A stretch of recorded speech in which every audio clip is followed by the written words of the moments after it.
Then. So, interesting development of time aside, where my computer and my phone are 2 minutes separate. So, whichever one's correct, well, there we are. It's time to bring back an old favorite. We're gonna pop back into God of Weapons today because it was 2 or 3 days ago now, I think, that they actually came out with a new DLC for this game. Main things it added is there's now summon mechanics, there are a couple more character choices, basically all of which I've unlocked ahead of time, so we can take a look at them. And that's about it. Ignore the continue, we don't need that. Yeah, your new choices are the Plague Doctor, the Occultist, and the one I haven't gotten, which is over here, because I don't understand what it's talking about with points of interest. That's the one failure point I've had with this so far. Already picked up one of the variants of the Plague Doctor. We just need to plague a lot of people in order to get the last one of those. Plague Doctor's kind of neat, though. Guaranteed lots of recovery unless you're avoiding magic power, and any damage over time on the map will heal you if you take it. Like if you walk into a poison puddle, you gain health instead of losing it. You get set on fire, you heal. It's really convenient. And they're not kidding when it says your own weapon effects count for that too, because I've tested that and it definitely works. Plague Spectre is an interesting variant for it because it makes all of your dots able to crit, which could do horrific things. And then we have the Occultist, which is your summon specialist, to go with the new summon mechanics that were added in the DLC. Melee weapons give you summon power, summons give you melee power, so you kind of are meant to be mixing it up and brawling alongside your summons with this one. And you start with an additional summon item. You need to have lots of magic and summon power, or projectile power and summon power to get the other two, which I've just yet to have enough piled up at any given time as far as the power increases go for these to happen yet. But let's take a look at this one. You'll notice you don't actually start with a guaranteed summon item other than that volcanic fragment from this subclass. You do, however, start with the Planar Binding, which gives you more summon power per melee power for every adjacent summon item.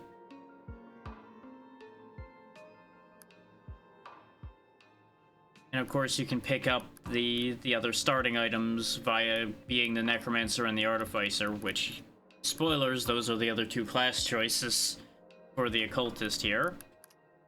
And I have, since the last time we played this on stream, unlocked the 4th difficulty, which, let me tell you, it's rough.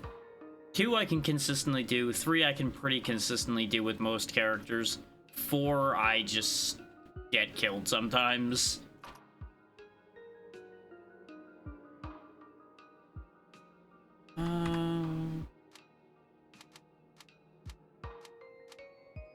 While the meme is the prison wizard, we're gonna not jump straight into being prison wizard again. Let's go ahead and show off the Plague Doctor. Includes some of the new items, such as the Alchemy Launcher, which puts big poison puddles around, which is where your plague mechanic kind of starts from. Or you can leave a trail of plague, or have Plaguey Stabby Knife. In this case, I think I'm going to take the Alchemy Launcher. The gas mask that you start with is kind of neat, but it's a little weird. Because the wording on this, I think, is where the confusion comes in for it. Adjacent weapons inflict status effects, granting 3 recovery for 5 seconds. So does that mean all weapons around it inflict status effects? Or do they mean that you gain the recovery for every weapon that inflicts a status effect? Like, the wording is truncated in a weird way with this one, where I feel like there's words missing for the understanding of this one.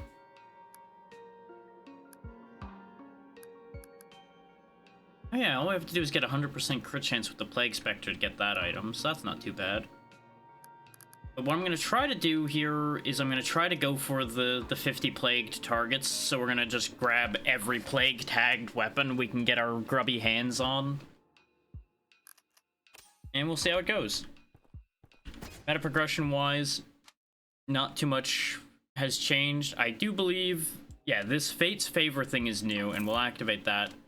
It may sound weird, and it may not make much sense looking at it, but you'll understand immediately what it does when we move on off this screen. Don't really need pickup range too badly. I don't think I need projectile power with Plague Doctor, but we'll go ahead and grab it anyway. And hang on to a little bit of our Titanite. Because as soon as we pass through the doors here, you'll notice there's the Altars of 3 Fates. How these work is you actually can pick 3 items to improve using your Titanite, and that's what the Scales of Fate thing does, is it opens up this mechanic for you. Like, I could make the repair towers better. I could make any Envenom knife that appears in this run stronger by default. I can make it more likely to appear, I can make it do more damage, make it attack faster, more crit damage, you know. Good things like that. And as you can see, that multiplier goes up actually pretty quick. So, like, if I wanted to guarantee getting a bunch of Envenom daggers, I could more than double the appearance rate of this item.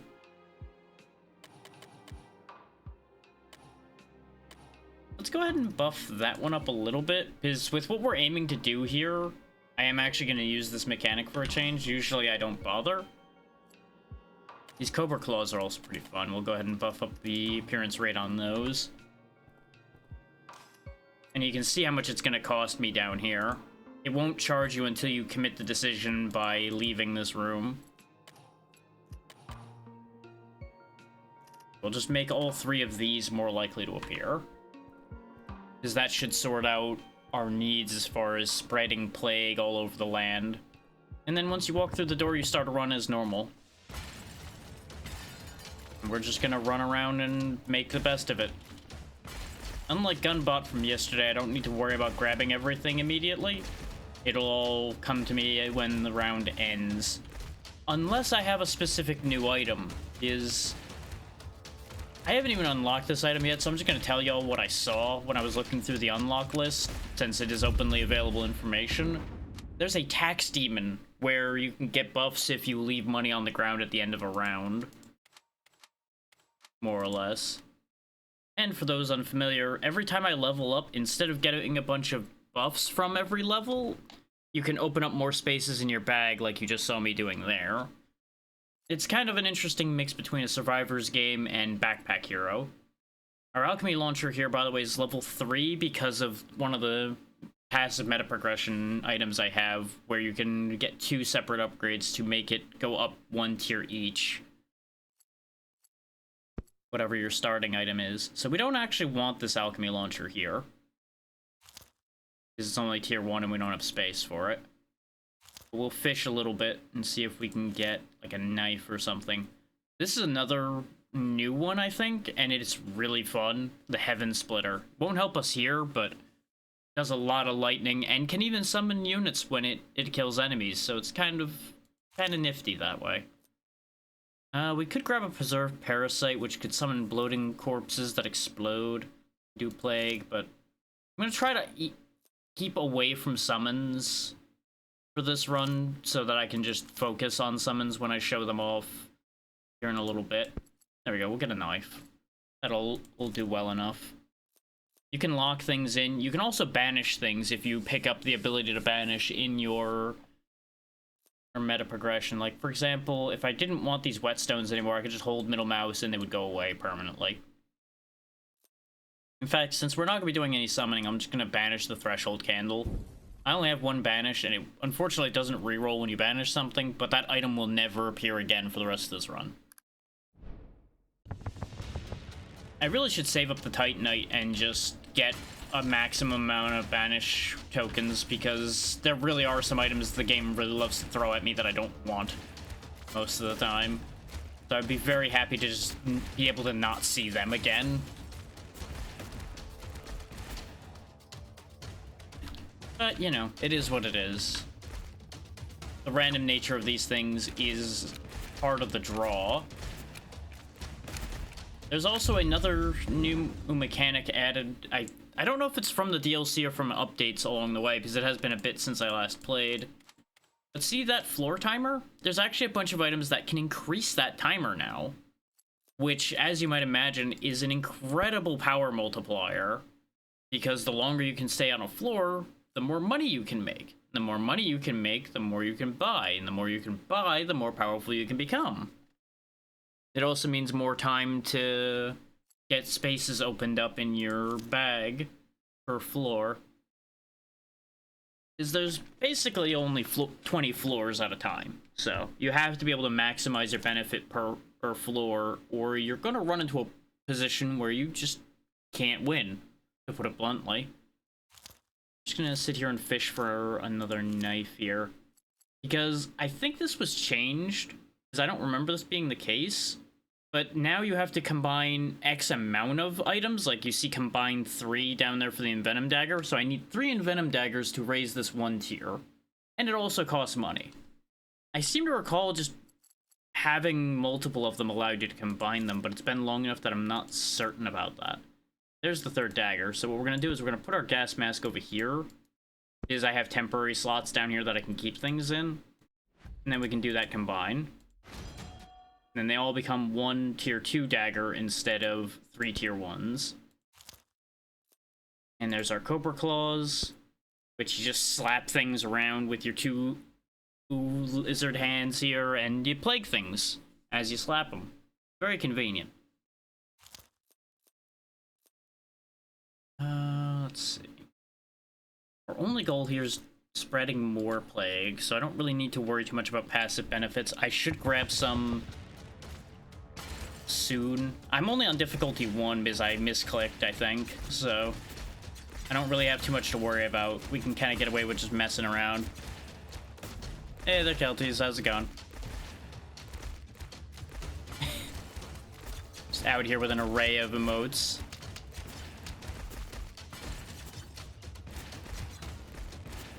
Your cross will not do you any good here. I am not so easily repelled.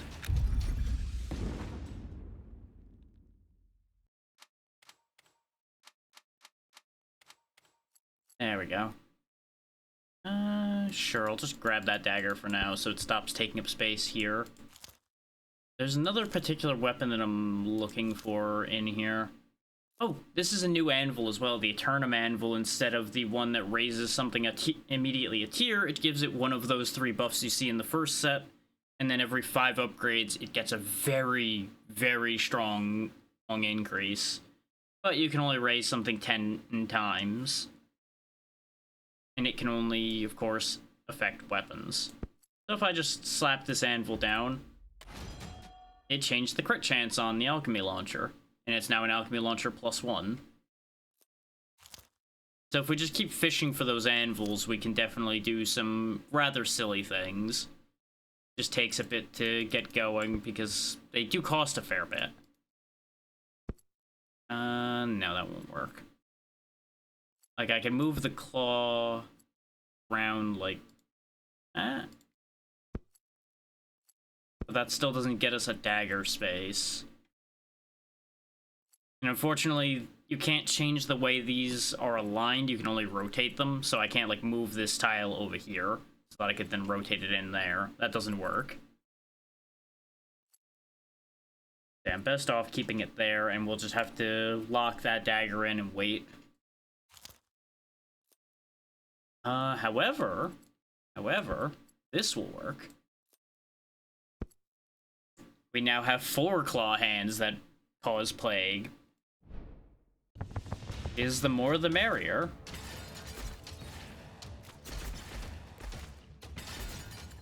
After all, our goal is to spread plague to 50 targets at once, so... 1, I need lots of things that spawn more enemies, which there are a bunch of items that will increase the amount of enemies per wave as well, which is obviously a great way to get yourself killed, or make lots of money, depending on if you can handle the amount you're spawning.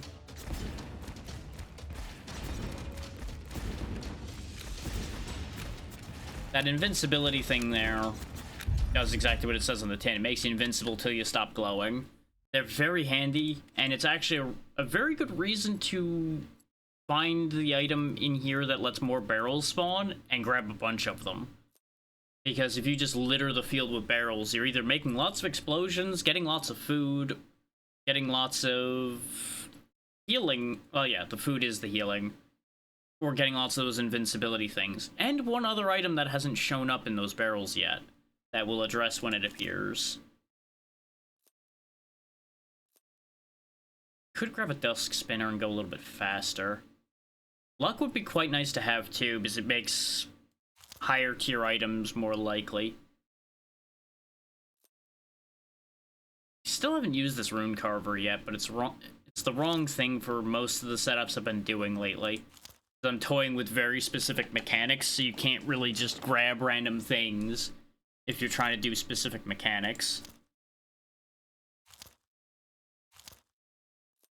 This is the other one I was looking for, the Pestilence Carver. It's a big old polearm that leaves a trail of plague poison smoke behind it on every swing. It's very good, it just takes up a lot of space, so we're gonna have to really put nose to the grindstone on getting experience here.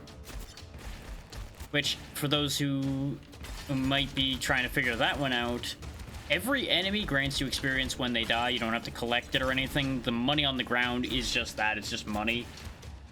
That's what impacts, of course, this up here. And you can see your DPS and your experience gain rate over there. Like, hey, you're killing kind of slow. Maybe you should do a bit better a job about that whenever it starts dipping a bit. And that was a Titanite we just picked up. Every, I think it's like 100 or so enemies you get a Titanite, and every elite and such will drop a Titanite as well. Which can be very important. Yeah, Cobra Claws are every 3. So, same thing we did with the daggers. Let's just pop that out of there. Combine our claws. Which gives us a bit more space to work with as well. Not enough space for the Pestilence Carver, but it's still more space to work with. Can I be clever here? The answer is yes, but I do lose access to the alchemy launcher from the gas mask. I'm still not 100% sure how that even works. So I don't know if I care that much about it not being accessible anymore.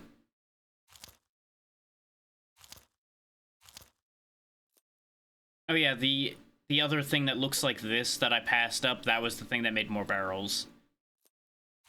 I'm not looking for that right now. That's why I didn't reach for it. And I always forget what the water skin does, because the water skin's something I never use. Drill arrows are fun, because it just gives straight up more piercing, though you do lose some projectile power. There's a tier 2 alchemy launcher. Those do take 3, though, so basically, in order to get a tier 4 and then a tier 5 alchemy launcher, I'm gonna have to get a lot of launchers to show up. And this does benefit a little bit from projectile power, so I'm glad I did give myself some default starting projectile power. Basically, your use stats are applied by these 3 here for the most part. Your magic power, projectile power, and melee power. Most things are going to be pretty self-explanatory without you even having to look at the item as to what stats it's going to use.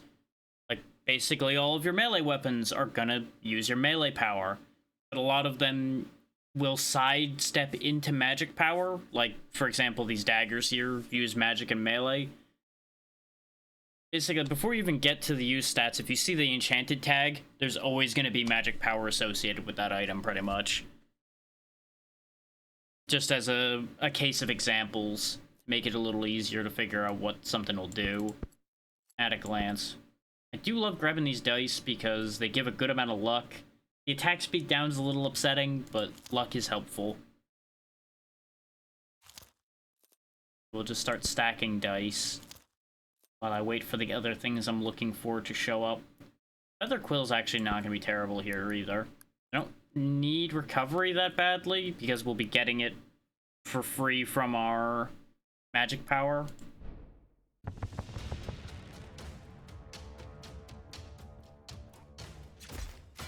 So I'm not even 100% sure I should actually be focusing magic power that much with the weapons I'm using to spread plague right now.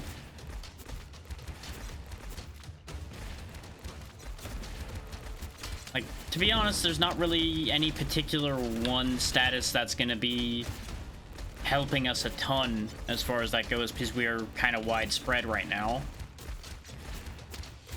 Yeah, watch out for those spinny guys. They're real dangerous. As far as the basic enemies go, those spinners and anything with projectiles tend to be the most dangerous things.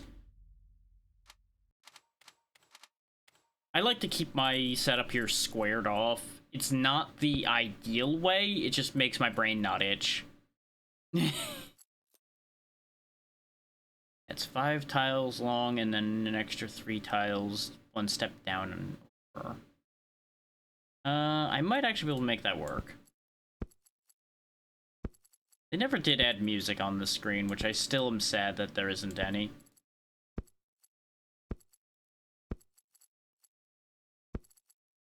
There we go. Now we got a Pestilence Carver as well, and it's touching the gas mask in case that matters. I mean, we could start balancing things out a little. No, it's not crit chance we were losing, it was crit chance we were gaining, so that wouldn't balance anything out. I'm still a little nervous about the negative 30 armor we started with. Makes things just a little bit spicier than I usually go for. Attack speed on the alchemy launcher, okay. I'm focusing the same one just so we can get that 5 bonus advantage going for it at some point.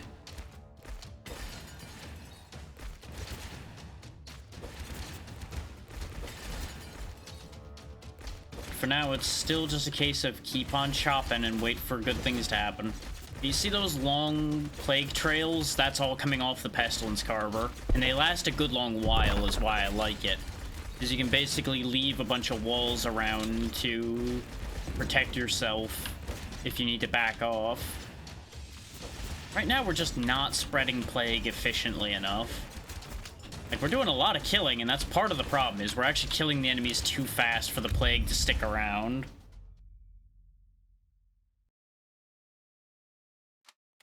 But what can I say? I'm good at killing enemies.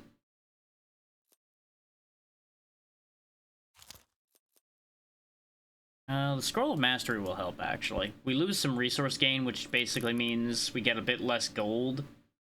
3% less gold in exchange for 12% more experience. This is almost always a good trade. Unless you're specifically looking for gold for something. Ah, this'll help. The Dust of Enlarging.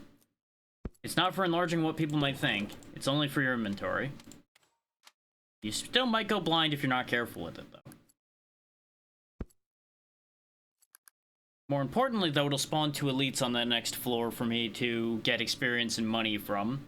And this chrono die right here is one of the things that increases floor duration. I love stacking piles of these so the floor lasts a while and I get all that luck. It's just a beautiful combination all around. As long as you can survive it. If you can't survive it, it can definitely go very poorly. Yeah, as you might imagine. Yeah, we'll grab a Dusk Spinner so I can outmaneuver the upcoming elites. You'll know the elites when you see them just fine, too.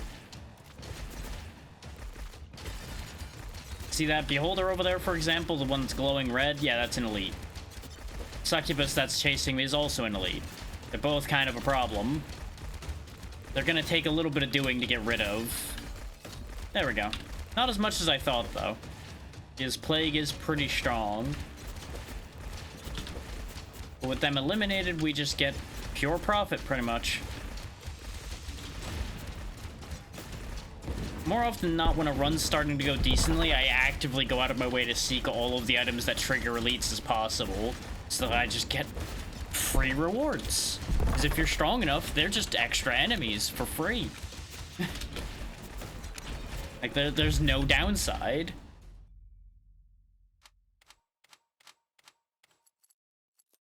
Yeah, there's a bunch of consumables like that. This one in particular being new because it's summon related, but you can trade 5 of your vitality, which is straight up just your max health, for 10 summon power, which will make all your summons stronger.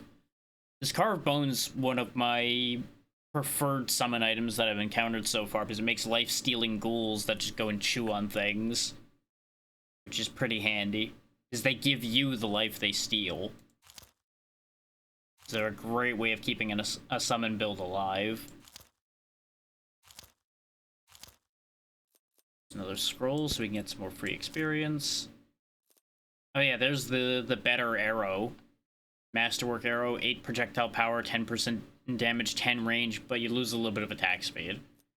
Not a bad deal all around. If I was using more than one thing that benefited from projectile power, I would absolutely take that in a heartbeat. Because that would be more than double our projectile power. But it's useless-ish for me at the moment. Unless I just want to, like, fill my inventory with alchemy launchers. Which would arguably be a better way to get large amounts of plague. These also actually give adjacent weapons area of effect, too, so they would keep making their shots larger when combined.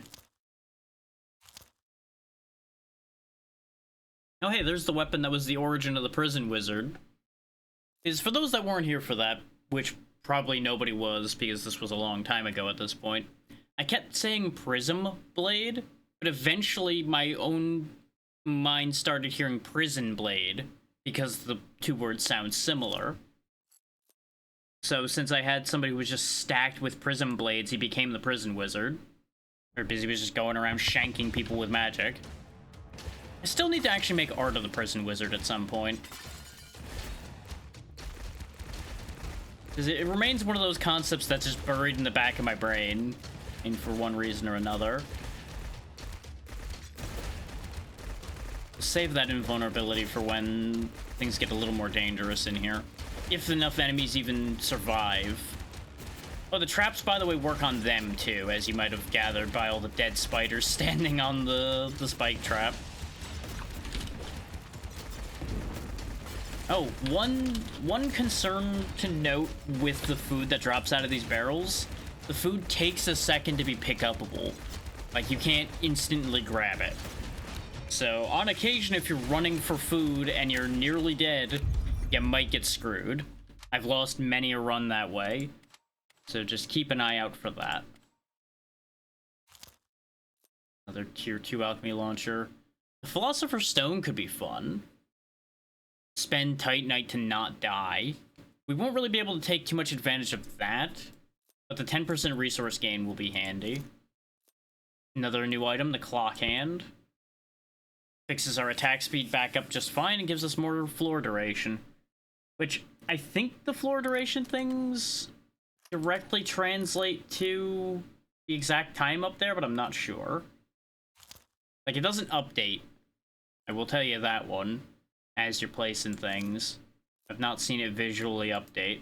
This one gives experience and resource. We want that.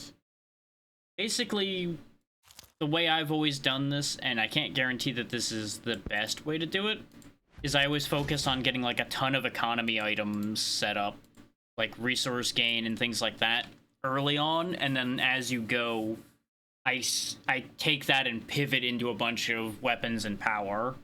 Once you have the resources to be buying whatever you please. But obviously that depends on if the game gives you any of those economy items right off the top. Oh, we got an elite chasing us, because every 10 floors, it's either 5 or 10 floors, you get a naturally spawned elite, and then you can spawn elites with those other items. There's also a few items that will passively spawn an elite every floor, the longer you keep the item. Those are fun. They also usually come with some hefty benefits, so it's almost always worth it. Again, as long as you can handle fighting any elites, which they're really not that bad. Like, they're kind of scary if you've got a really weak build, but they're not too bad to deal with. As long as we can keep averaging like 2 levels to 3 levels of floor, I'll be very happy. I would love to get more than that, but we don't have enough experience bonuses to be really flying up the meter too badly.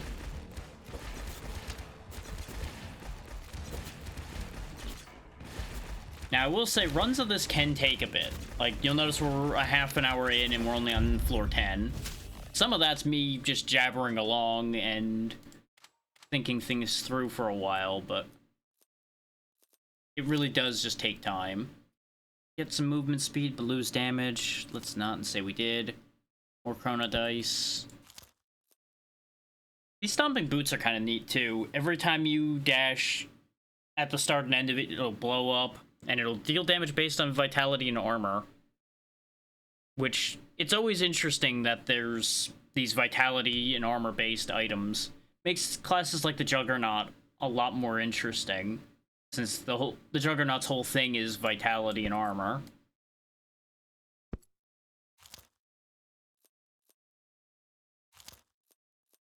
Oh, there we go. There's a perfect example of the elite spawning items, the Bloody Teeth. Additional elite spawns every level, but every elite you kill gives you 5% more damage and more armor. So we can basically fix all of our armor deficit just by carrying this around and not dying. If I could fit it. Let's save that for this floor, and then we will pick it up after this floor is done. Because I should get enough experience to make that viable. Dragon Scales, just kind of meh in my opinion. Trading vitality for armor doesn't really seem like a winning prospect to me. After a point, it probably does work because you get enough damage reduction that you don't need health. I just feel like most of the time that at least sounds like it would equalize, which makes that a lot less interesting. And I think we all know by now that I'm more about the offensive capability than the defensive anyway.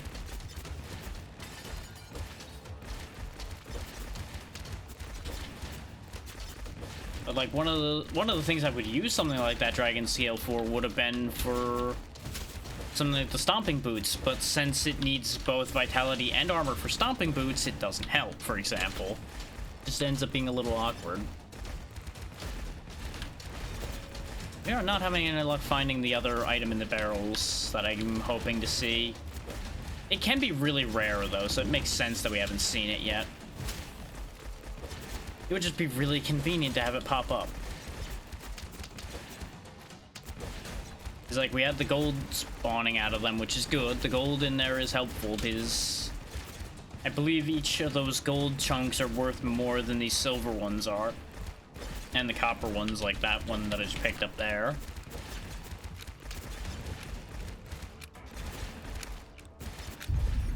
There we go, give me all the money. Yeah, we got 7 spaces gained, so I'm not going to square it off perfectly. Also, the rerolls here are because the tiles you gain access to clicking on per click are basically random. So if you really want to, like, make a specific setup, that's how you would do it. I mean, yeah. I could just keep that Cobra Claw, but we'll just do that for space saving. And now we can have that extra elite every floor. This one's one of my favorite weird items. You gain 60% attack speed when not moving, and you gain some dodge chance both when you're moving and not moving. And you lose damage when you're moving. That's the kicker to it. You basically have to have a build where you stand still and do nothing. Which I find that interesting just because it's such a risk. Oh, there we go. We can get some more inventory space and spawn another elite. It just keeps showing me the Exquisite Fan now. This is a really good one for people that are building in Vitality, though. The Demon Helmet. You lose 5% damage, but it's already 15 in Vitality right off the top. And if you're building a bunch of armor items, you get 3 for each of those. It's just such good value. And it's only a 4-tile item. It's ridiculous. There we go. +4 Alchemy Launcher. It's now gotten 2 crit chance bonuses, 1 damage, and 1 attack speed. Trident. Magic Prism's also pretty good. Bonus to every attacking stat. You just lose a little bit of crit chance. Basically, trading your peaks for consistency. Speaking of trading for consistency, flat at extra damage percentage in exchange for more of your vitality. Ordinarily I'd go for assassin gloves, but I don't really need them here. Dice set gives even more luck. The enchanted finger tab I think we will go for, because the projectile power will be nice, and the magic power will balance out the lost melee power. Since all of our melee stuff, aside from the Cobra Claws, also has magic. Speaking of, there's our third knife. Now, I can't move that out to do that, because you can't combine from your extra space. Now I just need to make another blue dagger, or find a better than blue one to start sorting that out. But at least we've cleared up some space as well. And there we go, that fixes the melee power we just lost. Very good, very good. I just gotta be slightly attentive here, because we are gonna have a bunch of elites. Actually, no, it was 1 dust and 1 tooth, so it's only 2 elites. Beholders can be really scary. Oh no, it's 3 elites. I was right the first time. Yeah, the Beholders can be really scary if they catch you with that bullet curtain. I'm actually primarily scared of the Succubi, because they can stick to you really well with those dashes they do. Thankfully, that doesn't work out for them in the setup we're working with here, because all they do is traipse through the poison and die. Chasing me.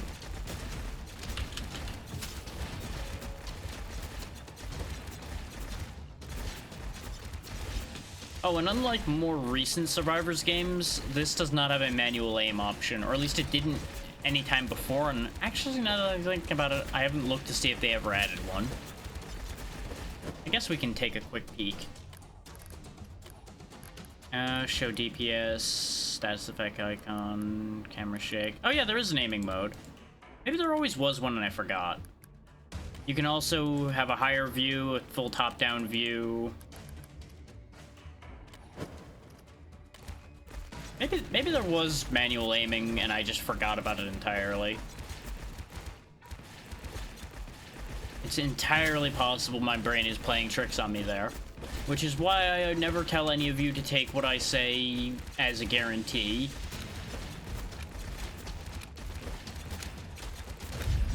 Then again, even if somebody says to take what they say as a guarantee, you probably shouldn't.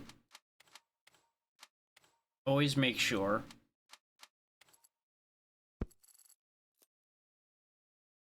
Let's not grab more dice now. We already have a couple dice, and they do start to fall off after some time, because you can get better things. Sure, I'll take more dust. Why not? More inventory space without having to get levels. This could be really good. I just would need to position things. I'm also really sad because our Pestilence Carver is still tier 1 and very sad. I would need to reorganize my inventory to really get the most out of the Runebound Crystal. Because the Envenom Daggers are enchanted, so they get... And the Pestilence Carver are all enchanted, so they would get the magic power boost. And they're all melee weapons. Same with the Cobra Claws, so they would all generate melee power. But I can't be bothered to build for that right now. Ooh, we can get our 5th point and see what our crazy upgrade ends up being. It's the critical damage. Hooray. I was hoping for the range, if I'm honest, because the range increase on that would have been very funny. Now, let's go ahead and take the experience boost. As you can see, we're already getting quite a bit more experience, but there's always room for more. There's always room for more. Just like there's always room for more knives. If you have room in your pockets, there's room for more knives. This can actually be a really good one if you are going for a high speed setup. Is +1 luck for every 1% move speed. Adds up very fast. And there are a bunch of items that'll give lots of move speed, like the horse we were looking at that gave 16 move speed. So that would directly translate to 16 more luck. But as you can see, I'm getting really chewed up by these demons. Oh yeah, that's the other dangerous thing about the succubi. They shoot these tracking shots, which you would think would be the purview of something like the beholders instead, to make them more of a threat. But no. The demon ladies are the ones who throw both the tracking shots and can do the dashes that are so dangerous. And there is one other elite, I think, that got added with the DLC. I think there's like some kind of Minotaur elite that I've seen like one time. But he only spawned the one time, and I was already like on a ridiculous roll at that point, so he just got bodied immediately. He just had no chance. On the bright side, we're generating quite a bit of Titanite thanks to all the elites.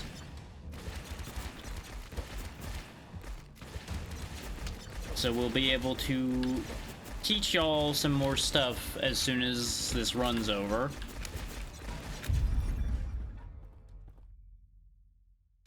Because there's a mechanic I didn't show off that you spend Titanite for as well. This one's also a fun item, the Crown of Bloodthorn. 10% extra lifesteal, and you gain 2% damage for every lifesteal point you have. But you trade a point of vitality for every % of lifesteal at that point. It's really neat on like the vampire characters, since they default have a bunch of lifesteal. You can end up genuinely pushing to like 100% lifesteal. So you'll always gain 1 hit point. You just may not have many max hit points to work with.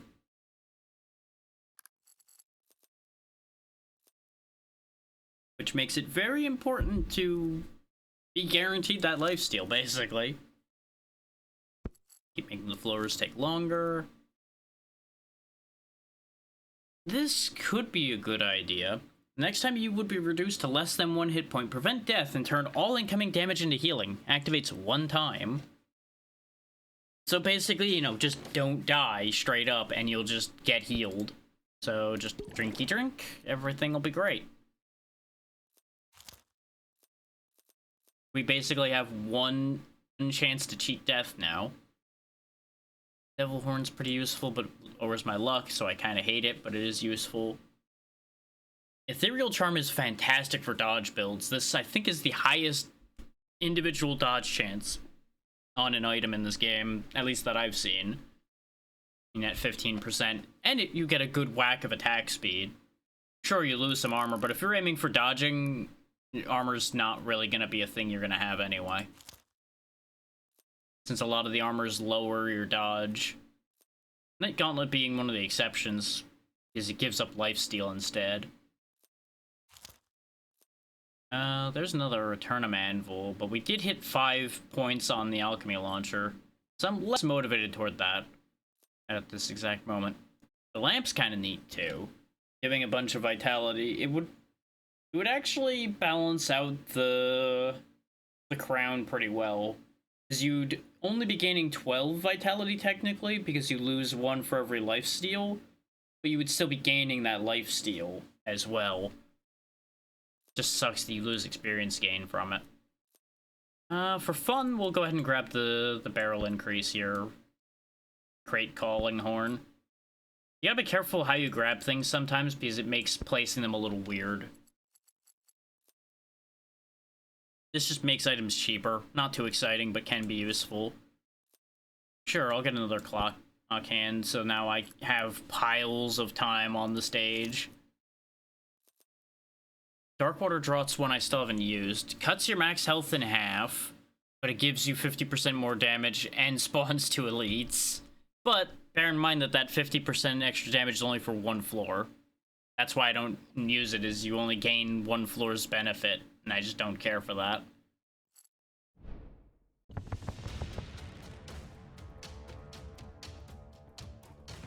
But as you can see, these floors are definitely starting to last a fair bit. We're almost to 2 minutes on on each floor. Whereas we started with, like, I think maybe half a minute. So you can really just keep scaling your benefits higher and higher, which just continues to extend how much you're gaining. It does have that downside I was talking about before of every run gets longer. Because, you know, you're incentivized to make it longer because every floor takes longer. Really all depends on if that's something you want to do. I'm sure there's ways to gain just as much, if not more, power without extending the timer at all.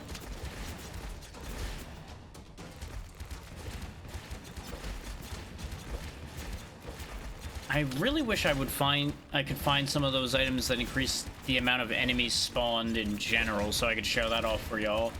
Because I do have a few in the pool, but they just aren't showing up. Which, you know, again, back to the RNG statement from before. Sometimes RNG just doesn't like you and you don't get what you want.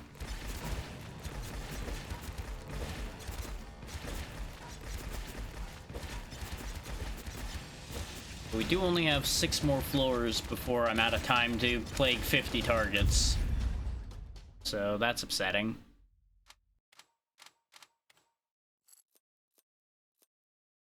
5 crit chance for 5 vitality, no. Block 5 hits, it's from enemies.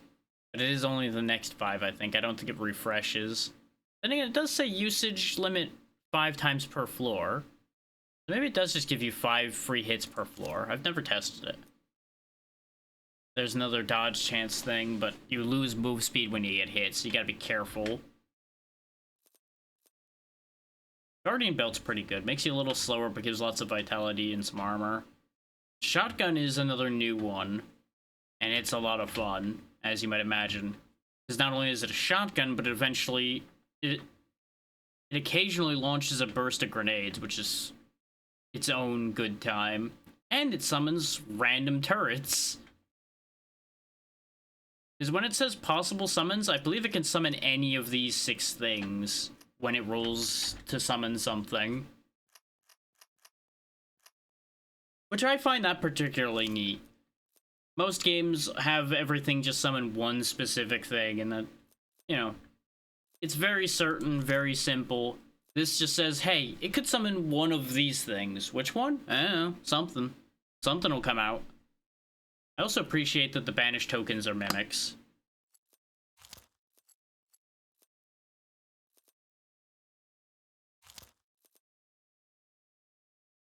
Orb. I can make that orb fit. There we go. We now have 28 magic power, so we get a bunch more recovery. Which recovery is nice because it's just straight up regen. Ah, there we go. There's one of the enemy mount items. It gives you a bunch of range and makes 8% more enemies spawn. And you might think, 8% more enemies, that could be dangerous. Yeah, but think of the profit. Profit. I just need to rejig things a little bit to make that happen, so just hold on for me for a moment here.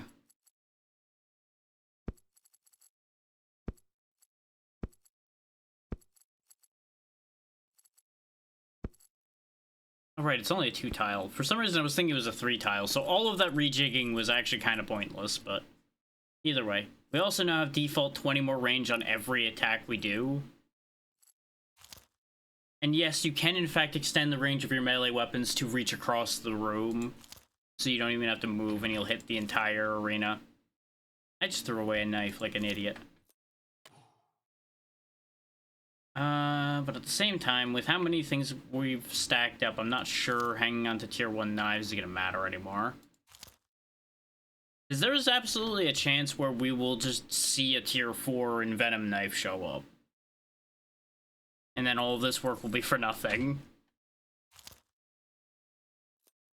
In fact, I think we'll just wait for that reality to happen at this rate. And just keep focusing on other things, meanwhile, like raising our luck so that it's more likely for that to happen.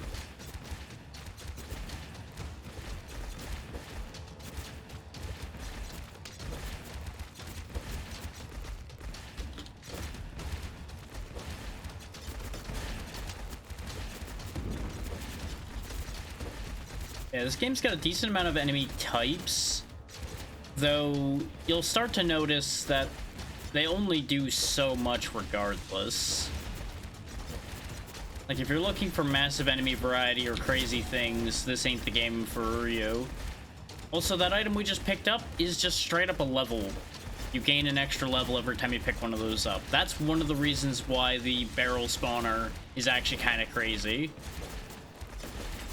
Because if you keep picking up those shields out of the boxes, you just keep gaining levels. You don't even need experience, just gain a bunch of free levels.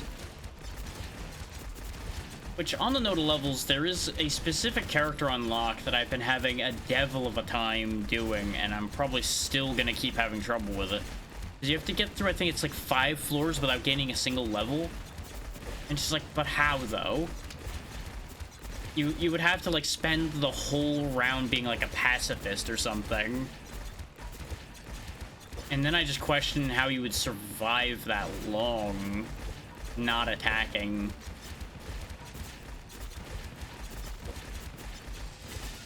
Because I don't think there's any items that, like, lock you out of gaining experience. Because otherwise that would solve the problem.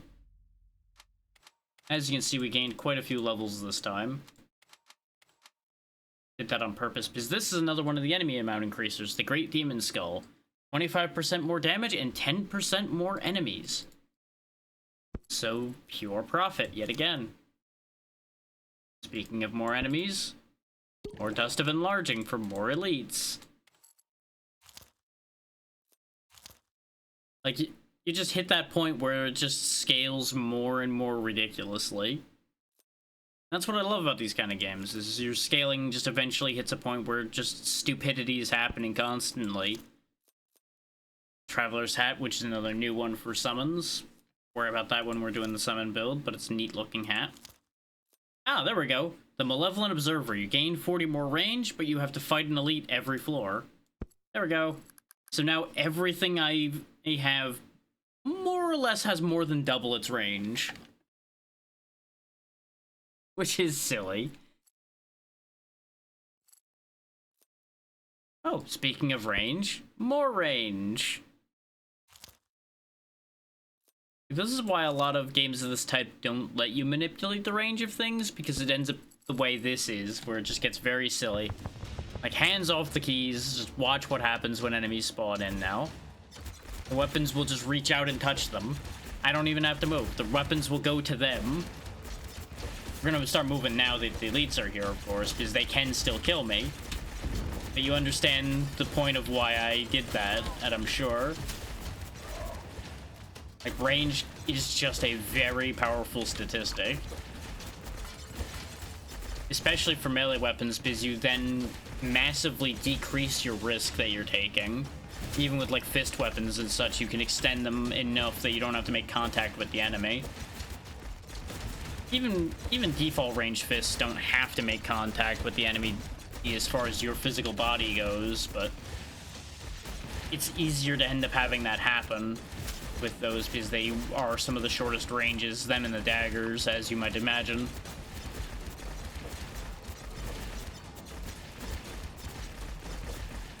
Now, I will say, now that we're starting to have longer floors and more enemies, I can start getting rid of some of my experience bonuses and still end up with more or less the same amount of experience coming in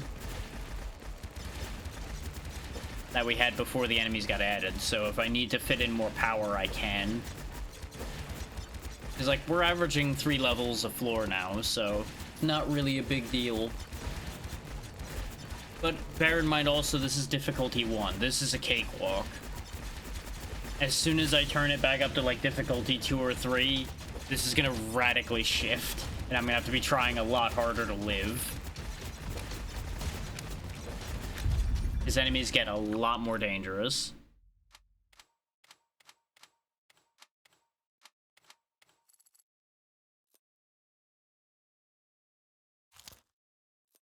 Oh, there we go. The cup. 3 vitality gain per floor, which is just silly. Every floor, we're gonna gain 3 vitality now. Another magic prism. Sure, the potion of rage will be great, actually. Because we can afford to trade out some of that experience gain, so just flat damage increase instead. Oh, this is a silly one, too, that makes more barrels. The box of bombs. More barrels per floor, 5 luck, but all barrels are destroyed immediately on hit.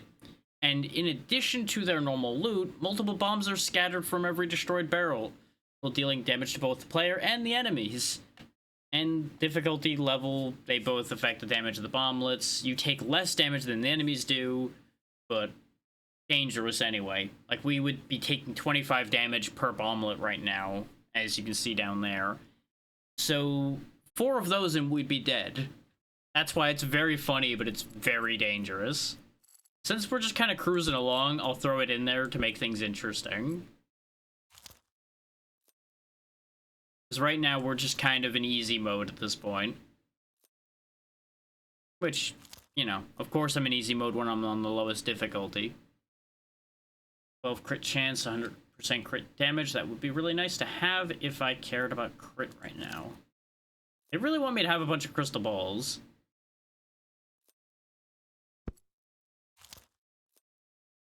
There's a level 4 carved bone, which I think level 4 is the highest? I think red is the end. I don't think they get better than red. Works out for me because I like that color, but you know, some people may get confused or upset about that as a concept. We only have 6% resource gain. Let's not ruin that. We could get even more barrels, though. I've yet to try a setup where I just have, like, an inventory full of crate callers and boxes of bombs, but I'd be very interested to see how that would work.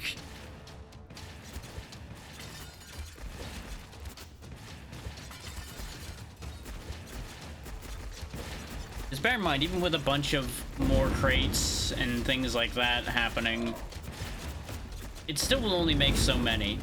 Hey there, Jay. Hey, not too much here, just running around doing my thing as usual. How you doing? Just out here spreading plague, blowing up the buildings, ruining every floor I go on. Nice. Just gotta dodge my own explosions.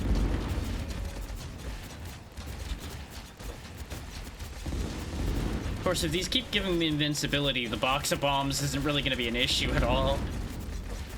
So I can just keep becoming invulnerable before the bombs go off. Personally, it's one of my favorites because it just involves a lot more item management, so you actually have to think about what you're doing instead of just, oh, hey, these are the best numbers, I'll just keep taking these every time. So you have to fit them into an inventory between floors. Kind of like a mix between Backpack Hero and a Vampire Survivors game, essentially. And you got lots of character choices, lots of items that exist.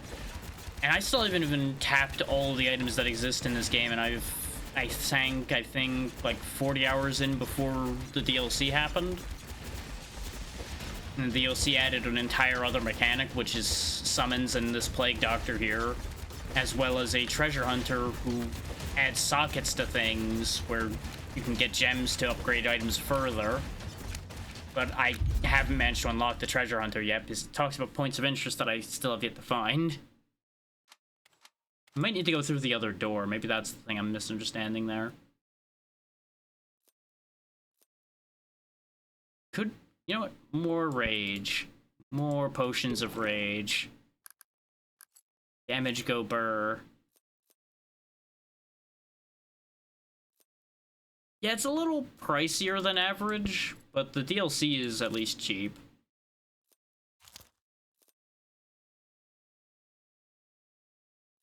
Could, you know what? Sure, we'll go silly and put the liar in. We'll give up one of our chrono dice for the Midas site. Get some resource gain going. Oh yeah, absolutely. It's just more than some games of this type. Oh, right, it's on sale right now. I think they reduced their price at some point, because I swear it was higher than $6 when it originally came out. But hey, for those who are interested, turns out the game's on sale right now. Oh, so, you know, get on that. I hadn't even looked to check to see if this game had a sale running right now or not.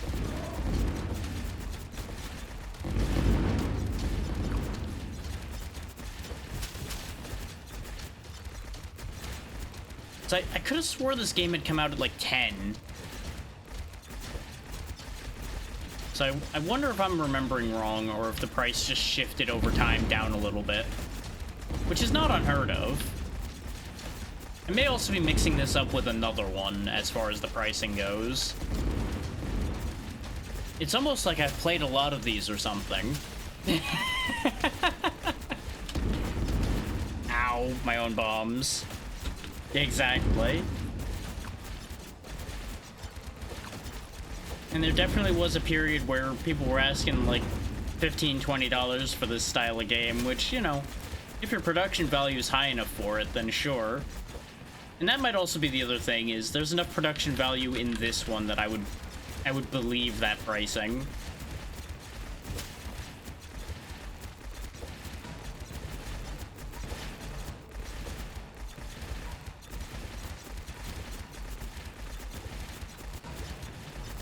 Who knows, though? Yeah, the DLC was only like $2. So basically, you can get the game and its DLC for not even what the normal price of the game would be right now.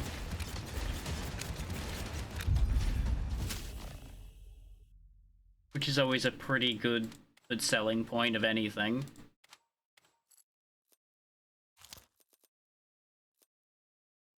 More crystal ball? I mean, I do lose more of my melee and projectile power, though.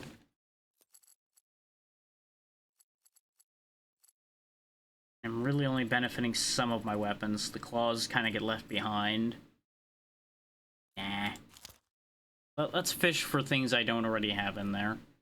Oh yeah, shields are kind of unique in this, by the way. They float around you and independently block attacks.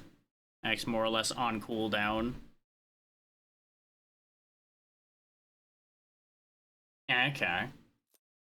I did not realize Monster Train 2 was literally next week. I knew it was coming soon, but I lost track. Grab the Sovereign Band. Plus, yes, just lose a little bit of range and experience.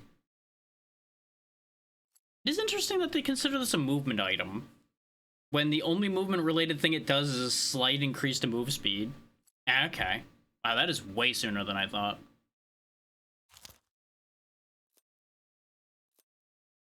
Then again, no, I know what happened. I filed it under her end of month, more or less, in my head, and that's close enough to end of month. That's probably where the connection got made.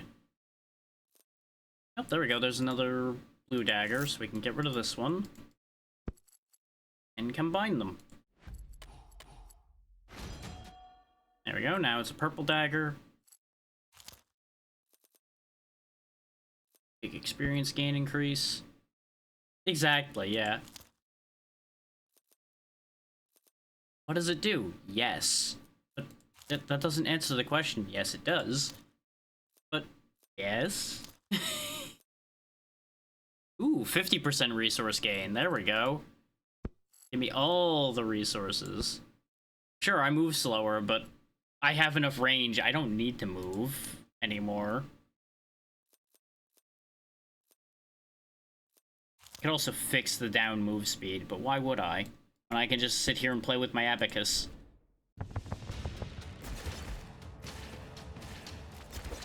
But we are like a floor away from the final floor, so gonna lose the opportunity for that to be beneficial here in a minute. Haha, I'm invincible. Nah, nah, nah, nah, nah. We've gained so much health from having that cup in my inventory, too. Like, it is ridiculous if you're lucky enough to get that cup that gives you 3 vitality every floor early on. because it just stacks so well. One of these times, that invincibility is going to wear off right as the bombs go off, and I'm just going to get obliterated. Like, you can pretty much take that to the bank that that is going to happen. And fortunately, I think I didn't spawn enough enemies for me to plague enough things to get the third subclass of Plague Doctor unlocked, though. So I think it has to be 50 simultaneous. We'll find out when the run ends, whether it worked or not.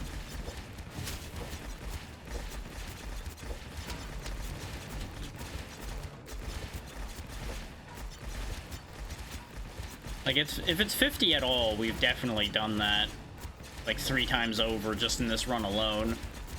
But since I've done a plague run before and it didn't happen, I feel like it had to be 50 at the same time. But I already forget what the wording on it was, so we'll see.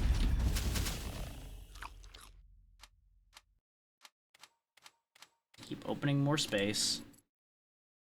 Nah. Oh yeah, this is something I unlocked by working with the summons. The Book of Friends. Just a book with an arm coming out of it. Makes your summons stronger, gets more summon quality per summon next to it. It's pretty good stuff. Just very funny to me just having a gangly arm just pop out of a book, though. Give me more luck while I'm re-rolling here. Oh, there we go. There's another one of the ones I like. The deck of cards, because it's just straight up 10 more luck. We have so much money. There we go. Tier 4 knife. Goodbye, Tier 3 knife. You are no longer needed. Become Tier 4 knife. Mystical skull that gives a bunch more experience gain. We don't really need experience gain anymore, though, because we're about to go into the last floor. So it doesn't really matter. I'm just trying to fish for, like, final upgrades, like getting my Pestilence Carver to stop being Tier 1. There was a Tier 2 one just sitting right there, and I blanked out on it, so we're just gonna fix that by doing that. There we go, another anvil. Comes Tier 3. There we go. It's like that problem was never there. Potion belt? We did finally get into positive vitality. And positive armor, actually, somehow. Wait, how did we get into positive armor? Where did that armor come from? Because, like, I know where the vitality came from, because it's from the chalice. That doesn't give armor. That, of course, doesn't. That doesn't.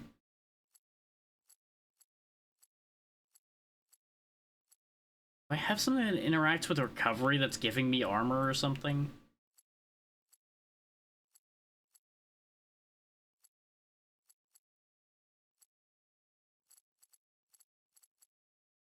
Oh, right. It's all the elites I killed that was giving me armor. Right. I forgot that was half of what Bloody Teeth does. And since we've been spawning elites like they're going out of style, the two go hand in hand. Kind of like that hand right there. Get another Phoenix Blood, but we don't...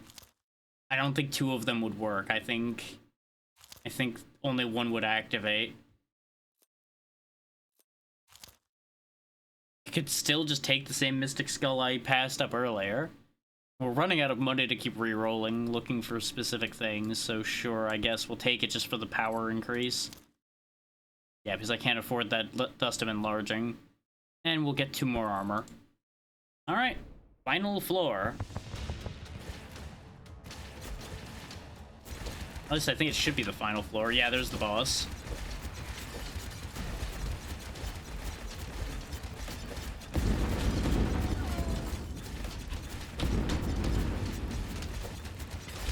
These homing skulls can be really annoying to get around, but as long as you got lots of barrels spawning like I do, you can just kind of keep grabbing invincibility items to mitigate that to a certain degree, or just keep dodging and you'll be fine. Now, another thing that got added recently to this game is there is an endless mode. We're not going to do that right now because I'm not too jazzed about this setup. There you go. There's your ending stats. Shows you your whole inventory. Shows you the highest floor you got to if you went into Endless. Yeah, we didn't unlock the thing, so there was something I missed as far as that went. Yeah, it is 50 Plague at the same time. That's what I thought. Yeah, this is all the classes this game has to offer. The Priestess, the Lancer, the Warlock, the King, the Hunter, the Juggernaut, the Aristocrat, the Raven, the Wizard, Duelist, the Knight, the Barbarian, the Occultist, and then the one I don't have still, the Treasure Hunter down here. And they all have 3 subclasses that play actually fairly differently. Like, if we look at the Hunter, for example, default Hunter can't equip melee weapons. Gets a lot out of projectile power. And then the 2 other variants actually don't have that shortcoming. They can, in fact, use melee weapons. And the Ranger in particular actually benefits from combining melee and ranged, for example. Just to use that as a test case. You got the King, the Merchant, which makes everything super cheap but has terrible luck. I still need to actually keep not having money, because I don't sit there and spend every bit of gold I have, and that's what I would have to do to get that last one for the King. This one also took a while to unlock in general, because it required beating, I think it was difficulty 3 once? Let's see. I think there's one that has, like, terrible experience gain. Yeah. The last one for the Wizard is the one where you have to beat 5 floors without leveling up. This right here is the bane of my existence in this game. I don't understand how to accomplish that. Like, I feel like there has to be a way to decrease your experience gain enough that you can do that. Wait. That didn't used to be a caveat on the Singularist. It's designed to fight basically with one weapon, and you'll notice it can't equip summon items. They thought of that so that you can't just have your one weapon be a summon item to get around on the one weapon disadvantage.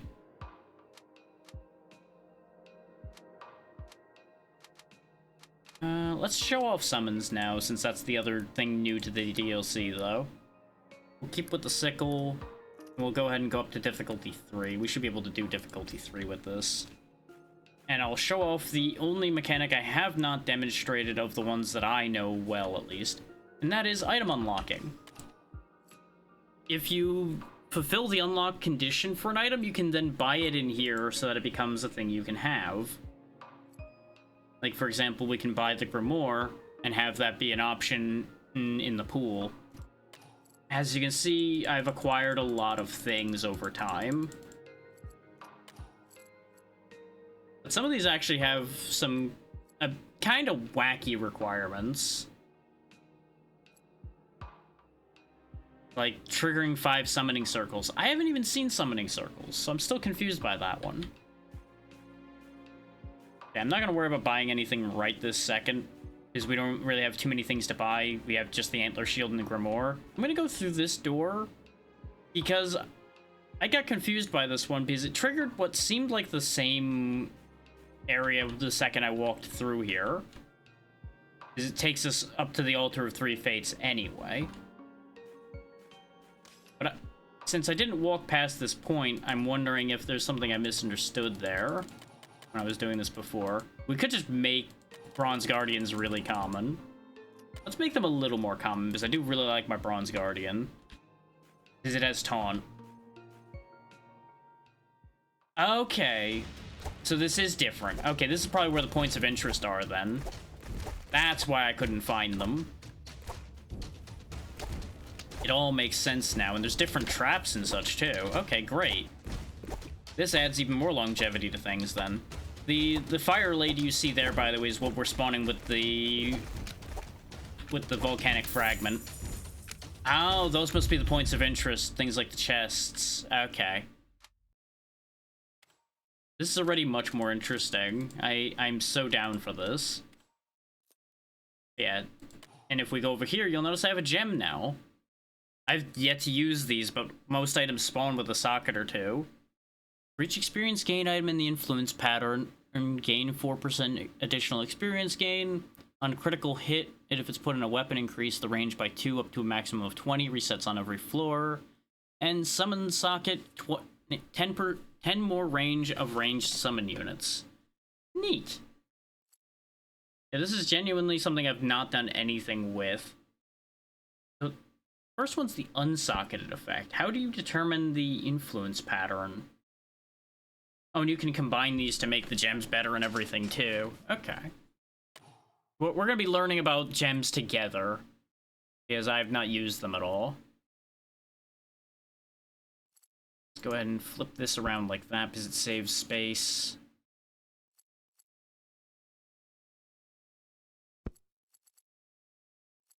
Well, sort of saves space. Really wants me to have more volcanic fragments. I just can't fit it in right now. Well, maybe I can, but it will take a lot of nonsense to achieve.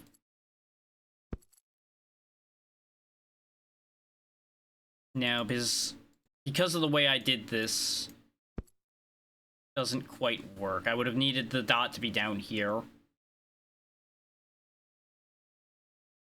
Unless I flip it all to the other side vertically? I don't know if that would work.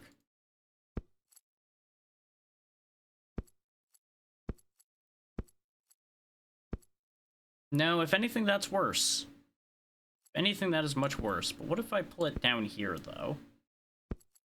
No, that's not any better either. That's good for thin stuff, but it's not better for things overall. What I could try to do, which might be clever, put that one down there, put this one here, start rolling, looking for another one. This has technically been bought. Yeah, there we go. Now I just need to do some nonsense to make this work.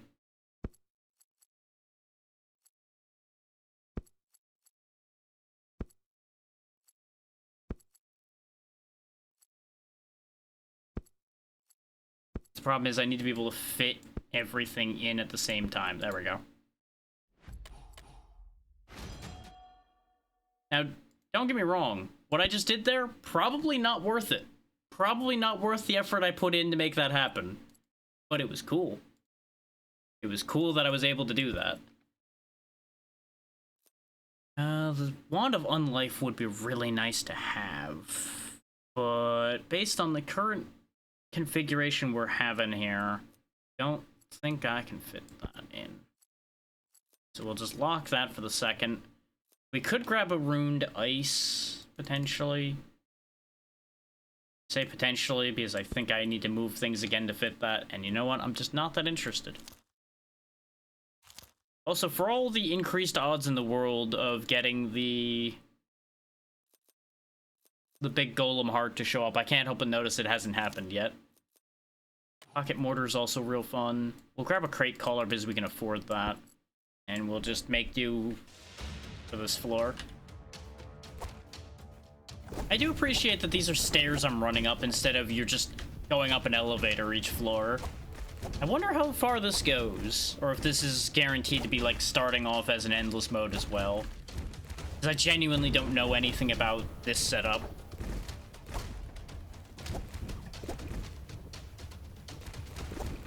So we might be in for a trip here. And it probably won't be my favorite rocket ship. Because I get the feeling it's going to blow up around me.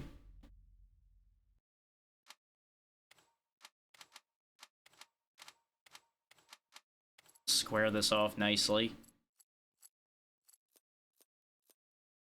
That still won't fit. I can get the pocket mortar or the crown skull into there.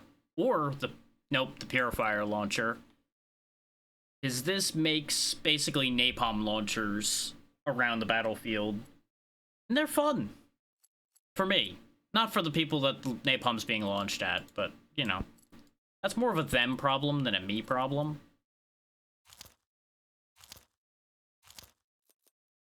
Could fit a pipe in. I don't really need range. We'll just wait. It'll be fine. Yeah, see, there's the Purifier Launcher. And it just makes a field of death. It gets even better when you can have more of them, as you might imagine, because you can just fill the arena with fiery pain and misery. But it helps. Statue? Oh yeah, these are the gold statues that are a requirement for one of the items. Wow, that's a lot of gold, too. Okay. You know, I think I do like this mode better than the normal one, just because there's more going on.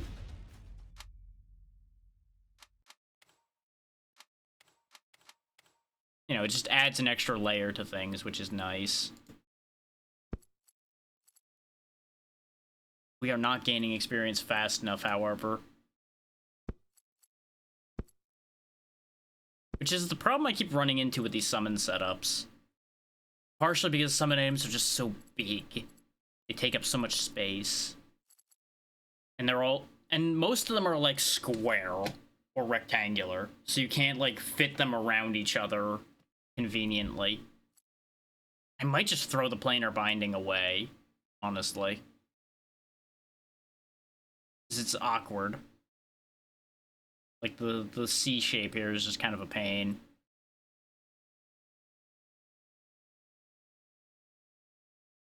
The sickle is kind of helpful because it does give me a means of defending myself without relying on my summons.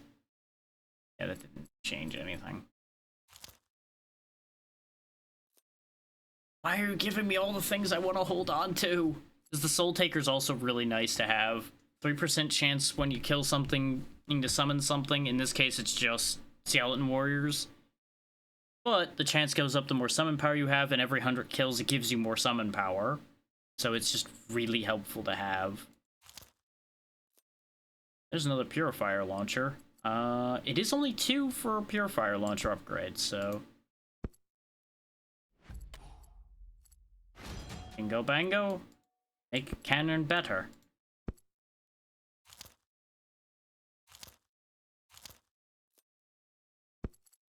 Just start getting like some background stats, I guess. Even though our odds of getting what I'm looking for aren't great. Summon strength and summon vitality is great to have. Yeah, that'll be okay.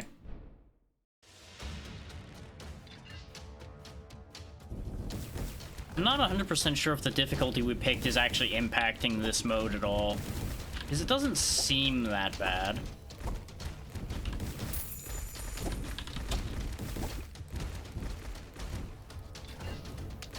Those money boxes are just beautiful. These rooms are also, I think, larger than the normal rooms. Probably to account for the fact that there's other things happening in them now.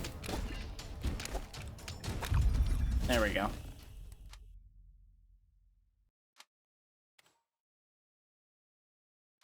Want to push this side out further like that, yeah. Not quite the alignment I wanted because RNG said, fuck you, but that's the right idea for what I was trying to do. This way we can make space for, like, the pocket mortar or something. We just also did not gain enough levels. And it is saying difficulty 3 up there, so maybe it is impacted appropriately. Oh good, the same gem again. Okay. I don't see the experience gain, so...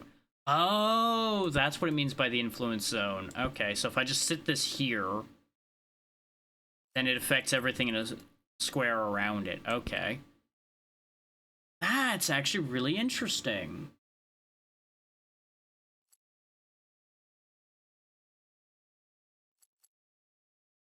Oh, and the small versus the medium actually has a completely different weapon socket effect. The small one increases attack speed, both for the summons and for the weapons, while the other one has the effects we talked about before. Let's actually buff the attack speed of our Purifier Launcher. That seems fun. More fire. You can't really go wrong with more fire.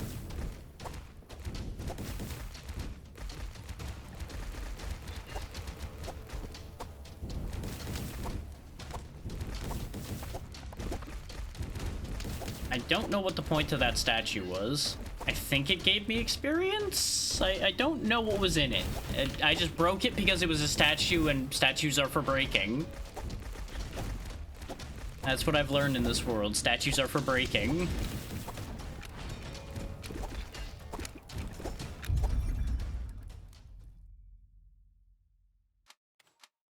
Technically, I have enough room for another purifier launcher here, but we don't have another one. I don't quite have enough room for the Wand of Unlife to go there. Let's take the skeletons, though, over the pocket mortar, because they take up the same space, and the skeletons are actually arguably more helpful.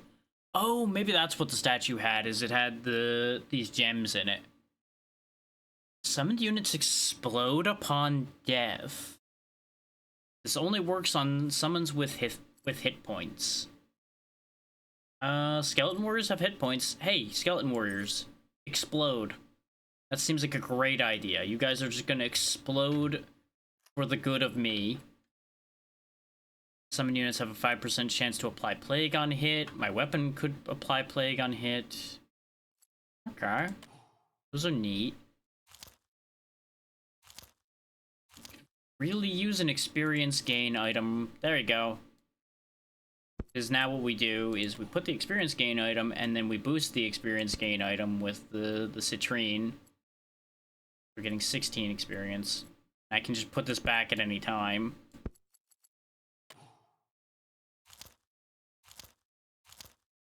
There's another skull. But I need 3 skulls to upgrade it is the problem. Wouldn't mind having the threshold candle, but they show up often enough that that's not a problem. Yeah, that'll have to do for the moment.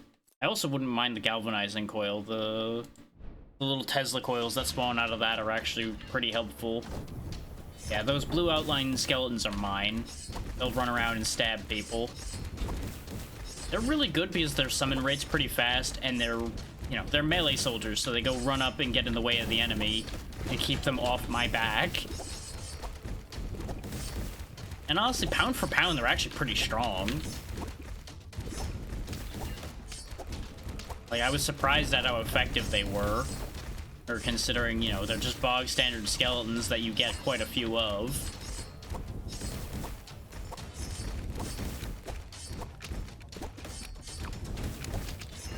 There we go. Now we're getting more levels because we're getting more done. It's always the key, is have a way of actually getting things done.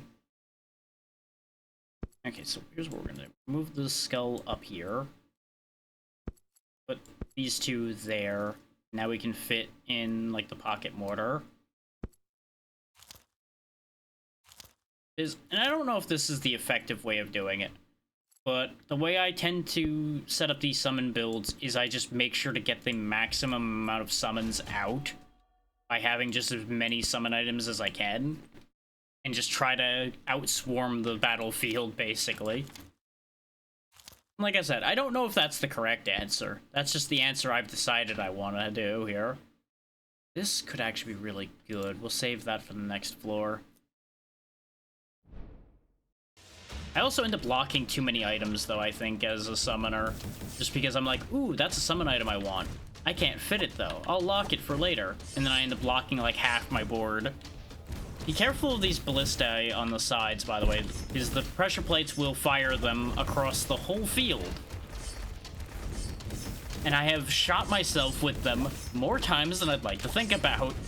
Because I go, like, oh yeah, they're only going to reach so far, so I just dodge out of the way further down the field from it, and get at a ballista bolt in the ass. It doesn't go well. Thankfully, the enemies can't set off the pressure plates, only I can, but they are, as I mentioned before, affected by the ballistas. So, it can be a good way of getting rid of enemies when you're weaker. You just gotta balance that with trying not to get shot.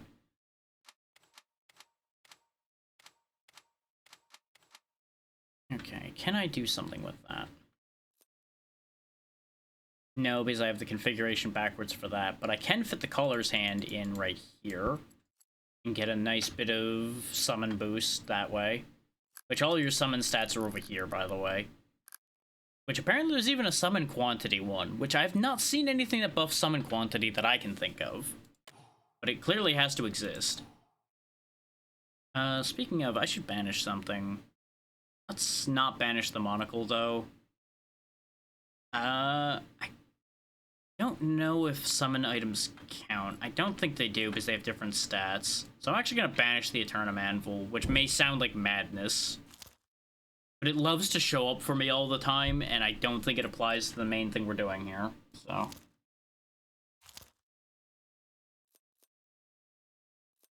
Now, a smarter man would have bought it to test it first, before just pitching it into the wind.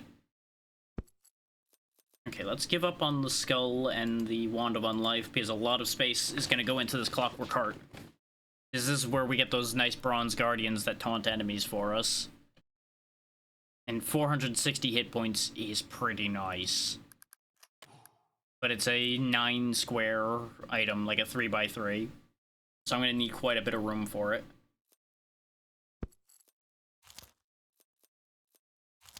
But saving up for that basically meant the other two were not seeing the light of day anytime quick. Oh, there's a level 2 pocket mortar, so put the skull away again. Make that a level 3 pocket mortar. Higher than I've usually ever seen pocket mortars get.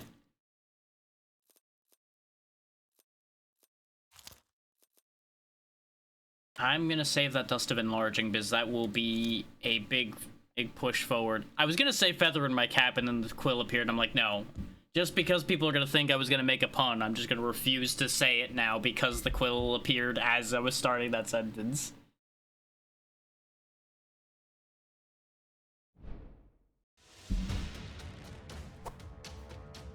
Oh, these must be the summoning circles. I don't know if they're attacking me or if they're on my side. I think they're attacking me. So, summoning both at once might have been a terrible idea.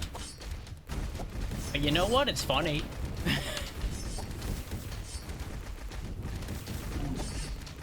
And yeah, they're absolutely trying to kill me. So it looks like those summoning circles basically just summon additional elites. Invincibility.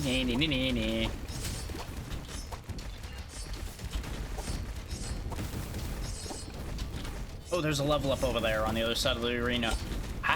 Give.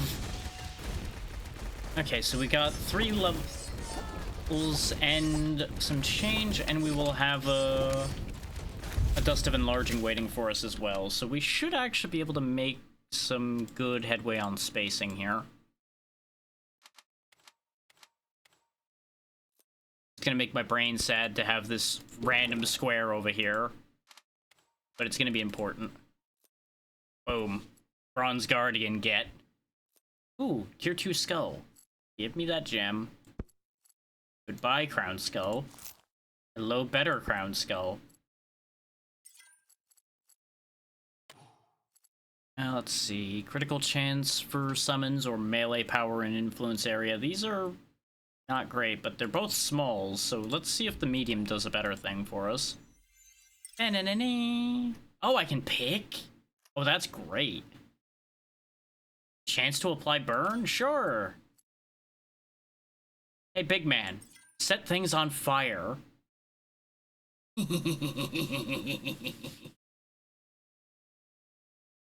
Now every time the Bronze Guardian hits things with its charge, it has a 50-50 chance of setting them on fire. I think that's just fun. Is it exciting? Not especially, but it's fun. And it will make me laugh, which is all I am particularly concerned about at the moment. Keep boosting our experience gain. Hello, random cage that's just blocking up the field. That's the Bronze Guardian, by the way. The guy with the giant shield just stomping around. As you can see, he just makes a mess of the whole battlefield. He's pretty great. He's there just to absorb all kinds of harm and let everybody else get a lot more work done. He's also perfect for setting things up for, like, the Purifier Launcher and the Small Mortar to do a lot more, is he gets them all piled up. It's perfect. Wait. Gold statue. Give me the money. Beat the money out of Mr. Golden Pinata. There we go. I need all the money I can get.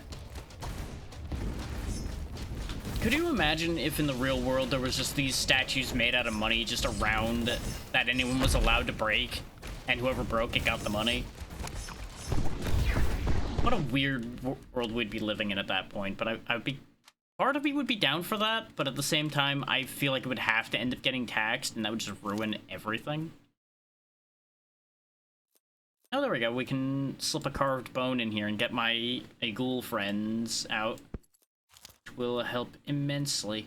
The ghouls will help with everything I want to do.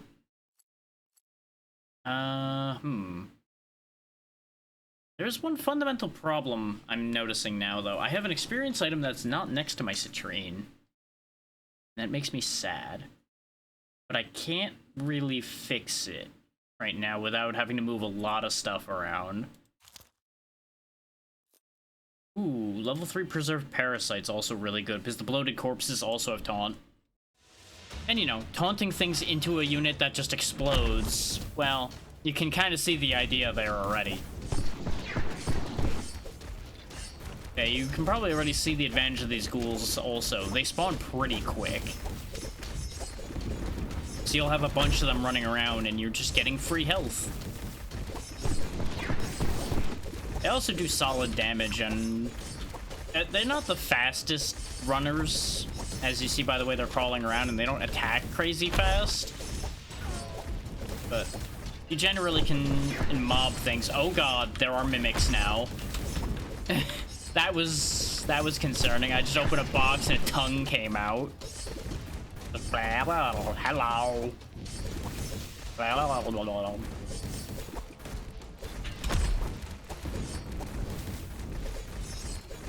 We're not quite gonna get 3 levels off this floor, I don't think. Not for lack of trying, just lack of succeeding. Wait, no, maybe just enough for spawning now. And yay, level 3. Okay.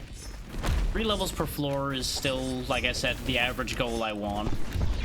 So I can just keep gaining power.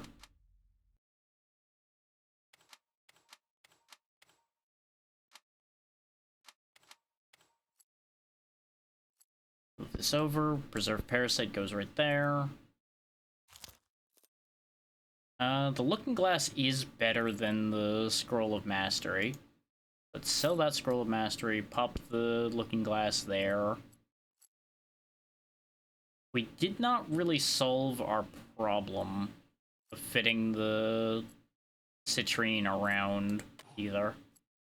Ooh, an emerald. Oh, well, this just makes the ghouls irrelevant. If whatever's summoned by the thing that has the emerald attached to it has a 10% chance to lifesteal and heal me for 10.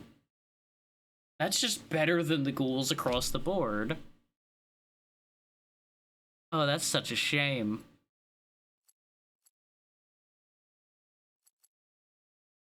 So I suppose I could put it on the ghoul and then they'd have even more lifesteal? I don't know if that would work. I'm not entirely sure how that works. How about we have a life-stealing mortar, though? A life-stealing mortar seems really funny. I almost put it on the purifier. Because the purifier would have also been very funny. Tier 4 galvanizing coil, you say? Hey, volcanic fragment. Bye!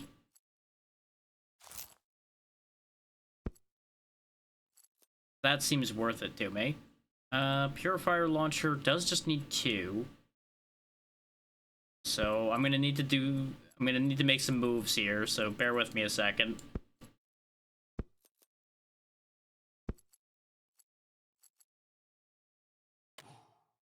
Okay, where'd the gem go? Pulled the gem out, but where did it end up? Oh, did I fuck up and delete the gem somehow? Oh, wait, no, the gem wasn't in that. No, there was a gem in this one, wasn't there? Because there was like an attack speed one in there. Okay, it just ended up over here. Okay. Panic averted. Everything's fine. There we go. Tier 3 purifier. Now everything can go back to the way it was. So actually, let's give the ghouls the attack speed so that they lifesteal a bit more often. In theory. It's kind of unfortunate that the summoner gets all of the other weapons, so you can't, like, narrow your field down.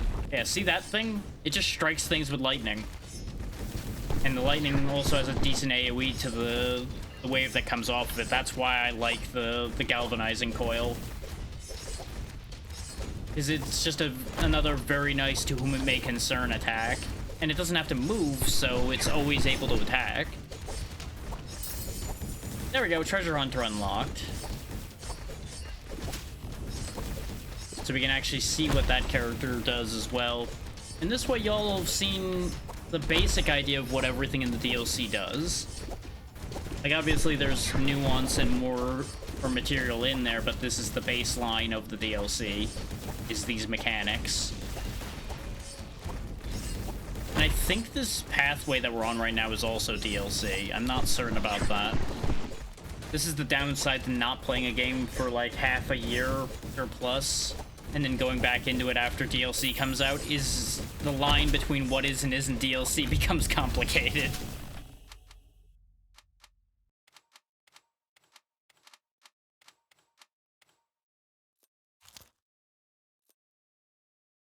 It's a shame that the Heartseeker's not technically a summon.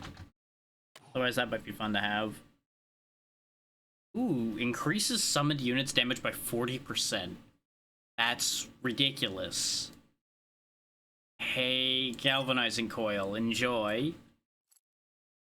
And we've got... Ooh, when standing next to the summon, move speed is increased by 5%. Additionally, the summon's attack speed is increased by 10% whenever the player is within range 5. Neat. And you get stacking move speed for killing enemies with it. In a weapon. I'm glad we figured out how to get these gems. These gems are fun. They just straight up weren't showing up in the other mode. So I was real confused, thinking just the treasure hunter was the only one that got gems or something.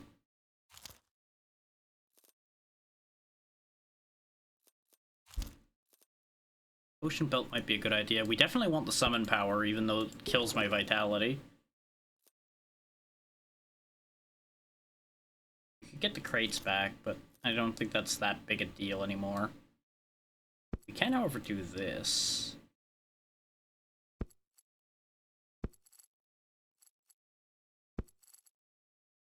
There we go. Now this gives 12% experience. And it's nice and decently contained, so we got some more room out here to have activities. Your 2 heart. Does only take 2 hearts. But now I gotta figure out how to fit another heart in. I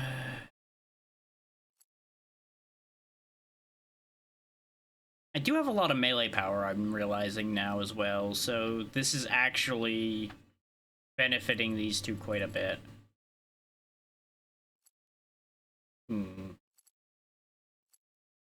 Just move these two out for the moment. I can just move this up here, then bingo bango, 2 hearts achieved. There we go. And they're nice and easy to just pop right back in. I don't think that's better, but it'll do. I shouldn't sit here and just fiddle-faddle around with this all the time. Ooh, 25% experience gain, you say?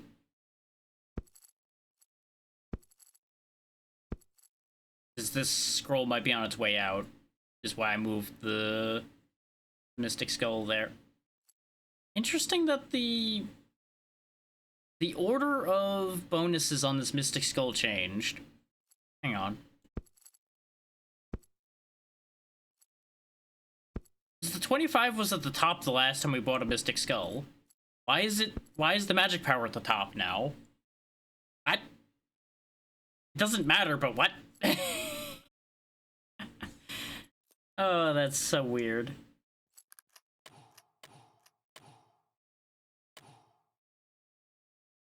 Right, that's why we have all this melee power, right. I forgot it's for every summon weapon in inventory.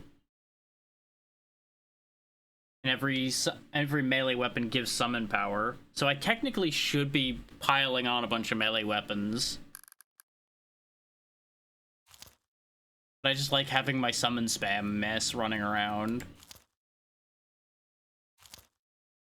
Almost like I did say that at the beginning of this run and just immediately forgot what I was talking about.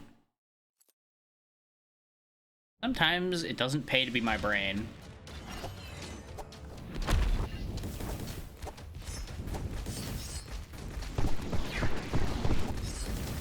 Yeah, that lightning hits like a truck now. Ooh, different statue type. Did that heal me, or did that have like a bunch of Titanite or something? I don't know. It was a red statue, so one of the two would make sense. Ooh, a summoning circle. Nothing could go wrong if I stand in this. Yeah, Cthulhu. Yeah, Dagon. Oh god. Well. You know, sometimes I make decisions, and sometimes they're really bad ones.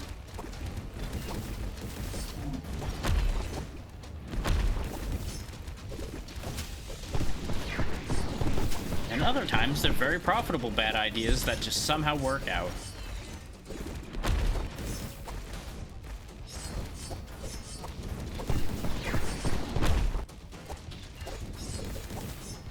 Give me all the money. All of this is mine. We have the field completely under control. There's just not even really enemies walking around anymore. Ooh, there's another good summon item. Why can't I want to build further to the right. There we go. Just took an extra reroll to make happen. Because we can get the Haunted Mirror. And the Haunted Mirror summons Banshees. Banshees are fun. Because they'll just sit there and do an AoE cone and scream in a given direction and just destroy everything that's in that vicinity.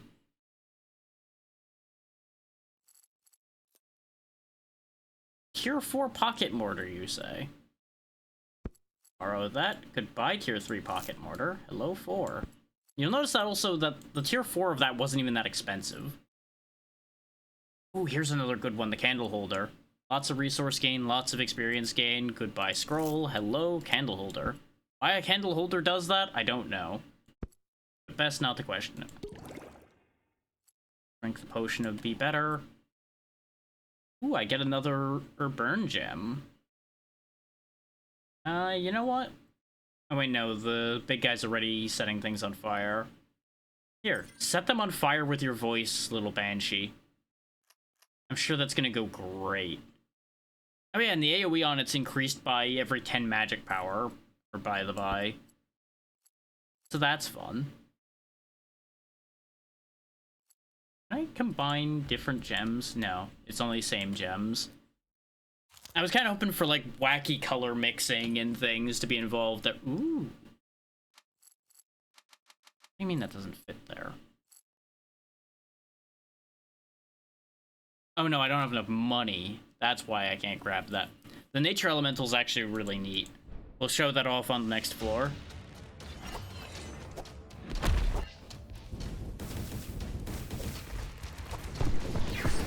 That is, of course, if anything lives long enough for the nature elemental to do his thing. Oh, that's a mimic. And he did not last long. I might have too many summons now. And they might be a little too strong. This is why I like just having lots of them, because you just reach this critical mass point where you just have control of the battlefield.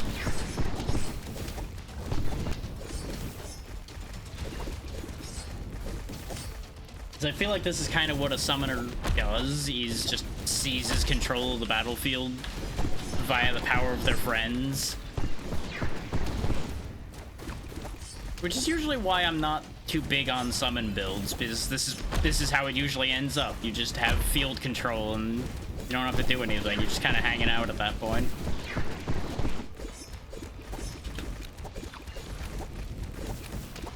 It can just be very satisfying sometimes to be this ridiculously broken monstrosity that we are now. So you'll notice we did almost die there.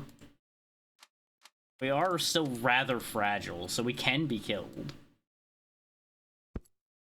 That's where the nature elemental comes in. A towering tree that extends its roots across a wide area, slowing enemies within by 25%, inflicting 1 stack of plague per second. And when an enemy dies within the roots, there's a 30% chance all allies in the area are healed for 3. And that's the neat part, is it also is another healing character. Contract of service could be nice. That cooldown reduction could be handy. 5 gold every 10 kills. What do I have that kills the most? Oh, it doesn't actually say what kills these got, right? Damn it.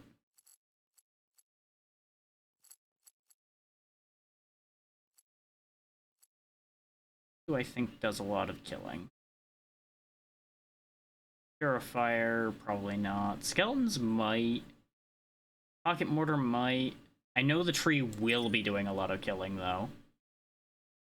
And worst case, if after a couple floors we don't see a lot of gold gain listed there, we could always swap that gem to a different summon and see how it goes. Lock that. Pull.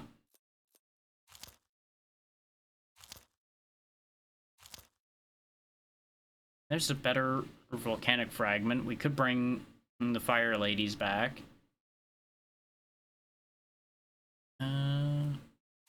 Kind of fishing for something again, as you can tell by the fact that I'm not succeeding. There's a Soul Taker. That's not really what I was looking for, but I would happily take that.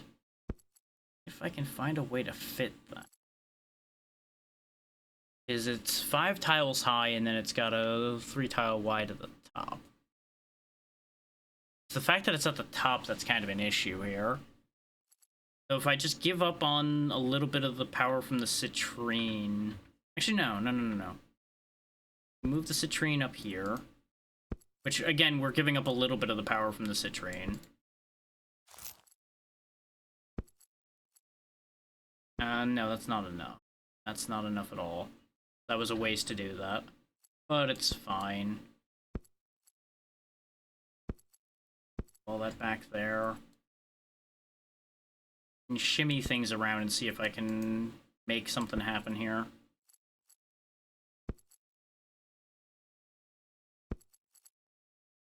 Because most of this stuff isn't really particularly attached to its locations.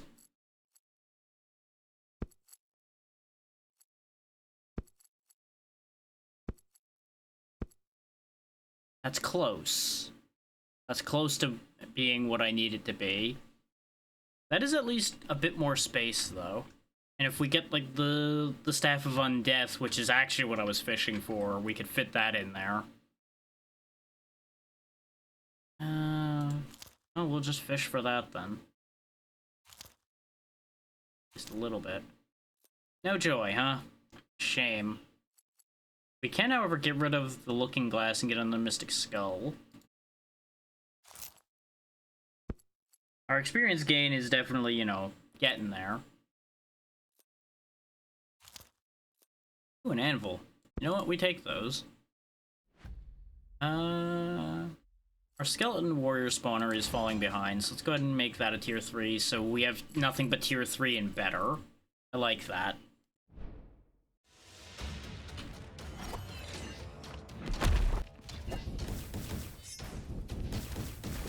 What is that thing? Well, it's dead, whatever it was. There are definitely new enemies in this mode, too, that I haven't seen. Like this guy with, like, 3 lanterns and a lantern tail for some reason. I swear a couple of the smaller enemies were also new, but they weren't, like, noticeable enough to be... have attention drawn to them. These lantern guys, though, are just weird. So they really drew my attention. And we're dead! That's how these summon builds tend to go, is you go through a phase where you're ridiculously powerful, and then you step into just the wrong spot and enemies can hit you and you die.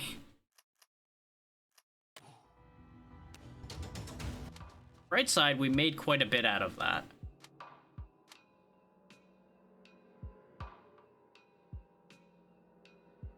What do I want to do now?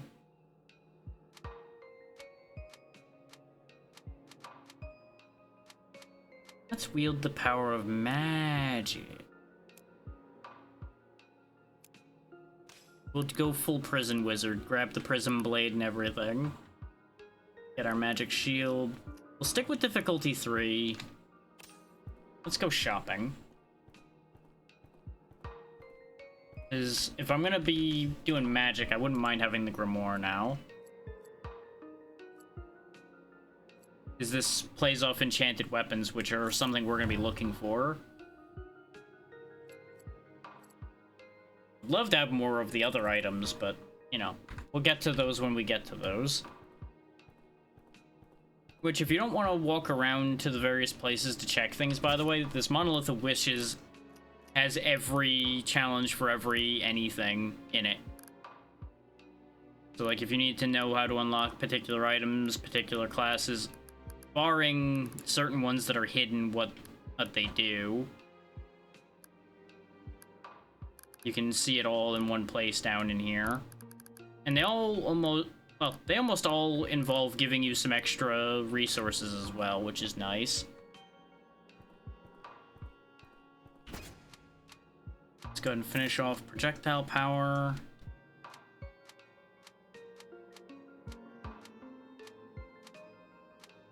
Let's get ourselves another banish charge.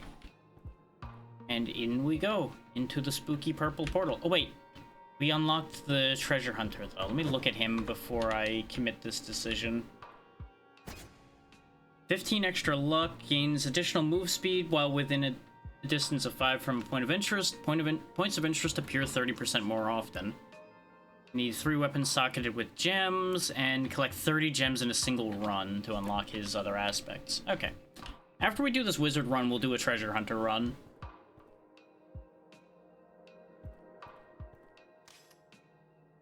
Let's see, what do I want to see the most of? This big abyssal cleaver here is very fun. It isn't enchanted though, so we're probably not going to be worrying about that. I can also do items. I didn't even think about that. Mostly because I only just now noticed that that item tab was there. I for some reason thought it was only weapons. You can make the skull give 45% damage. I'm sad that it doesn't increase the enemy amount to match. That'd be fun.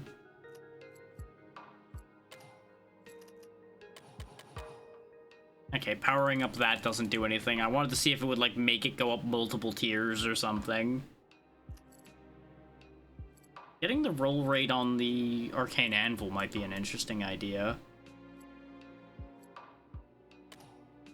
We are going to want to see the Grimoire show up, so let's go ahead and increase the roll rate on that. How much does the power go up by? It's pretty good. It's pretty good. Enchanted finger tab, no. Yeah, I think just upgrading the Grimoire is good enough there.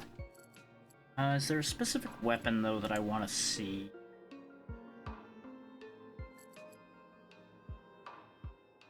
Unfortunately, the Heaven Splitter is technically a summon weapon because it summons elementals. It's not an enchanted weapon. It is a blade, though, so technically it could fit into what we're doing here. Actually, you know what? Yeah, we haven't used the Rune Carver. Let's make the Rune Carver a little more common and play around with having explosions going off. It's trip mines that have magic power scaling AoEs, so that should be pretty funny. I think that'll work pretty well for us. And we just won't spend more on anything else. I think that's good enough. For the funsies. Oh, it undid me having the prism blade, though. We have the stupid ice shooter. Did it undo the difficulty too? Can't tell. When you switch characters back and forth, sometimes it forgets things. I thought, though, since we hadn't actually fully committed to switching, that it wouldn't have done that. But I wasn't paying attention.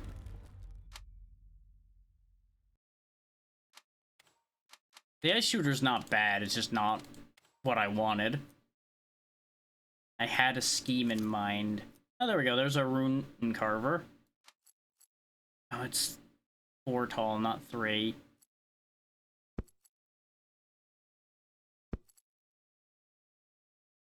There we go.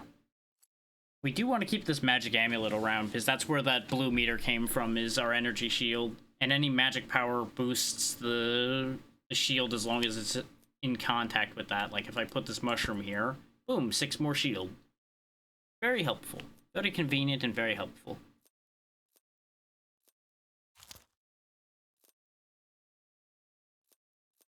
Was hoping to just start with a tier 4 prism blade, and I could technically restart. I absolutely could just throw myself into the abyss and restart right now. Ooh, that's another good one, the twin blade. It throws basically ice and lightning versions of itself out in front of it that pass through enemies and either chill or shock them depending on which one it is. Magic staff's pretty fun. Okay, we'll just wait for more space. Oh, these are literally just explosive rune spots. Okay. Here, I studied explosive runes today. Enjoy. They keep overwriting themselves pretty often, though, so I'm not super sold on this thing. I was hoping I could just keep littering the field with them. And, like, landmines. They also seem to place somewhat randomly, rather than on me like it initially seemed like it was going to.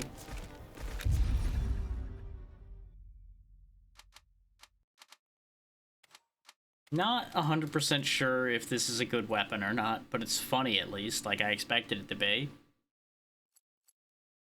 Move this wand out for a moment. But we can get that upgraded. Whether we want it upgraded, well, maybe, maybe not, but it's happened now. It has been done. Move all of this down, and then we can fit in the twin blade. There we go, there's our prism blade. We just don't have space for it right now. And another rune carver, but it's only a low-end one. I do still wish you could upgrade items by combining them, rather than it being only weapons.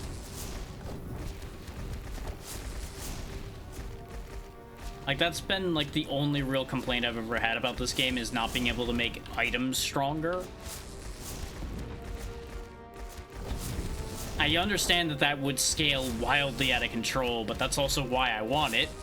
Because it would scale wildly out of control and be really goofy. Like, let me stack like 4 skulls into each other and have it be like 100% extra experience in a 2-tile space. As long as I'm willing to sit there and pay for it.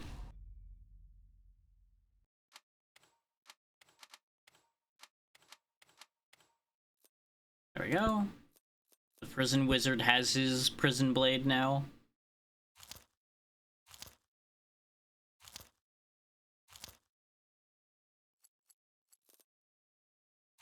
Ain't going anywhere without my shank.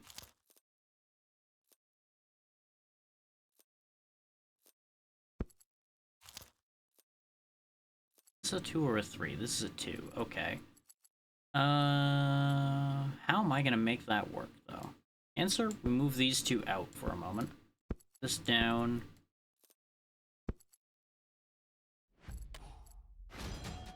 There we go. Move these back up and move it all back into position.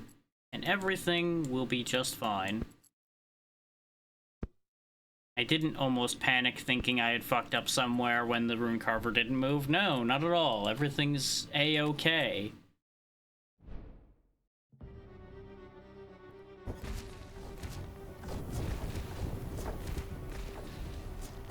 Yeah, we're just gonna be hurling magic all over the screen. That's the plan here. I might rotate the ice shooter out, honestly. Though the rune carver might also go the way of the dodo.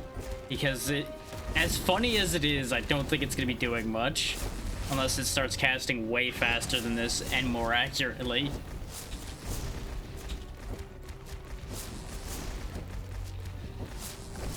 Because unless I stay in one place, it really doesn't seem like it's gonna work at all.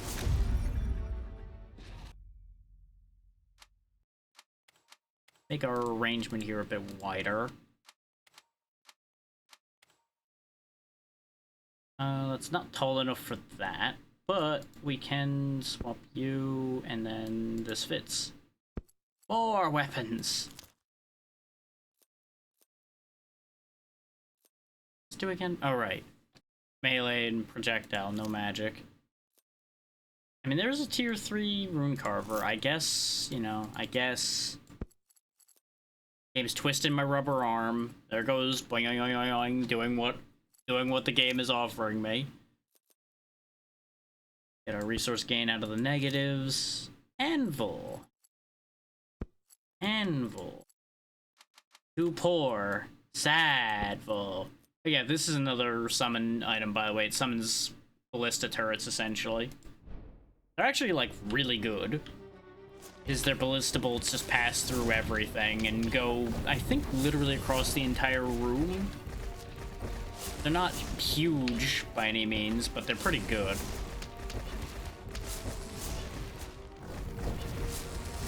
You know, it's just nice, consistent, more or less guaranteed damage. So if I remember right, they travel fast enough that they don't really miss very often. So it all kind of works out as far as that goes.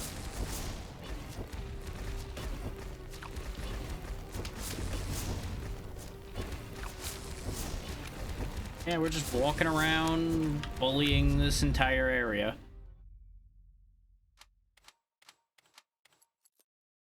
We rule this house. There we go. Borrow this for a second. Oop. You would think I upgraded the odds of the twin blade showing up, but I didn't. It just keeps appearing anyway. Case in point, right there. That one's not useful though, it's only tier 1. There we go, 0 gold left. Which, thinking about it, I think the under 10 gold thing for that one version of the king, I don't think that had to be 10 times in a row. I think that just had to be 10 times leaving with no gold at all. Shake the statue down. Shake the statue down. That's why I'm in prison, cause I shook a statue down. I don't know why I went this way in my head, but here we are.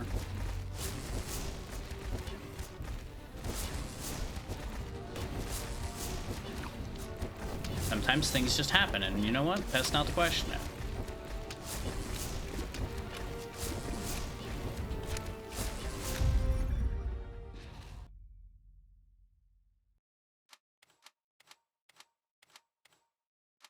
Keep expanding the entire layout here. We could fit the flame wand, but that's just a flamethrower on a stick. I'm not jazzed about that one right now. It is a decent one, just not the one I'm looking for right now. This is the one I like better, the Staff of Fireball. You know, shocking, I like a staff that throws fireballs. No one would have ever seen that one coming. Next, you'll say I like things that explode.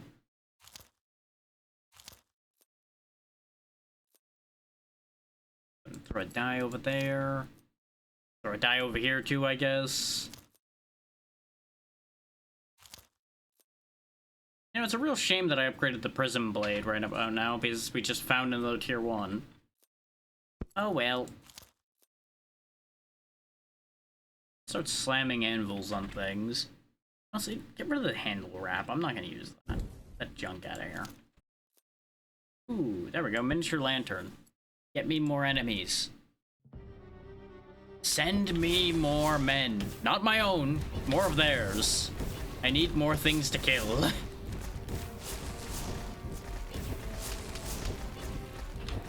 Ooh boy, when they hit me, they go right through that shield right now.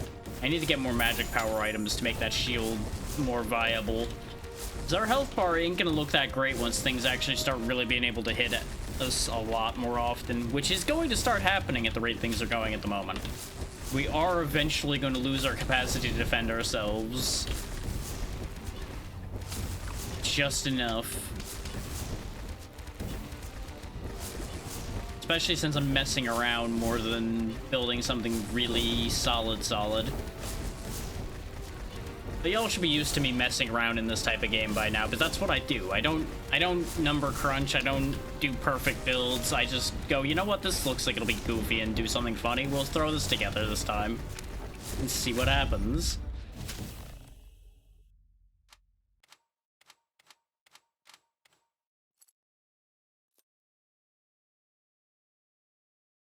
I forget what the attack on the ruby staff looks like. But it is a good one for a mixed setup, kind of like what we've got going on here. Is you do benefit a lot from your magic power for your melee weapons. We just don't have a space for it right now, even though it just stayed there anyway. Oh yeah, the shackles also get you a big amount of enemy amount increased. I forgot that even had that. I remembered the armor and the slowdown. I forgot about the enemy mount entirely.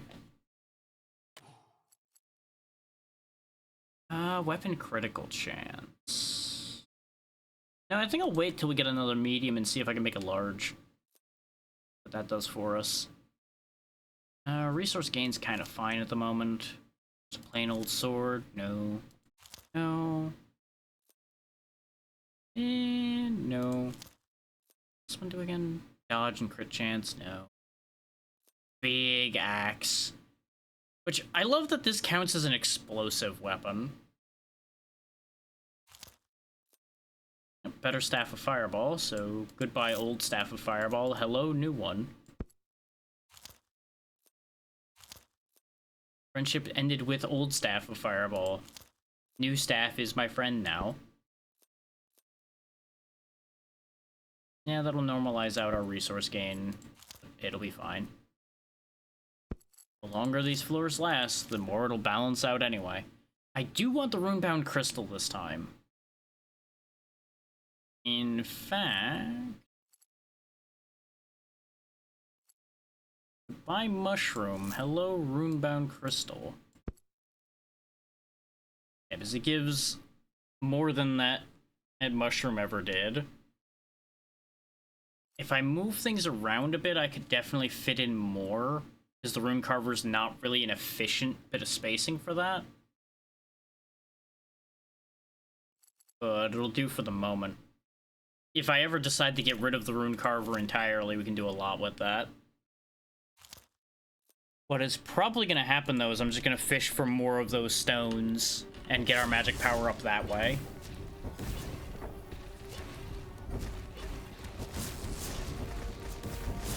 It's the perfect plan. I get a fancy gauntlet and I put all these stones in it, and then good things happen.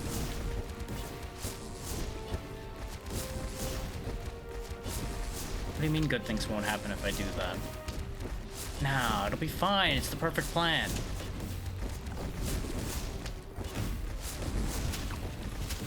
See, I got a free level up. That's the perfect sign that that's the perfect plan. Nothing could possibly go wrong.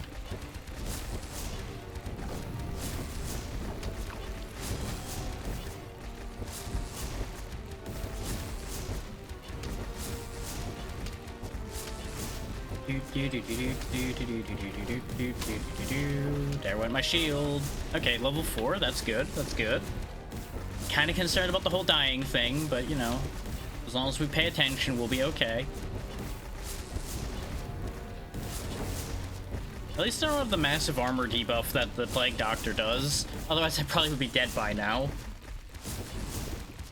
And with the amount of stupid greed I'm invoking right now. And remember, you don't heal between floors unless you have a bunch of things that actually do heal you per floor, which we currently do not have. You know, just bear that danger in mind.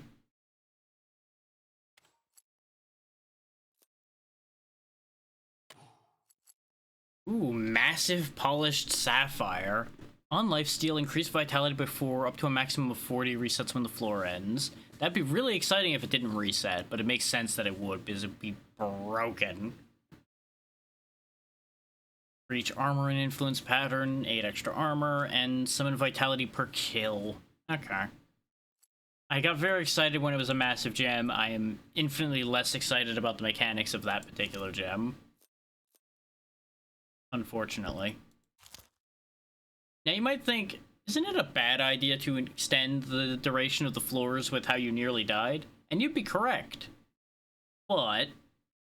greed. Oh, something I didn't mention that you may or may not have caught on to, by the way. The tags matter for more than just their attachment to items. You'll notice over there on the right, the more of a tag you have, kind of like in an auto chess type game or something like that, you gain benefits based on that. Like in this case, 6 enchanted items gives us a bunch of magic power.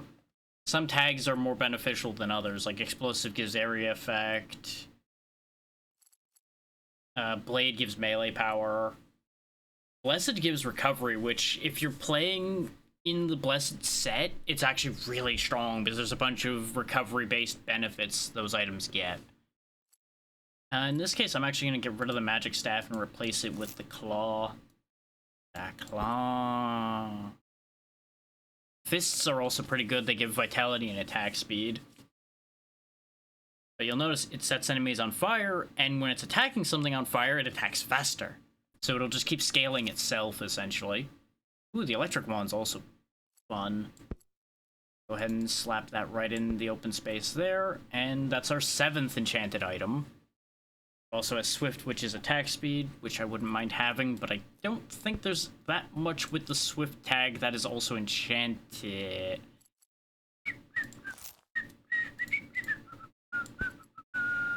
Don't mind where that really strong sword came from. Everything is fine. No one needs to know where that came from. I totally didn't steal it.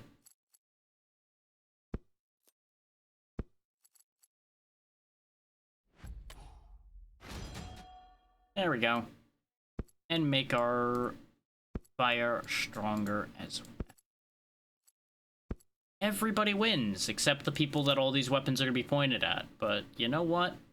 They started it, probably.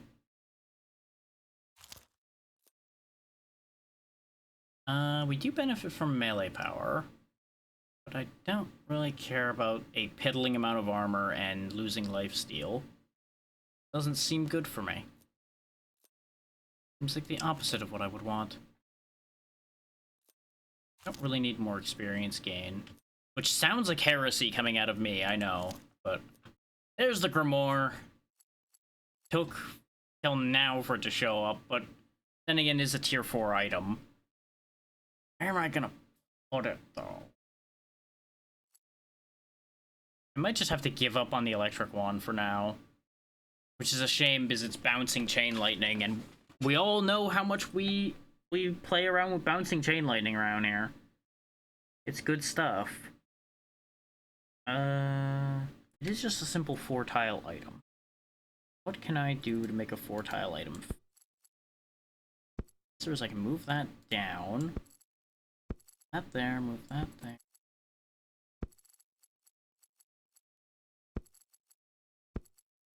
There we go. I can't afford it, that I only just now realized after doing all of that to fit it in. But hey, I fit it. We can also actually get a top tier rune carver. So I guess we'll do that on the next floor as well. I just gotta be really careful not to die. And I am actually somewhat worried about that problem.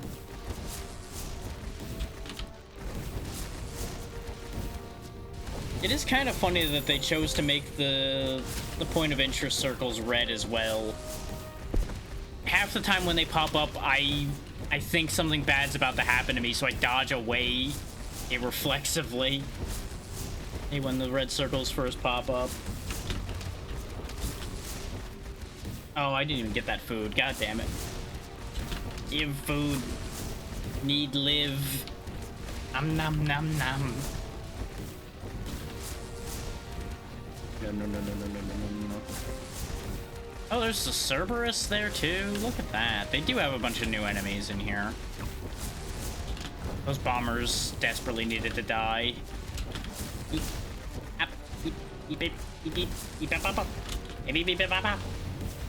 Okay, everything's fine. Is everything fine? No. Am I gonna keep saying it though? Yes. I really need to stop triggering that ballista over and over again too. It is actually becoming rather concerning. I've been having like a mini clench every time that ballista fires. Wow, we gained like no experience out of that one for some reason. Even though we did a lot of killing. At least it felt like we did a lot of killing.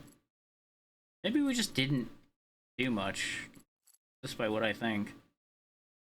Okay, same thing as the bigger one does.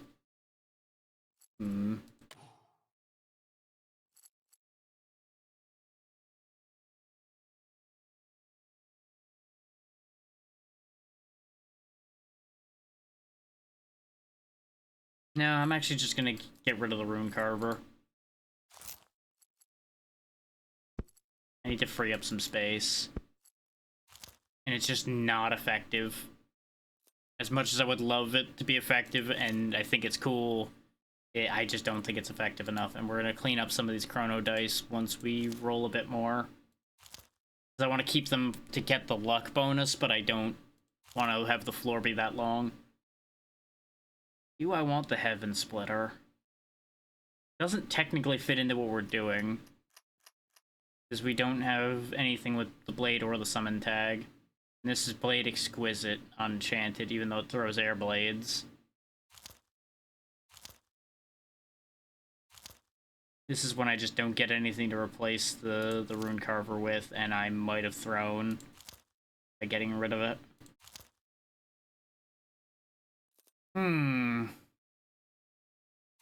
So that's how this is gonna go, huh?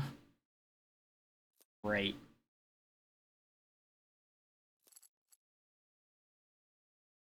Sometimes a decision is made and regret ensues.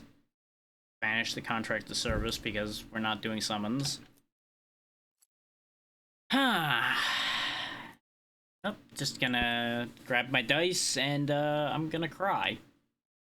I guess we'll keep all of the chrono dice for now then. Because, you know, that's not a terrible idea at all or anything.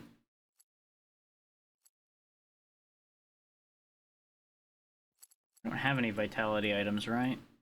No, none of these are vitality gaining items. Let's get some stuff jammed in around this runebound crystal, though. Now that we have our spacing changed. We can get some more buffs from it. So all of the items I have right now are really jankily shaped.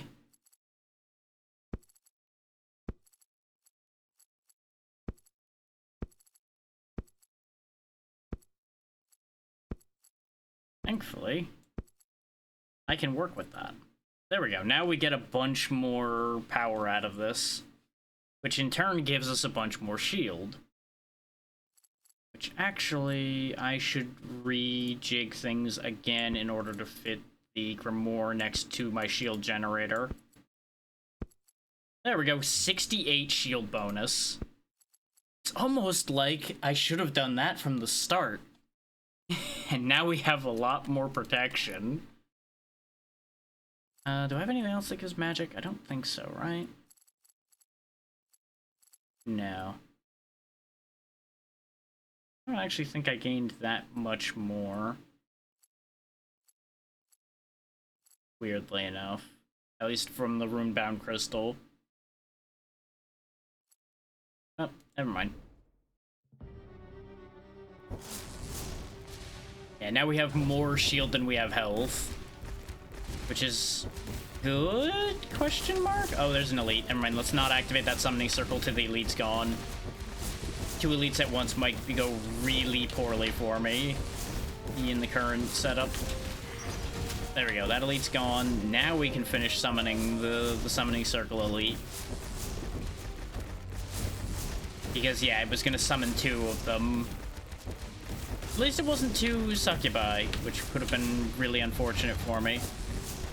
I gotta stop shying away from the fire fields, by the way, because those are my fire fields. They don't hurt me.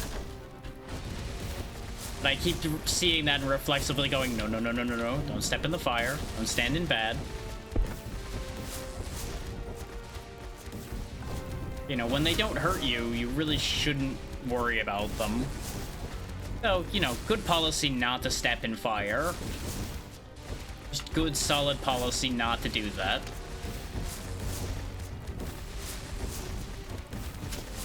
We're gonna gain more than 5 levels from this round. This has been a good round. This has been very profitable. Now, the question becomes, how are we gonna leverage that? And the answer is, we'll figure that out when I'm not about to die. That seems like a much better idea than thinking about it right now. Ignoring the fact that I'm still thinking about it anyway, because I'm a greedy fool who's getting ahead of himself and counting his chickens before they're even laid. Come on. Yes, 6 levels. Okay. That's gonna help. 13 spaces.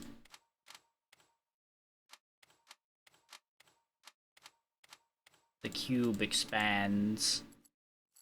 We also got some gems. Large polished emerald. Increases weapon lifesteal by 15%. That'd be great if I had any weapons that had lifesteal. And all of our smalls... really, all of our gems are different ones, except the tiny sapphire and the big sapphire we have. We can't do anything to combine those. Oh, that'll help. Deck of cards. And that is a better ice wand, which I guess I'm keeping at this point, because we haven't really seen too many of the other magic weapons, because there are more magic weapons. The power fist technically would fit what we're doing to a certain degree, because it would benefit the claw from having a second fist. But no, it's not. It doesn't fit the ideal setup enough. And I am stubborn and foolish. Oh, there we go, the crystal staff. I don't even remember the crystal staff, but we have it now. It'll rain ice shards down upon our enemies. We basically just have Blizzard on command now. Yeah. There's an example of how blessed items work, by the way. Adjacent blessed weapons gain 1% damage for every 4 recovery. So you put this in, like, the center of a pile of blessed weapons, and you just suddenly are gaining damage hand over fist, while also becoming impossible to kill. And actually, yeah, these are the 2 items you basically want for high power from recovery. Because the Flagellant's Crown gives you 1 of each power for each 2 recovery. So you got 40 recovery, congratulations, you now have 20 to L3 of your power stats. Congratulations on being able to kill everything.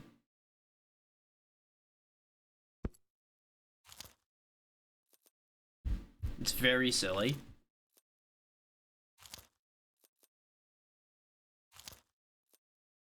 The crystal flower actually could work for us pretty well here. Can I do something extra funny and make the magic power from this reach the bonus? The answer is not really, not without doing a lot of nonsense that I can't be bothered to do right now. But we will take the extra magic power.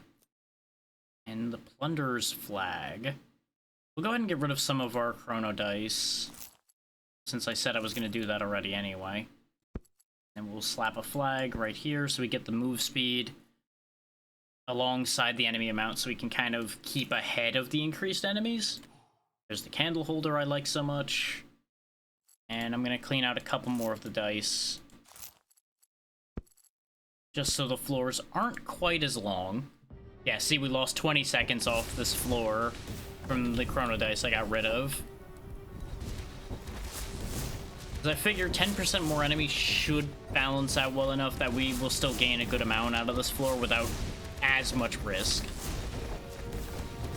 Though 10% more enemies might actually be more dangerous.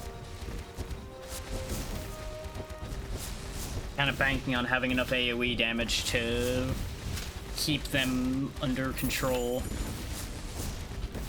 Gotta remember that these chests are solid as well. Like, I just ran straight into it like an idiot there. And was like, why can't I move? The answer? There's a box in front of your face, dum-dum. Money. Money, money, money.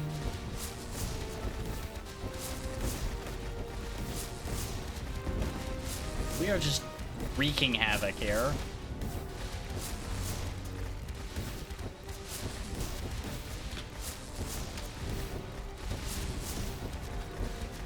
Yeah, the other one, by the way, that I was considering playing today was Crafty Survivors because it went into 1.0. But I think we'll hold off on that one until I unlock some more stuff for it, because unlocking stuff for that one's kind of slow. Or at least it was in the versions I had played before. Maybe in 1.0 it got better, but I don't know that for sure. And I think it would be more interesting if I had more of the characters available, because I have a decent amount of them, but I don't have, like, half the new stuff.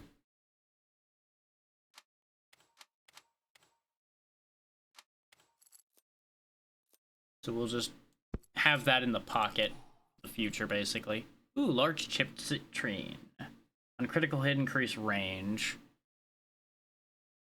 Not that exciting, but the experience gain could be exciting. In fact, we got the perfect spot to put it. Oh, the influence zone for it is weird compared to the other one, though. Well, we're still getting 7% more experience from that for the second, until I decide to put it somewhere else. You both are small, so become less small. Ding. And we'll have it... Oh, but it's on critical hit, it chills, though. Still more useful than the vitality. But we don't have any critical chance to speak of, so I'm probably not going to bother putting that in anything yet. Bright side, if we need money, I can sell a bunch of gems. Oh, there's a fire wand. We can fit, I just need to move things around for it.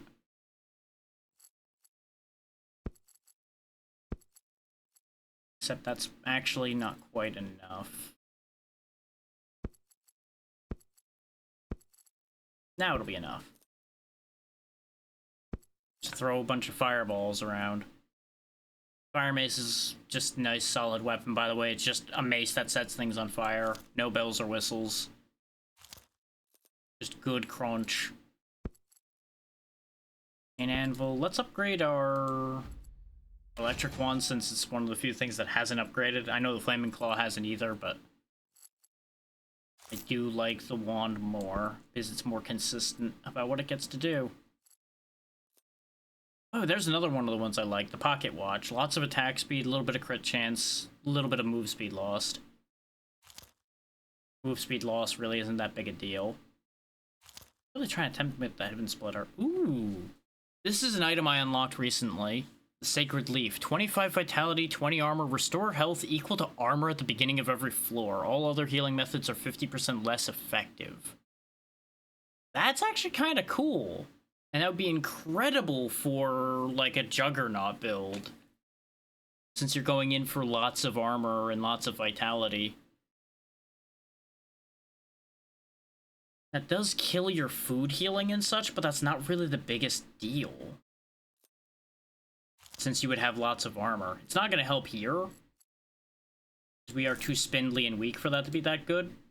Also, I'm rewarded for the choices I made. Ooh, there's another weapon, the rapier. It is an enchanted weapon, and it shoots lightning orbs whenever you hit something. But I can't fit it in here anywhere. So let's mark that for the moment. Let's get this attack speed because it'll be huge. Yeah, the Masterwork Spearhead would also be very good. We're getting into that tier of luck and far enough into the stages now where we're starting to get some real good stuff. But this also means it's probably gonna get hella dangerous now. That's why the higher fire rate's gonna be much more important. Keep the bad men away from me. Go ahead and open this box. I opened the box first because if it was a mimic, I was gonna dash over and grab the invincibility immediately. Need to shut him down. Right now, I'm just kind of keeping that invincibility in the pocket instead of just using it immediately like I usually do. Oh no, there's a second one now. Now I can afford to be a little greedy.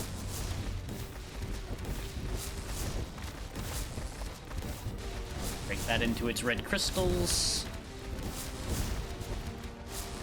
There's bombers around somewhere, I think, because I'm seeing a lot of red dots appearing around that I don't appreciate. Those are not my red dots, therefore they're not okay.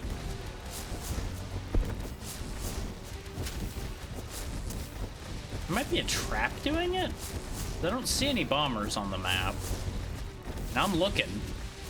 I'm hunting. Oh, there he is. He was all the way on this side of the map. I saw a guy moving at the right speed for it. He was just buried in all kinds of other things that were happening.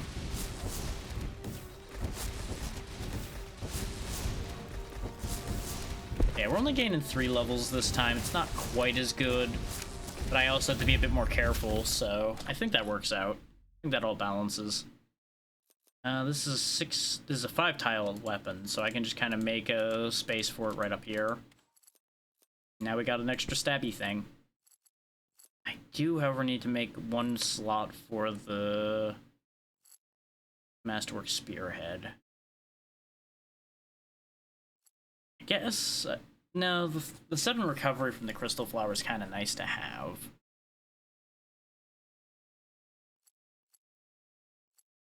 Actually, yeah, that'll work.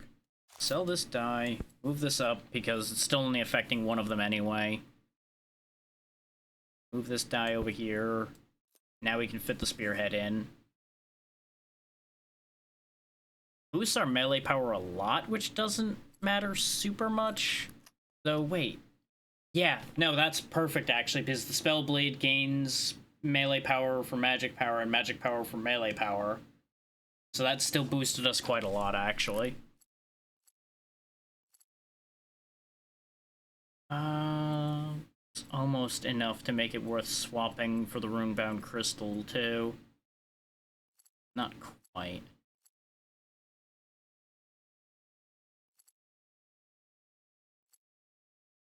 So this doesn't have to be surrounded by the weapons. I could rejig all of that if I really cared. Move speed on kill. Armor after every 5 enemy kills. That could actually be very helpful. Okay, so there's polished and there's masterwork. Okay, so there's yet another tier of gems. Each luck item in the influence pattern gives luck. Ooh, that's a nice influence pattern too.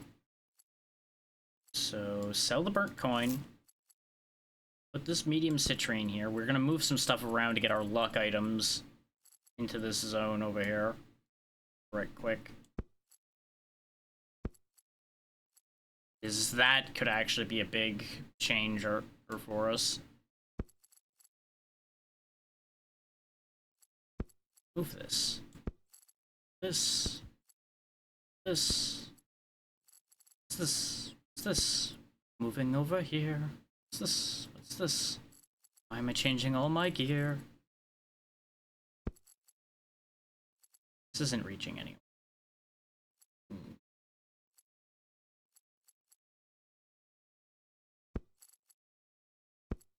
Move it up here, though. Now we're onto something. Now it touches all of those. And I can, like, sneak another die in, like, right here. But I need to now turn a lot of other things on their head or start getting rid of stuff. This is giving me 20 more luck. Oh, guess this crystal flower has lost its need to exist.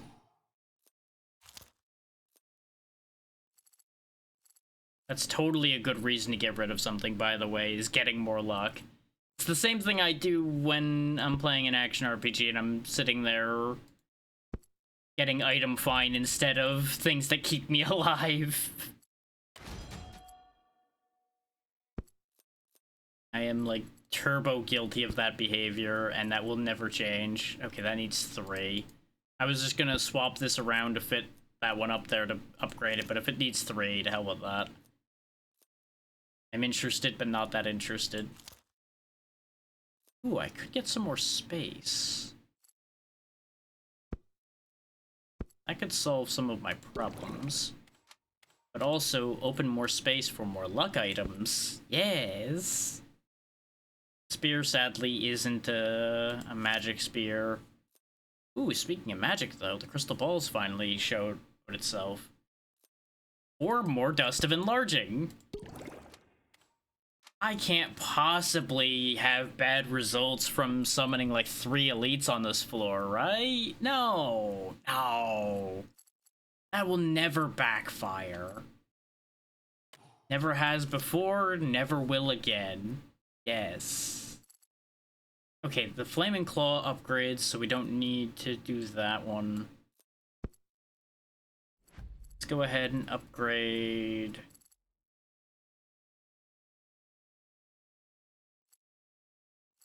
Really wish I could see the past floor stats, which I thought I could see, but for some reason I'm not seeing them now. I think I'm getting my games mixed up again. Trying to decide what to anvil. I could upgrade the sword. Staff of Fireball's been around for a while, and the fire zones it puts are pretty consistent in doing damage. The electric wand would be pretty consistent too. I don't know how consistent the fire wand's been about just regular fireball. Flaming Claw, we have this Flaming Claw sitting right here ready to upgrade it, so I don't need that. Let's just go the safe standard choice here. Make the fire zones stronger. And we will just quickly move something to get the other Fire Claw in. Just move these 2 out for a second. Oh, there we go. Have 5 melee and 5 enchanted weapons as the Spellblade, because I apparently never did that. Because I think I usually had, like, too many magic weapons, but not enough regular weapons whenever I was playing the Spellblade. Which is funny, because Spellblade's something I've used a lot. That's the life-stealing version. There's another luck item I can keep boosting my luck with. Hey, another Dust of Enlarging. Just go ahead and put that there. Now to see if I die to the consequences of my actions or not. With the wild array of nonsense I have levitating along behind me. Oh, this is where the lantern guys are too. I have regret. I have so much regret about my life choices. I have done a terrible thing.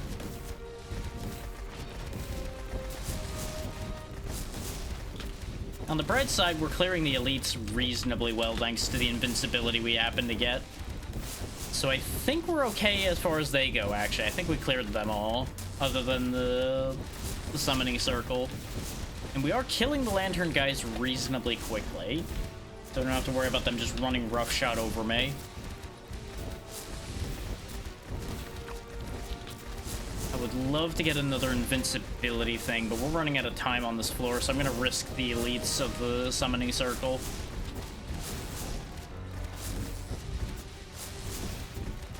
Besides, I think there is an unlock based on using summoning circles a bunch anyway.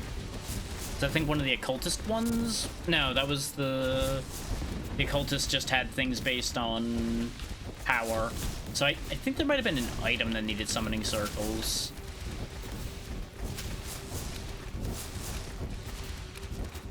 All in all, we came out of this floor pretty good. Only gained 3 levels, but we didn't die. Not dying was the important part of that one. And that may sound crazy in that it should be the important part of everything I do, but what about more dust? What about more space?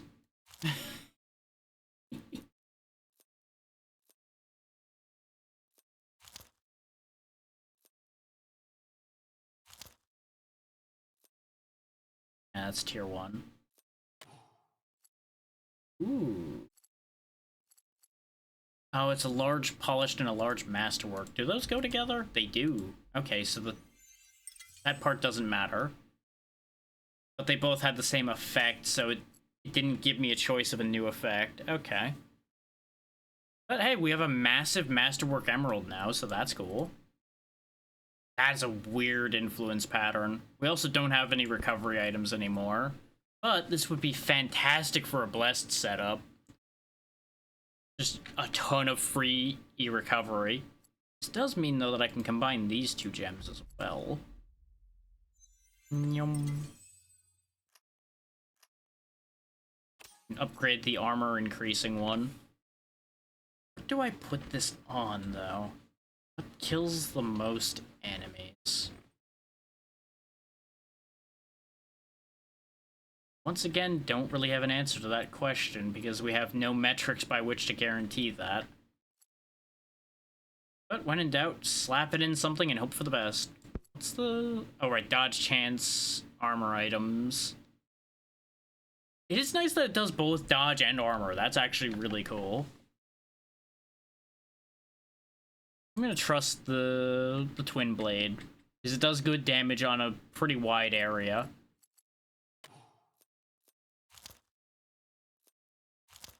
This is when I find out that other weapons are actually just like filching every kill it could have been getting, and I'm just gonna be sad at gaining no armor.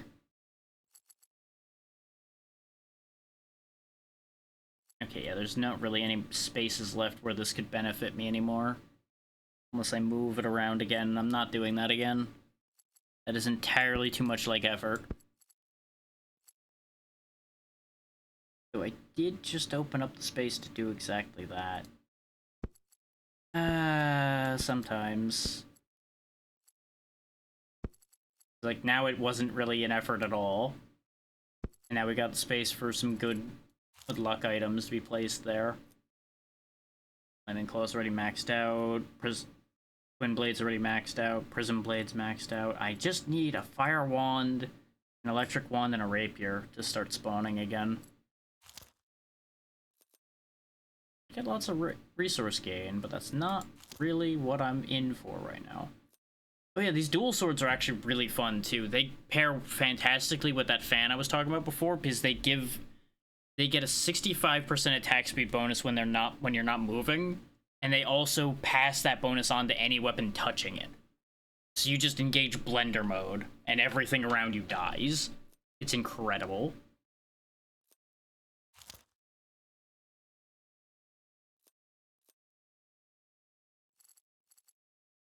You know, every luck item, does it count things that have negative luck? Like, I can't afford that, but I can sell, like, this piddling little gem over here to figure this out. Because right now it's giving 24. Put this here. It does not count. Okay. I was curious. We'll keep it anyway because it's resource gain. It didn't say it had to be a positive luck, so I was very curious if there was a workaround there. Beholder, please. There we go. There's also Big Demon Man. Yeah, that's the thing I call the Minotaur. I'm looking at it again. It's just a Big Demon Man with a sword. The thing I remembered was it was a big thing with horns, and big thing with horns is usually a Minotaur. So that's why Brain went, yeah, it was a Minotaur guy. That guy. Sound broke a little bit when it was trying to deploy the gold there. That was a little odd. Just in case anybody heard that and thought it was them. Like, no, the game did that. The game just kind of had a moment as far as sound is concerned. Probably should be concerned by that, but I'm really not. Because I've seen so many strange things happen, and it's also trying to play like 10 sounds at a time every second. So the engine might just not be able to play that many sounds at once consistently. It's hard to say for sure on that one, but I'm inclined to think that would be the case.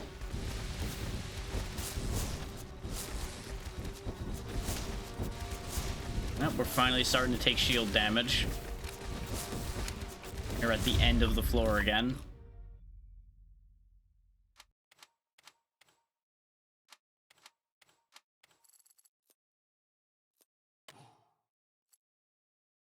Ooh, just increase weapon damage by 15%. Yes, please. Combine that. Make a bigger one.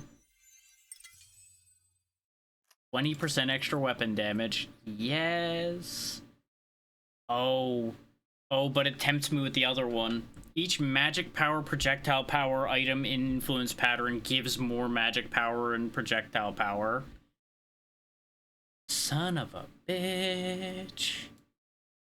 Oh, and it's a nice straightforward pattern too. Oh no. Okay, hang on. I gotta move things. We have a new plan. We have a new cunning scheme. Well, you just get out from over here. Orb, get over here. Where'd my spearhead go? There it is. So this now gives 12 magic power and 9 projectile power. The projectile power doesn't matter.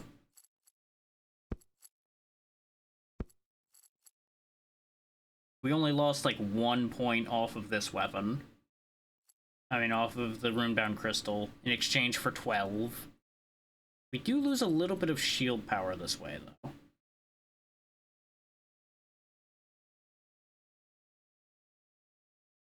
Actually be in my best interest to swap these two items' positions, but I'd have to move so much to make that happen.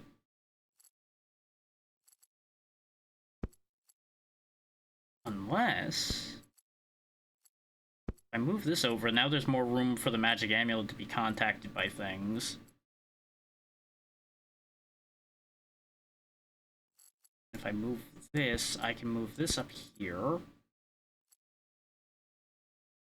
Actually, we can redo how that's structured entirely.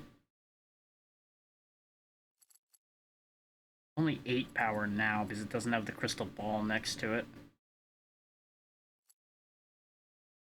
Rotate this and move you over 1. I'm doing so much nonsense here, and I understand if people are getting bored of that angle of things. But, you know, this is just an important part of the game, so this is how I do things here, as we all know as well. Move orb over. Now this gives 12. Now we have less of a shield bonus now, though, because we've damaged the benefits of the runebound crystal too much. But that's part of the plan, is rejigging that as well. And now it gives 7 magic power. Lost actually a lot from that somehow. We only lost 1 item that's touching it. Why have we lost so much shield? That doesn't make sense. So if I can move the crystal ball over 1, we can actually do even more for the magic amulet.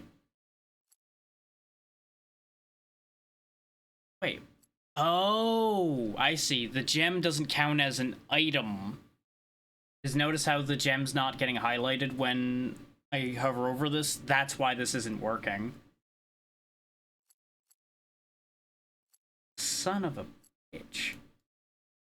Well, then I should just let go of some of that magic power and do this instead. Because I can put that there and get 90 shield. That seems more worthwhile. Also actually freed up a decent amount of space in the inventory, incidentally. Just because things got rearranged tighter. More attack speed, but we're already at 46. I don't know if I really need that. This would be nice because it gives just every stat I like. Who needs move speed when you can hit like a house? More enemies for more profit. There's a better sword, so go ahead and just get rid of this one for this one. Ooh, the red gem is tempting, though we do only have 10% crit chance. I never see the red gem when I have decent crit chance. It just never shows up. It just refuses entirely. And I blame that partially on the fact that I pass it up a lot. Like, the game, I swear, reads when you end up not taking something and goes, well, I guess he doesn't want this. Ignoring the fact that there are times where I will want that.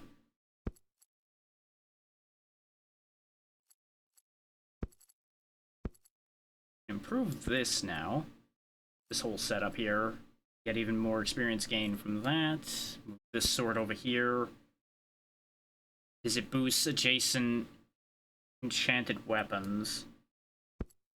Actually, what I should be doing is have this down one step still, so that it's that these are between them. Yeah. This, that, optimizing, optimize. How about even more enemies?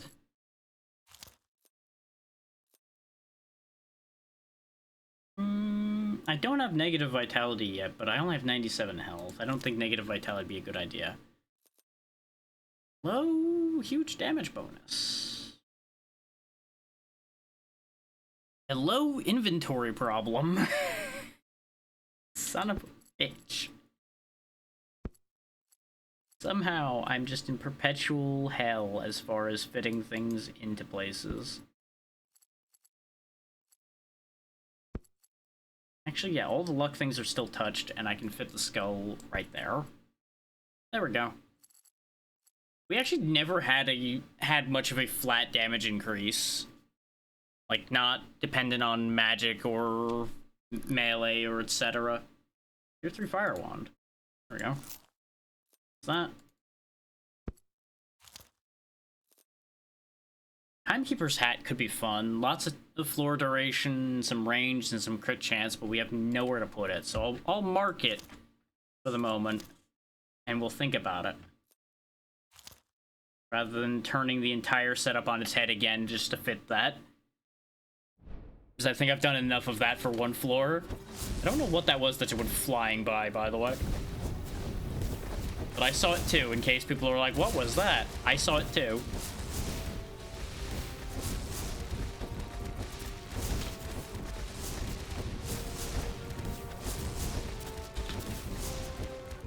Go, demon is down.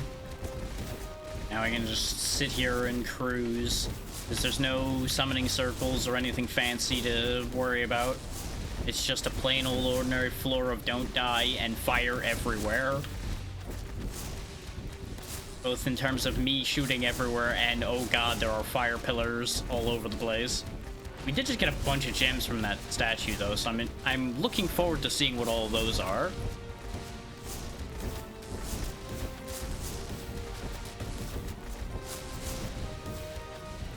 Whether there'll be anything great or not, we'll see. It does seem like they're color-coded when they're on the ground. So I think I got a citrine, a sapphire, and something else. I saw at least a yellow and a blue. Unless the bluish one was an amethyst, because it did look purpley. I don't think we've seen any amethysts in this game yet. But it is an option. I don't know if it's the option that'll actually be true, but it is an option.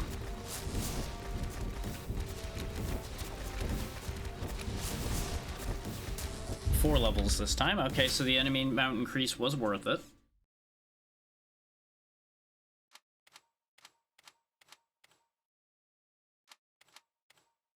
There we go. Just make a nice long line up here. I was debating putting in a second twin blade. I do really like the twin blade, and you know, another tier 4 weapon's kind of hard to argue with.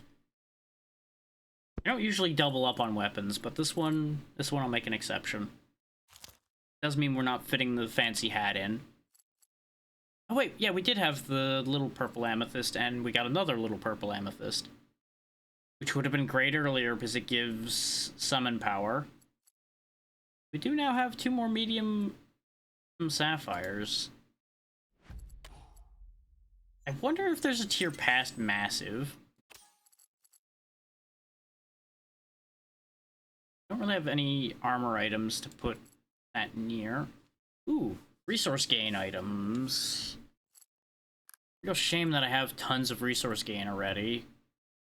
Otherwise, I would be far more excited about that. But... okay, yeah, I can't quite make that reach. Would have to put it... no, I couldn't even put it there and have it work. I'd have to put it where the experience gain one is. Which would then make it not work. Good enough for now. Find the gems. Convert summon cooldown into attack speed.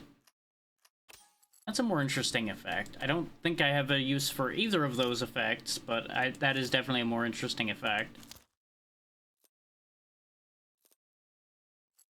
We could have another Prism Blade.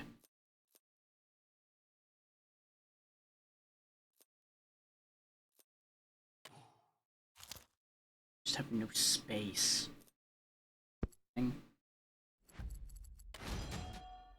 Nice, crit chance on the blade.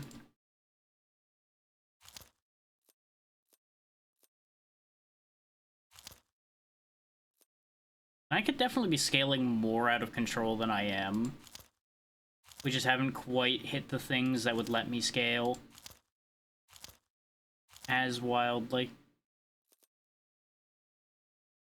Sure, just keep increasing my luck, I guess. Now I would arguably need to move things.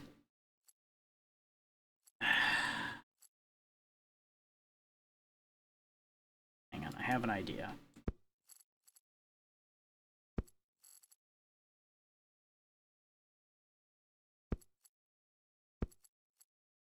Yep, that'll work. There we go, another luck item in range of that, so we're back up to the 24.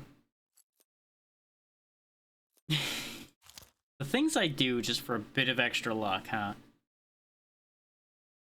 There we go, 77 luck. That might be the most luck I've had on one setup ever. In fact, let's start getting rid of these abacuses since they're reducing my luck. Upgrade the electric one since I just can't seem to see another one spawn. Game? Why must you do this to me? The second I complain about it and use an anvil for it, you give me another one? Like, thank you for giving me another one, but, like, your timing couldn't be better or worse simultaneously. So there we go, electric wand is done. I was gonna say, I think my luck might actually be high enough that that's less likely to appear because it's a lower end weapon. And lo and behold, it didn't matter, it showed up anyway. Sometimes things just work out.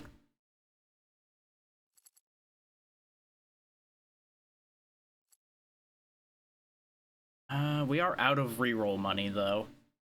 And out of space, so to battle!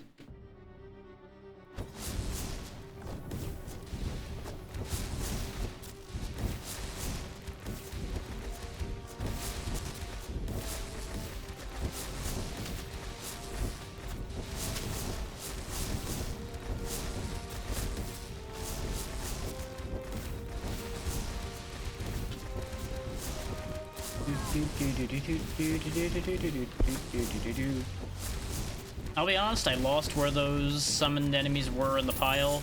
I just kind of hoped that they would die, and I heard at least one of them die. And judging from the fact that I can't find the other one, I'm going to assume they're dead too.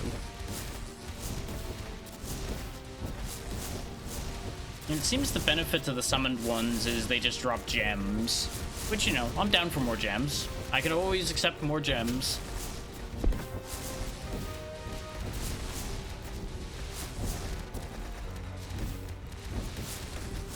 Oh, and just as a little side note for everybody, next week is going to probably have a double up of Repo just because I can't schedule certain people that I wanted to on Thursday, so there probably is going to be a second session of it on Saturday, since I also don't want to, like, run Lethal 2 weeks in a row on Thursday.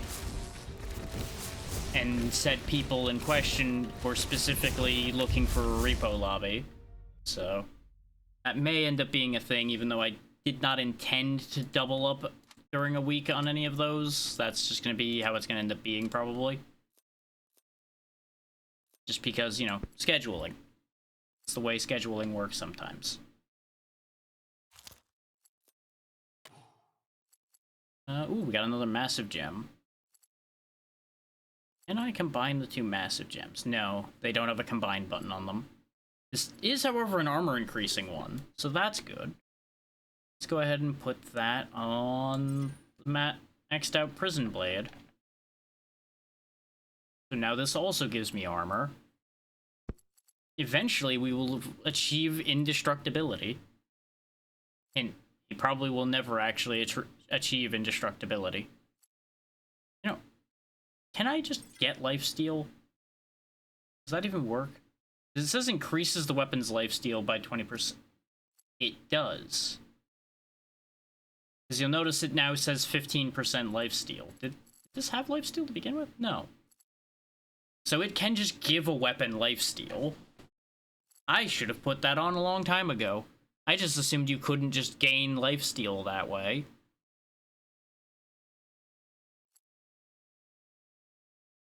So technically I could put the vitality increasers on now then. If I just want to keep scaling more and more, but let's not. Let's not toy with that, because I'm gonna become complacent because of the boosted vitality at some point and just get obliterated. We all know that that's how that's gonna work out. Nice, the damage went up, that's perfect. There's also a world in which the on-enemy kill thing doesn't need to be that...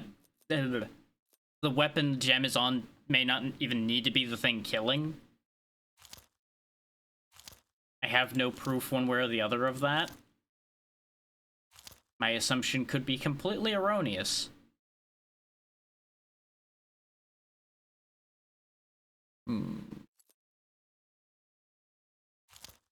So many good things if I just had some space. I've never seen the repair tower spawn. But it heals all allies within its area effect. Area effect increases with projectile power, which is interesting. And of course, adjacent recovery items receive more recovery, which, again, for a blessed setup could be wild results. Spending all my money re-rolling again. Let's go ahead and grab that anvil. I'm fishing for the +5 on this Prism Blade. It'll be the finest shank in the land. And its damage went up again. Incredible. I have space for another Mystic Skull. Not directly.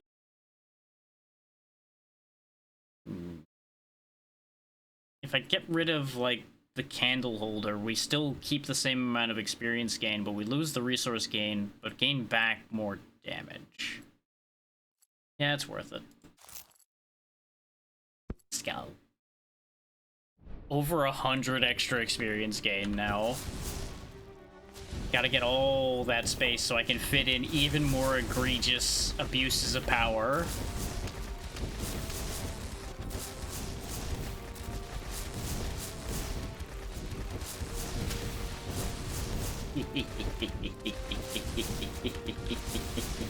Oh, look, a statue. Oh, there it goes. I just touched the statues and they explode now.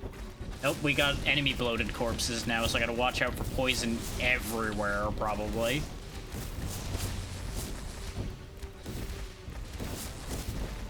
That just seems like a problem waiting to happen.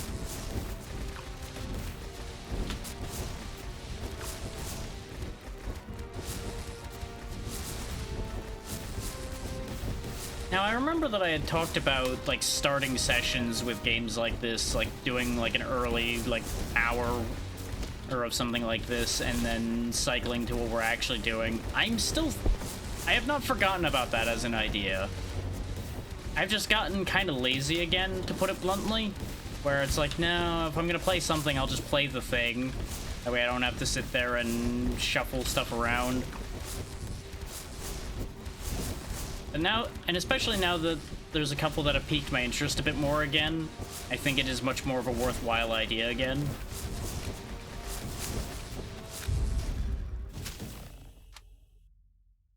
About the only consequence to that becomes YouTube content becomes slightly more annoying because I have to start splitting more things. It's useful overall for said YouTube content, but it also just adds extra work to it.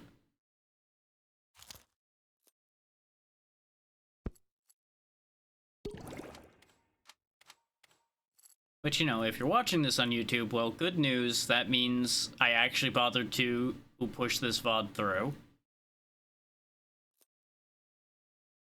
Which most of the time I do. In very rare occasions have I not. And it's usually because something either went horribly wrong during that session or the session was just garbage. Which does happen on occasion. There are a couple, like, real garbo sessions that I definitely let quietly disappear into the ether. Could add a Pestilence Carver to this setup, because it is an enchanted weapon. If I'm aiming just for the enchanted tag, then that is a valid weapon to have. And a potent one at that, I just don't really have an immediate space to fit it. But I think I know how to make it fit. Move this setup up here. No, that doesn't work. Not immediately, anyway. Might be able to still make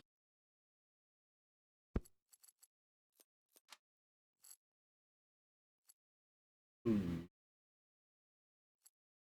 Honestly, I think we just get rid of the citrine at this point. I don't think we need the little bit of experience boost it's giving at this point. Some may say every little bit helps. I think every little bit of extra Pestilence Carver will help more.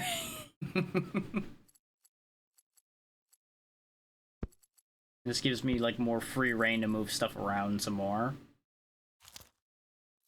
Oh hey, the Bloody Teeth. Would have been excited to see that earlier in this run. I don't know if I'm excited to see it now. And we are still spawning a lot of elites, so technically it could be worth it. Let's not. I don't know if I feel like pushing my luck that much right now.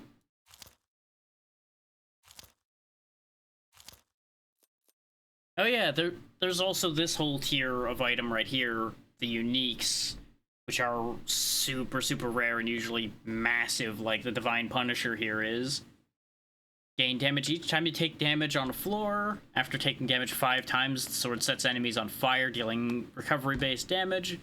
Adjacent blessed weapons gain damage equal to every 2 recovery.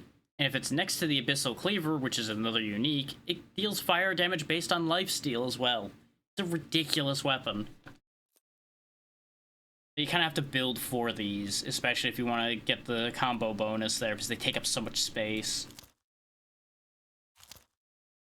It's also the wrong tag for what we're doing here anyway. I can't fit that in.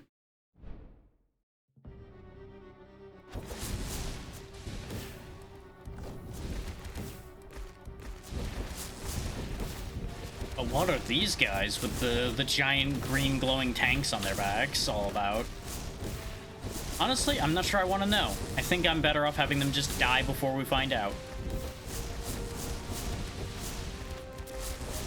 Beholder that needs to go. There we go, the Beholder is gone.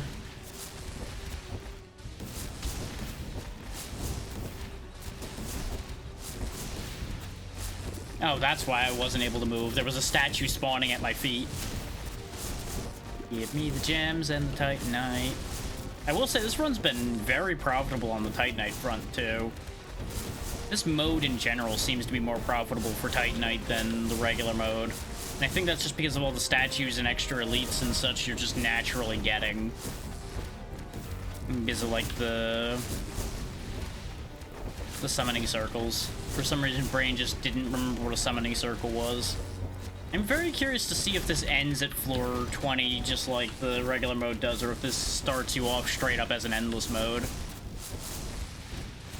We just need to survive to find out. But, you know, so far looking good in that front. But we've said that before and died instantly afterwards. So, never completely bank on that happening. Survival is unfortunately never guaranteed.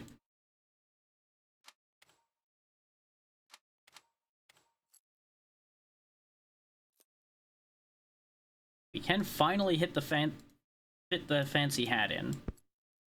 Supposedly. Oh, it fit right there, okay. Oh hey, tier 4 fire wand. There we go. And I didn't get any gems even though it looked like I picked up. It must have just been Titanite then. Just the crystal wand and the rapier and the other prism blade left to upgrade now.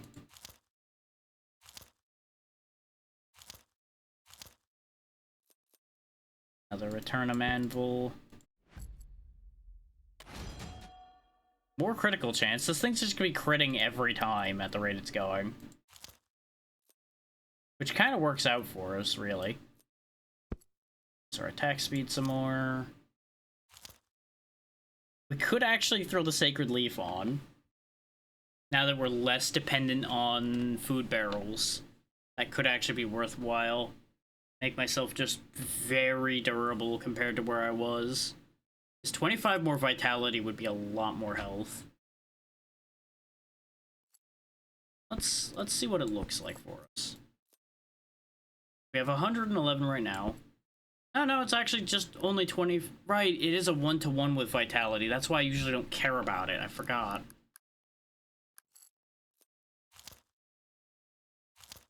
For some reason, I thought you get more vitality than that. I mean, more health per vitality than that. I don't know if I care about that then. I think we just don't bother with that. I think that's just Gabo. It's useful, like I said, for the specific class we were talking about before. It's not useful here.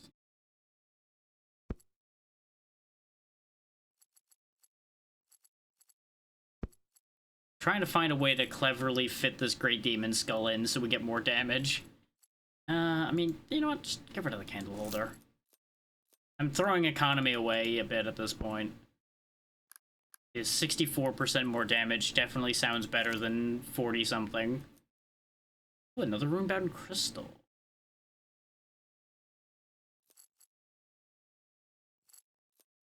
I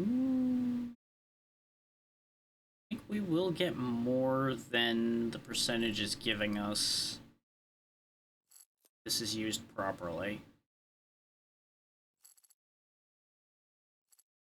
Alternatively, no, because we don't have much range, so I do want to keep the lantern for the range we do have. I could also get the Thunder Spear. The Thunder Spear is another enchanted weapon. I completely forgot that this also had the enchanted tag. There's a lot of things in this game with the enchanted tag, in case you haven't noticed that.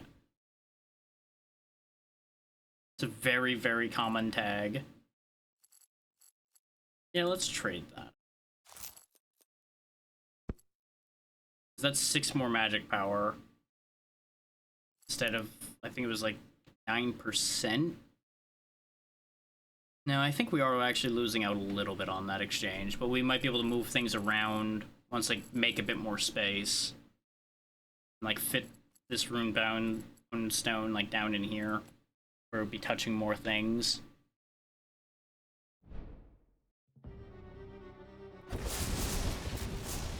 That attack speed increase is definitely showing as the weapons just start going wild. Now, don't get me wrong. A wiser man would have equipped all of that, all those crazy gems and all of those anvil buffs on one of his ranged weapons, because the Prism Blade doesn't really get to act nearly as often as the ranged weapons do. But he's the Prison Wizard. He has to buff the Prison Blade. That's how it works. That's his whole shtick. You get too close to him and he shanks you magically.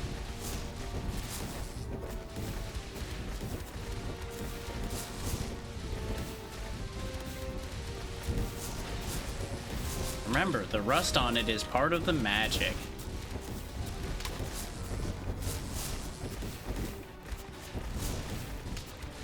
Ow. You know what? I probably deserve to take those hits for that sentence. That's definitely a case of, you know what? Fair enough, video game. We are actually in legitimate, serious danger right now, though. What even killed me? I walked forward and I just kind of died. I'm guessing, like, the bloaty guy probably put poison under the poison I had, and I didn't see it? That's such a shame. We were on, theoretically, the last floor before the boss. Oh, that sucks that we died there. But remember what I was saying about getting complacent? Yeah. Complacency kills. Treasure Hunter. So, blades or guns of normal varieties. I'm actually gonna take the small axe and we'll go with the agile and swift items. Those might be fun. Adjacent luck items receive 3 luck. Increased points of interest rewards by 2% for every 10 luck. Completing points of interest reward 1 gem plus 1 gem for every 50 luck. Okay, so he genuinely just starts getting gems everywhere. This could be interesting. Depending on how long this man lives, this may be the only other run. We'll see.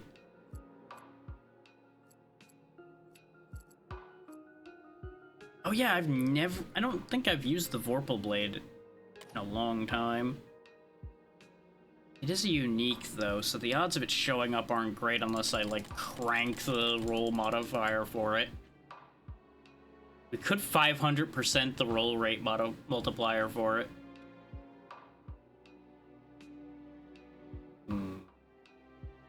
No. Yeah.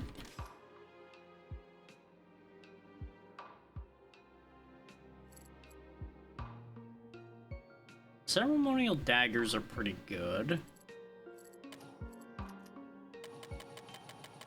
Could you crank the damage on ceremonial daggers? Nah.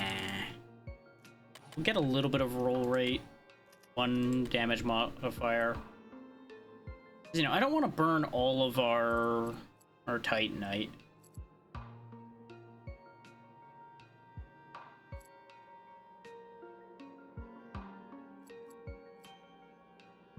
It might be a fitting bit, though, to aim for exquisite weapons as well.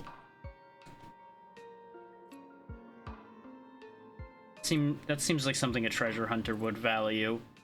Fancy, like, relic weapons and nonsense like that.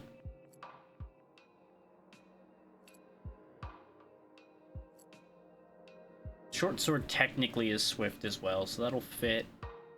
Sharp and agile for the dual sickles, which are the opposite of the dual blades. They give you attack speed while moving and don't share.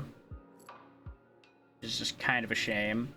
Yeah, these are only sharp. They're not agile, unfortunately.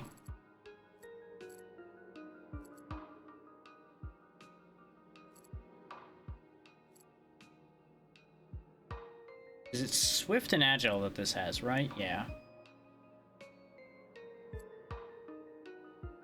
Though sharp would be a worthwhile thing to go for a bit of as well.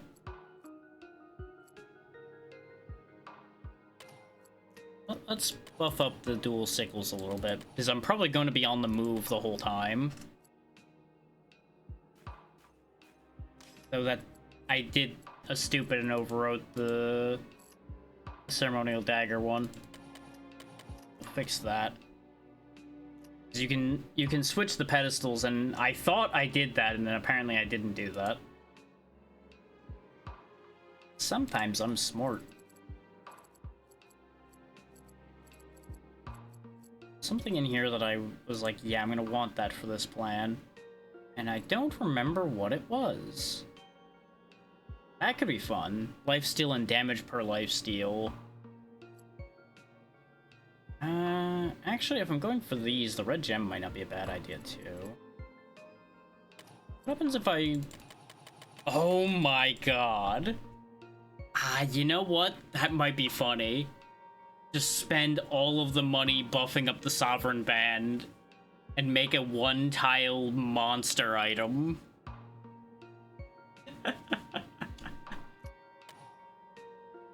That could be really good. The one ring to win the game. Let's not do that right now, though. I don't think that suits what we're doing here now. That's a lot of attack speed. Oh, this system is rife for abuse. Actually, yeah. Let's buff the hell out of the deck of cards. That seems fitting for this guy. He's a gambling man. He gets a lot of luck out of them cards because he cheats. I like what I've written here. And I know I said I wasn't gonna spend all the Titanite, but you know, he went all in and maybe it didn't go great. Early on, this is gonna be rough.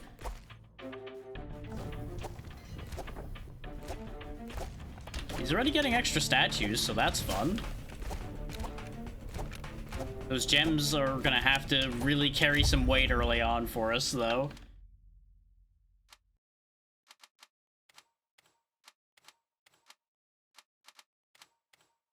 Oh, we can grab a knife. Knives are good. Unfortunately, we won't be able to benefit from the axe bonus. It is sharp. Got critical hit, chance to chill. On hit, chance to burn. Well, we may as well have chance to burn. Can't hurt. Already have 21 luck. Why do we have 21 luck? Does he just, like, naturally start with 21 luck? Huh? Huh?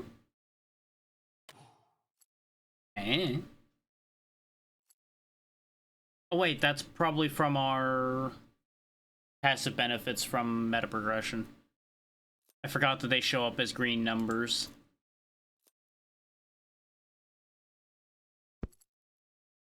Needs 3 ebony daggers to combine. But a couple of those are going to be pretty helpful. That's a long sword, that's the wrong one. Oh, there's our dual sickles. Now that I don't really have open space for them. Not that I really had much open space for them before. Need a Z shape. Here? Eh? Eh. There we go. Suddenly we have a lot more weapons.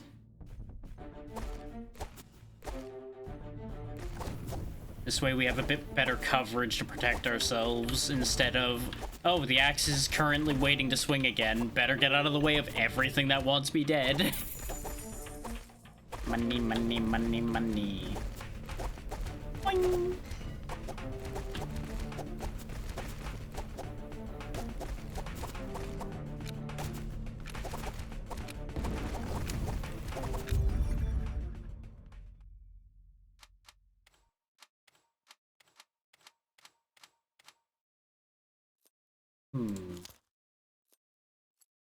It needs 3 dual sickles to upgrade, so I'm probably just gonna fish for higher tier versions.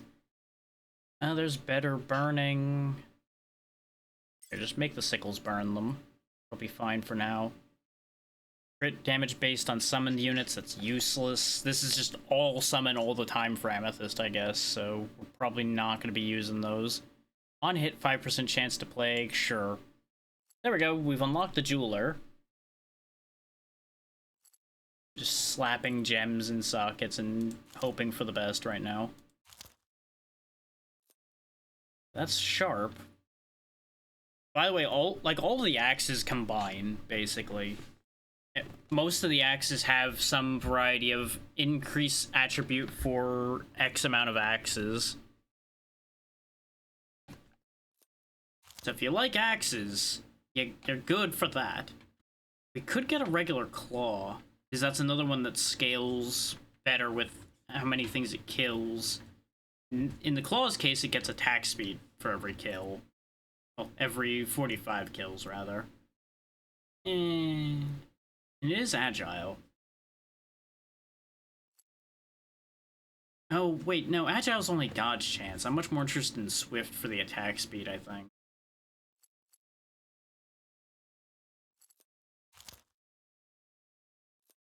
Which the Cobra Claws are swift.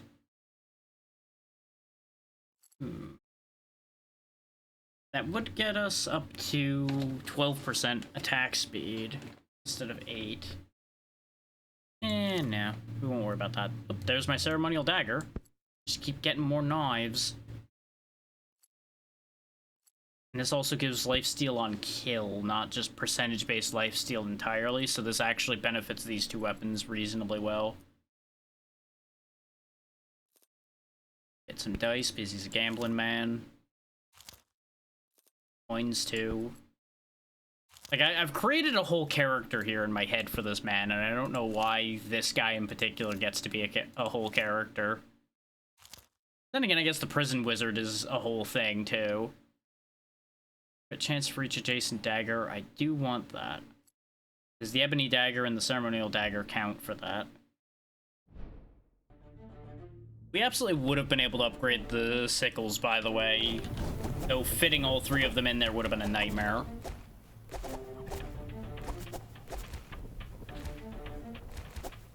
I do apologize for the occasional flicker that's happening, by the way. That's, I think, something in the foreground trying to render and then not managing to because I moved wrong.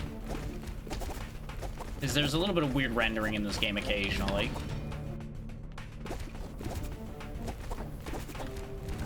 I don't even know if it's perceptible flicker for you guys or not, because I barely noticed that it's there, but it is there. And it's only when I go in that specific direction at that specific angle, but sometimes I don't have a choice but to move that way.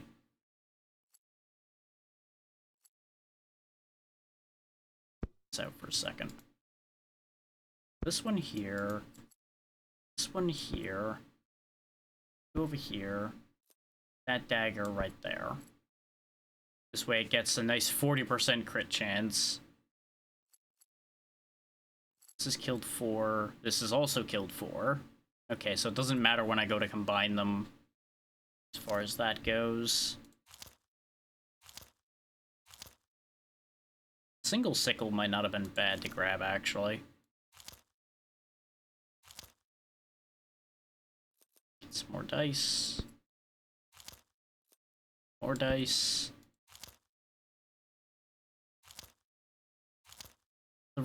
The ice dice would technically count, but I'm ignoring that one.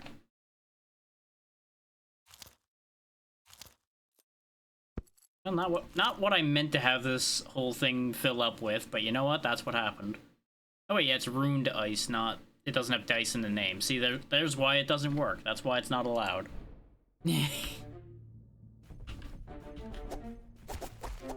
just looks like dice. It's just a lie.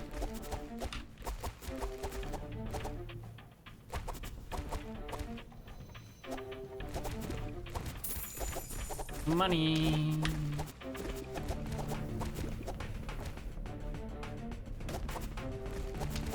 So many weird floating robe enemies here.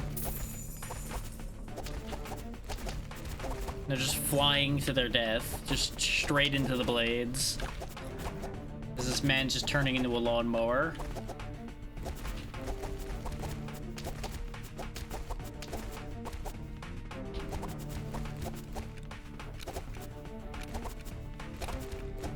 I could definitely see an argument being made for this guy having like a bunch of gimmicky stuff, like some of the weirder crossbows and such as well.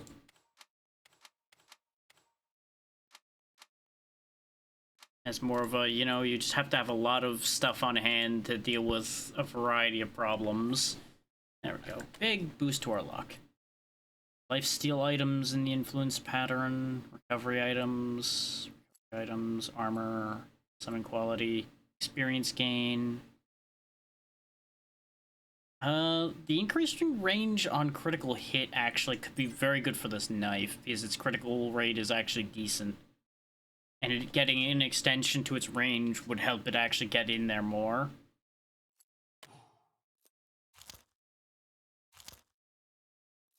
There's a better ceremonial dagger, so goodbye, hello. Said goodbye. Better dagger as well. Give me that gem. Get out of here. Fired. You're hired. Congratulations. I could hang on to a second ceremonial dagger in the hopes of upgrading to tier 4 straight away. Yeah, we'll just chuck that over there. There's the Cup of Infinite Life. Sure. Because remember, all the goofy relics and weird items do seem like they would fit in here, so... Just went and did some tomb robbing and found a crazy He's dead. chalice. Real shame. He will be missed. Nah, not dead so far, but we'll see.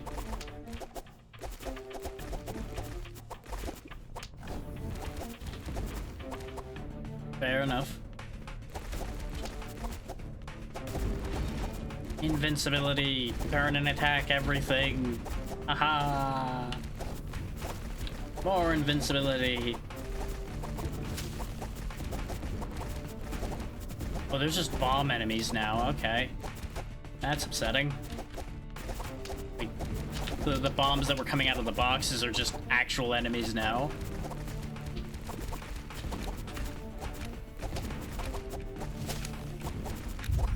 That could be really, really bad for my health. Ooh.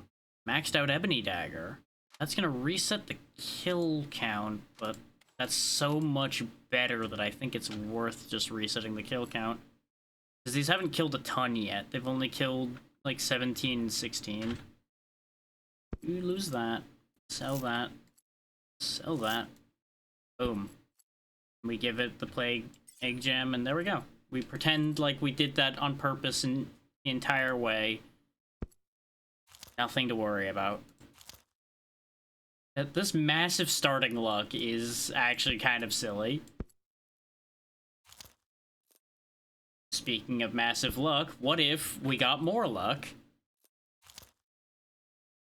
What if this man was the luckiest man on the planet? How he ended up in this mix-up that he's in right now, well, you know. There's only so much luck can do for you. You gamble too hard, you end up having to go to weird places to pay off your debts. Because eventually, everyone's luck runs out.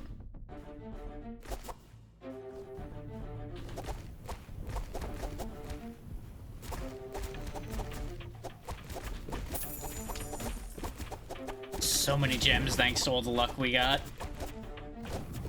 We just need to get the right gems that we can leverage, I think, to really start doing crazy things. And, you know, starting with not dying. Not dying is step 1 of this plan. And it's a vitally important step 1.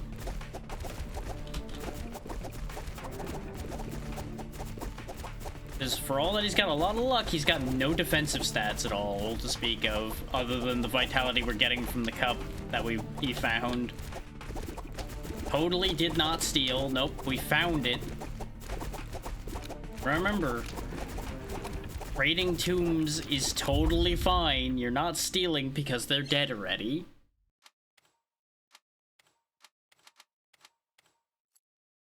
It's totally how that works. Yep. Oh yeah, the throwing daggers do get attack speed for adjacent daggers. These could be really good for this guy. Increase damage straight up. Put that on the Ebony Dagger. so that it gets more kills to then get more power to keep getting stronger. You'll notice that the kill requirement, by the way, goes up every tier this went up, so it's only 15 for +1 damage now, which will help immensely.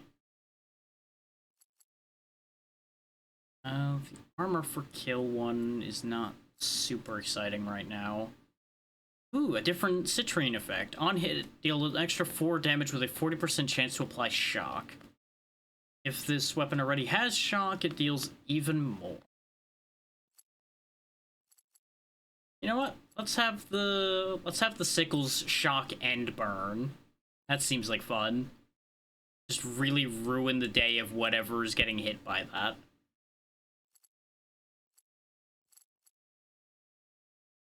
And combine these two larges. Wham. These are still useless to me, admittedly.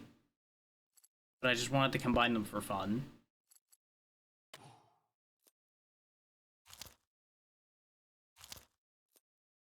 I don't think he needs a fancy magic book. I don't think he's got any use for that. Not the gem. That. Put the throwing daggers in. It's not the greatest position for them, but we can kind of fiddle that around, improve that like this. This way it's at least adjacent to 2 daggers, so it's got 20% more speed. And it's now adjacent to a ceremonial dagger, so it's got some lifesteal on kill too, which should help our survivability out a bit. The throwing glaive would be fun too, though it's sharp and throwing, which the throwing would combine with the throwing daggers, but not really on theme for what we're doing. Could pop some dust, but I don't think we're ready for elites right now. We save that for the next floor, perhaps. That would get me a upgraded ceremonial dagger. I don't think we'd be able to afford the upgrade right now, though, so we'll pin that for the moment and come back to that in a moment.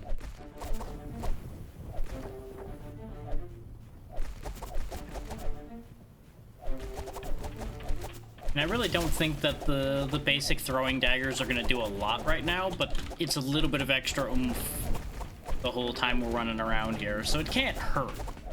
You know, it can only benefit us to have that. Grab all the gems. Yeah, if we just keep getting chests like this, we're gonna have all the gems in the world.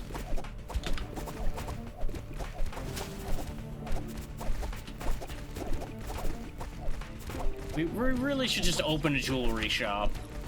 Stop all this adventuring. We don't need to do this in order to survive, clearly. We could just run a jewelry shop off of just the gems we've been finding so far. Admittedly, it wouldn't be open for very long, because we would need a more consistent source of them. But one problem at a time. Yeah, our gem bag here is almost full already. Critical chance by 7%, you say. A real shame that this dagger only has 1 slot.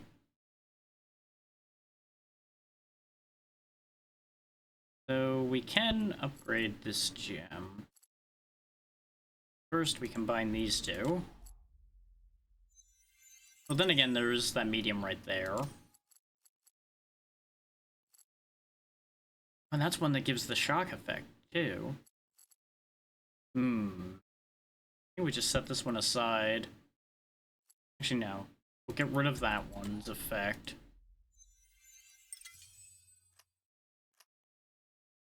I think the shock will be better for us to use. Now, the problem becomes, do I actually put this back in the dagger, or do I put it somewhere else? Right, I still have the tiny chipped ruby sitting there. Let's make that one better, too.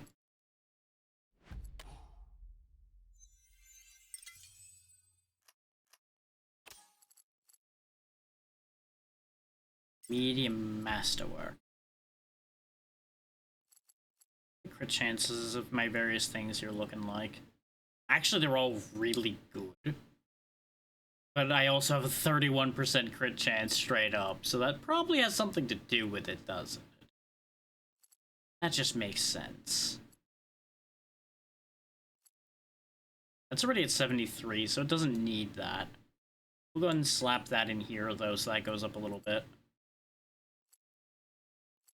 Just start selling these amethysts. Because they only do summon-related things, so they are just, like, right off the top, useless to us.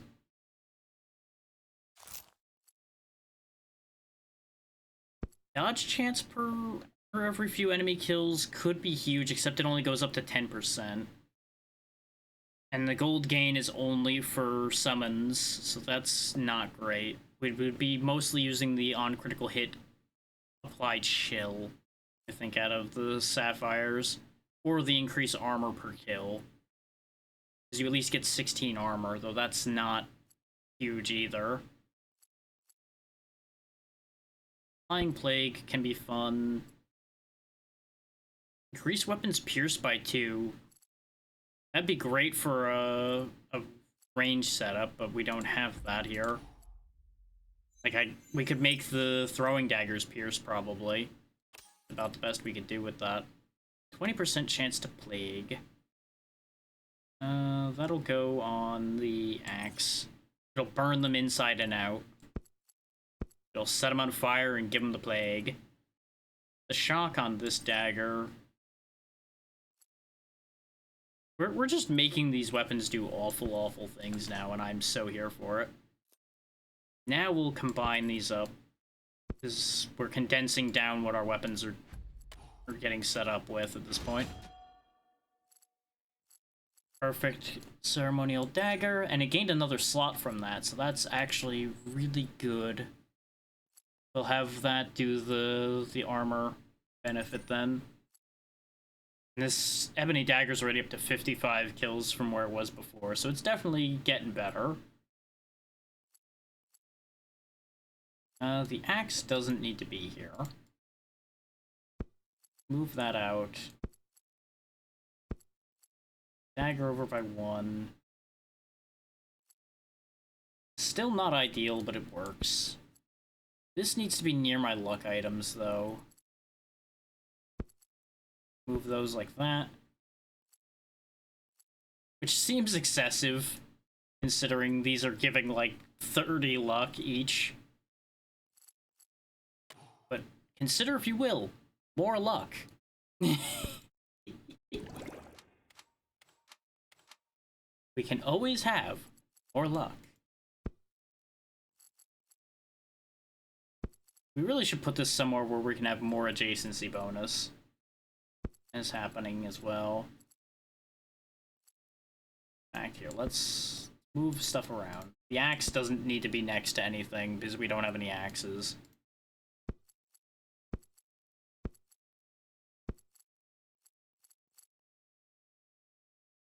Sure. But oh wait, no, I have another set of cards. There we go. Now we got a nice swirl of crazy luck going on here. We have 136 luck. And it's only floor 7. Insanity. Complete and total insanity going on here. We also have a ton of space to work with. Add more toys.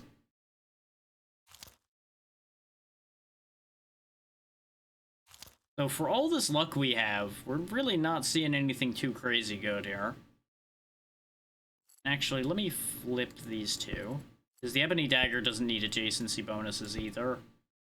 Doesn't particularly care about other things being near it, but the Ceremonial Dagger now will benefit all of these. In fact, if we move this setup down... Don't take the gem out of it. That's the one annoying thing about these gems, is it seems to prioritize pulling the gems in and out of things. But now we can move the sickles over, and they will also gain the lifesteal benefits. Just fixing up this inventory so much suddenly. More luck because I can. Anvil to make the sickles max out. which gains them another gem slot. Oh, speaking of maxed out, look, maxed out throwing daggers. We just need maxed out regular dagger and maxed out axe, and everything we have is top tier. Hello, another deck of cards.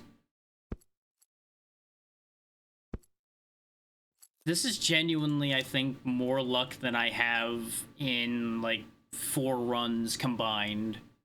Right here with this 171. And yet it isn't impacting our results that much in terms of the items in the list here. That's concerning.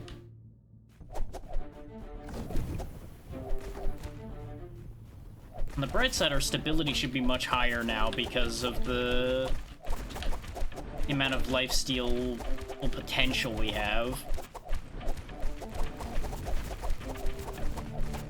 So as you can see, our power is not that great right now, considering these elites are still alive. Because our stability is great, but our stab ability is less impressive. There we go. Let's get some health back, and then we'll go activate the summoning circle as well. Hey, collect 30 gems in a single run. So now we have both of the variants of the treasure hunter to look at. Summon the dudes, run for my life. Yeah, the second I'm stuck in place is the moment where everything goes horribly wrong for this guy right now, because he's still got no way of protecting himself. He has to basically feast on enemies to survive. And that has a real bad habit of backfiring.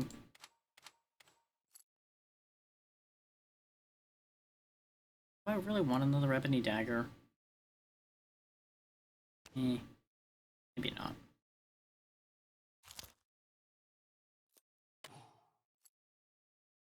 Burn gem.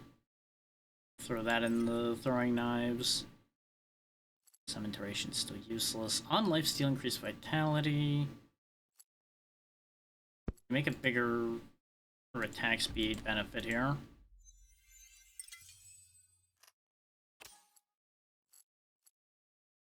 Slap that in the throwing knives too.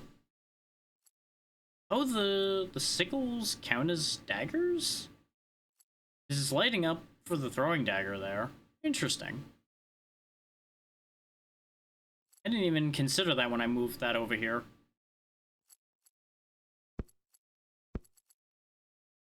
Plague. Increased lifesteal. Might want that as another means of keeping ourselves alive.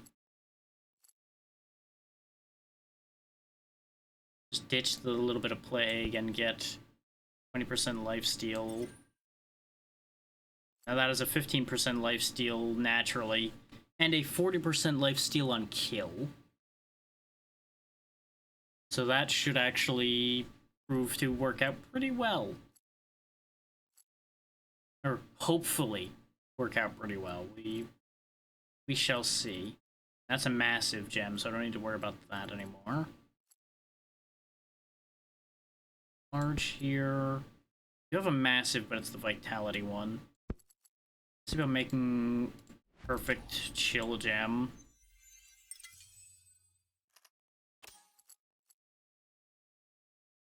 I made it the chill effect just so it doesn't ask me. No, it asked anyway, but that's fine. Since this isn't an on-crit effect, we're just gonna move this one out of here. This dagger will freeze things. This already has the shock effect, though. I can just move the crit chance to this one. Make the ceremonial dagger shock as well. There we go. We did spend most of our money before picking things out of in here. The vitality and armor, do I think that would help? I think not, because it would cripple our lifesteal. And I think that would be the biggest problem with that plan. Is the moment our lifesteal starts failing us, I'm pretty sure that's when this attempt ends.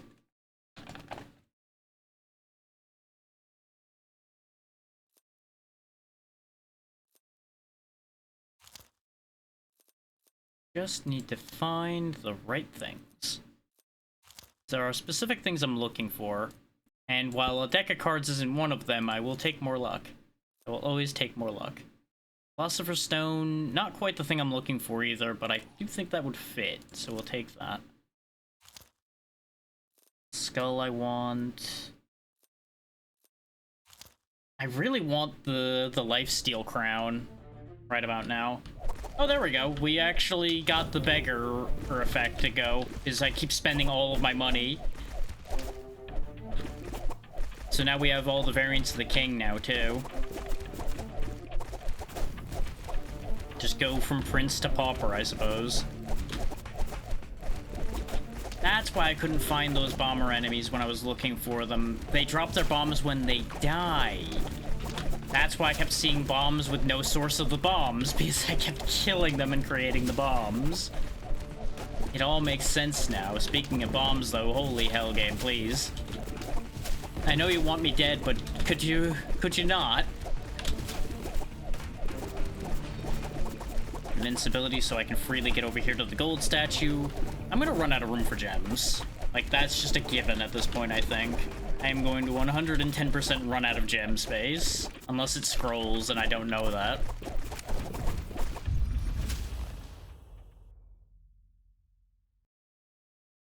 Our economy in terms of experience is actually kind of rank right now. Maybe it auto-upgraded them? I feel like I got more gems than this, but I don't have them. I might as well just start selling more of these for more money.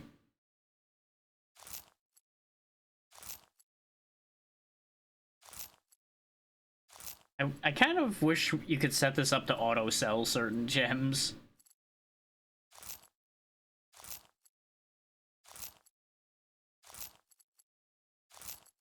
But I have a scheme. Something about regeneration on that one. I should have looked at it more. Grab our Philosopher's Stone, grab our Skull.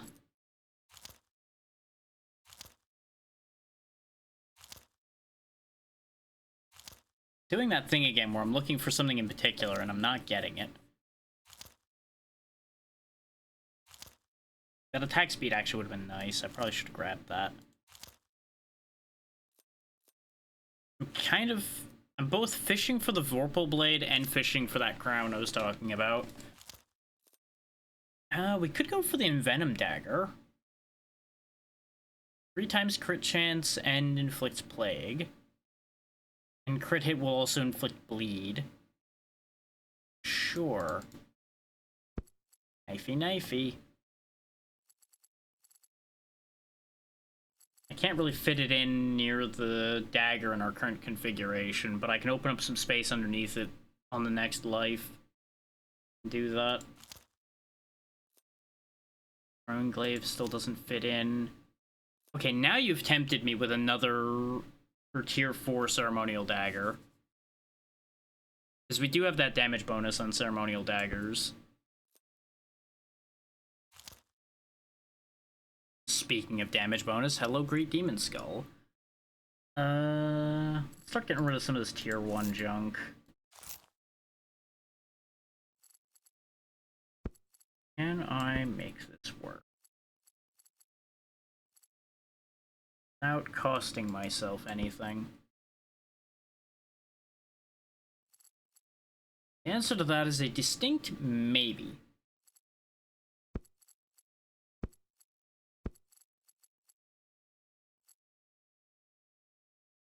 Which turns into a distinct yes, because I realized this configuration here was sitting here the entire time.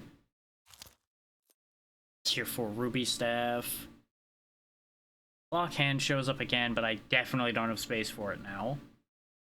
And I've actually not gained that much vitality, but I think I have some negative vitality kicking around. The crown! Can I fit that in right now? The answer is no. And actually, it's not huge for us at the second anyway, because I don't have enough actual, like, direct lifesteal to benefit too much from it. But it also removes some of the negative from it by not having as much lifesteal yet. I also got my items mixed up again. It wasn't the crown I was looking for. There's something that makes you lose health constantly, but you get way better at stealing health. And I thought it was the crown, but I think there's a different crown that I'm actually looking for.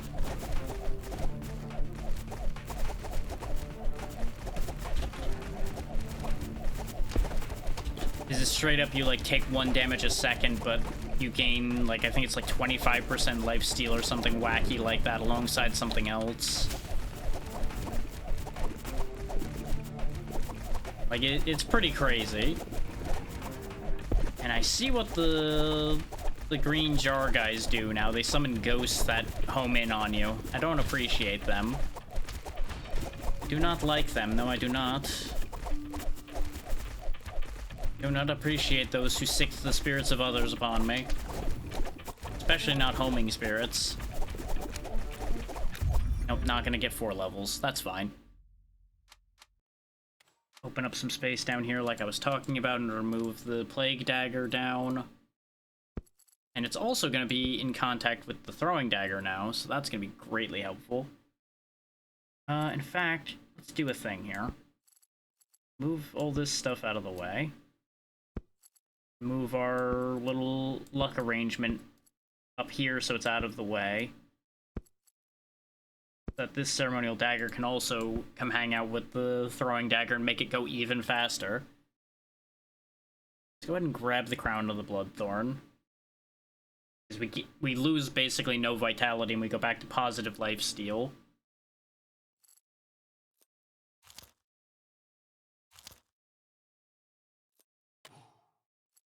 Any of these gems worthwhile? Ooh, we did get a luck boosting citrine. There we go. Another 27 luck for us. Back here. Let's put this one here too. 14 luck. Yay! Actually, I should make this massive before I do that. I don't think it changes the pattern. I think it just changes the amount. There we go. 32 luck. And some resource gain. Right, because I combined it with a resource gain one. So it actually gained both unsocketed effects. Which is very interesting, actually. That means you could make a very, very powerful gem. It did lose one of the luck points. That could actually be, like, really good if you spend the time from, like, a small gem working its way up. I wonder if you can have it do luck experience and resource gain all in one. That would be kind of wacky. This does armor and vitality. Will it do both when they combine? I'm learning gem mechanics here. Nope, it only picks one with these. Just the citrines seem to gain that benefit. That's a shame. But it would also be busted as all hell. These are already massive. Melee power items could be nice, because melee power would make all of these knives stronger. I'm kind of committed to this whole incredibly lucky man bit I'm doing here. Now there's the Sovereign Ring that we debated making stupid powerful. Still gonna be useful, though.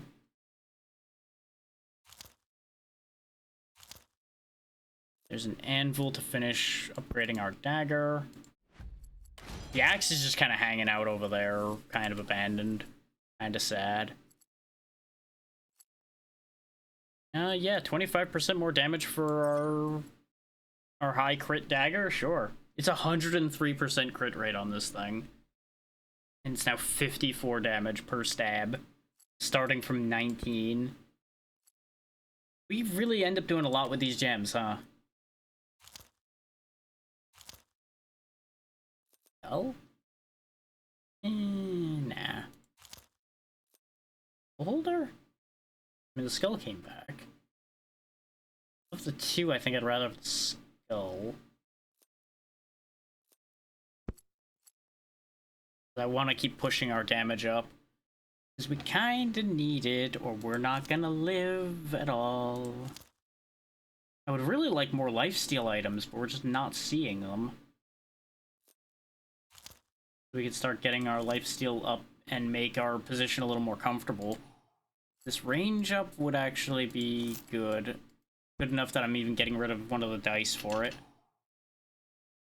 Oh, I have one of my dice in a temporary slot too. Well, goodbye. I've never seen that warning. I don't think I've ever forgotten to empty my temporary slots before. Just goes to show how distracted by my shenanigans I'm getting at this point.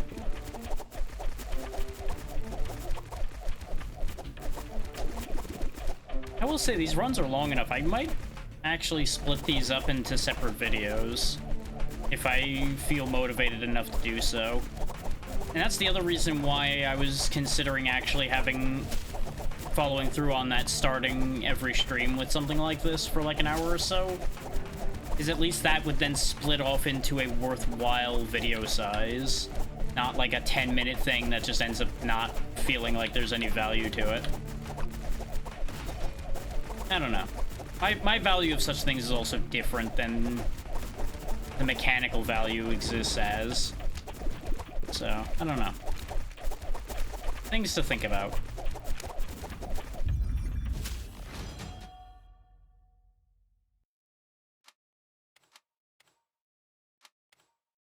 Like, obviously on collab days and such, we would not be doing that ahead of it.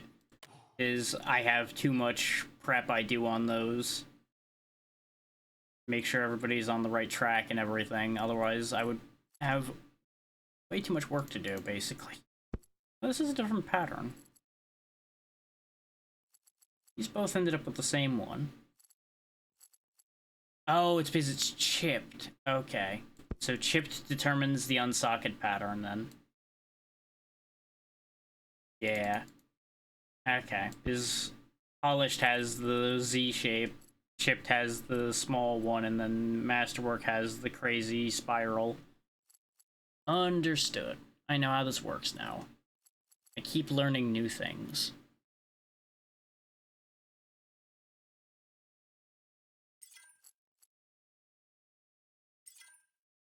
$45% lifesteal on that ceremonial dagger. I wanted to see if those lifesteal ones stacked. For each lifesteal item in the influence pattern, 9% lifesteal. Wonder if that works on ones I have influenced with gems.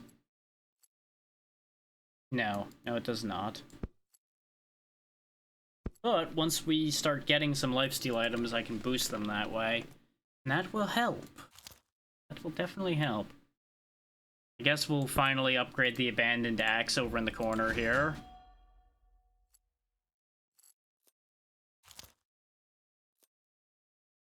No. Game, I requested very specifically that you give me lifesteal. Where is it? There it is. Lifestealing glove. More like that, please. There we go. We'll go up to 19 lifesteal. Hey. Oh, right. The vitality from this. Speaking of, move that up one so that this is impacted by the bonus as well. So we have 18 lifesteal. We have a little over 1 in 4 chance of healing every hit now. Not counting the lifesteal results of all of the other items. Unfortunately, none of my other green gems have lifesteal.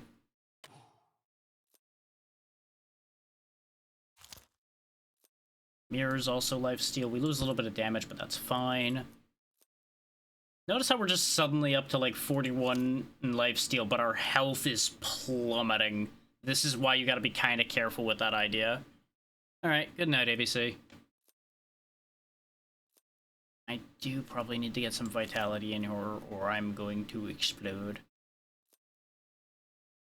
That might be the funny part. Doing all of this just to have this guy explode randomly.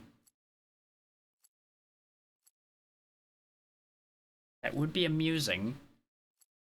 Not very effective, but it would be amusing.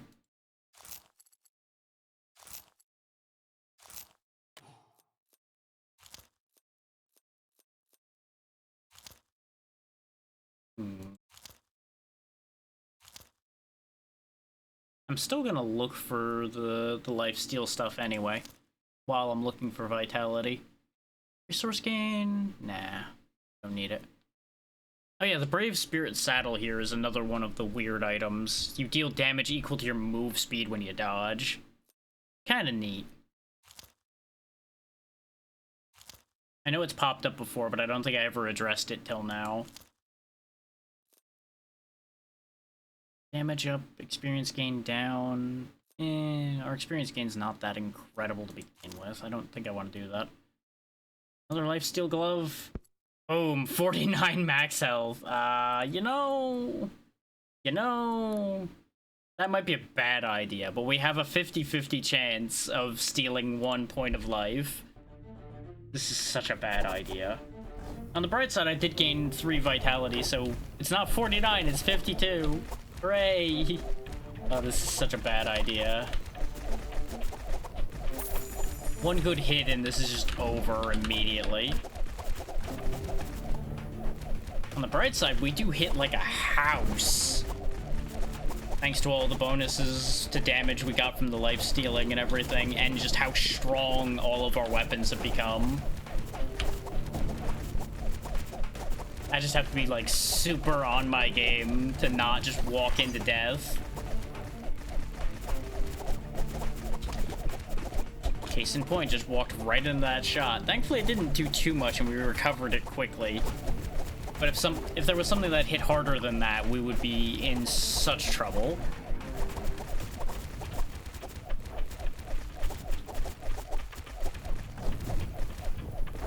Stabbity, stabbity, stabbity death. Stabbity, stabbity, stabbity death. For everybody other than me. Yeah.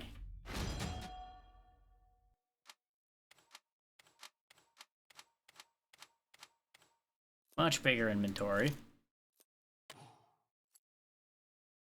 Okay, I thought I saw like an even bigger gem pop, but I think we might have just not been able to get it, or it was one of these massive sapphires. Because it was definitely blue.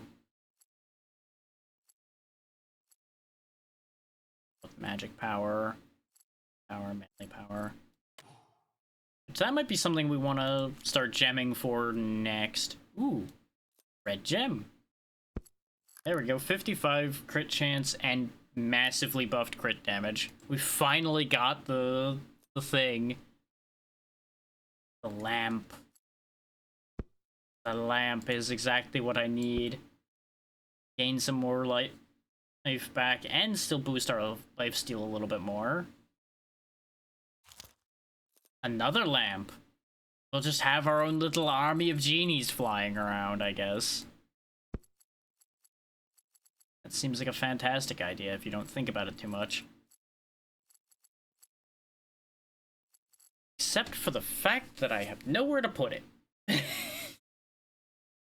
We're living up to the itty-bitty living space right now. Let's go ahead and get rid of this looking glass. Move this over here, fit the lamp in there.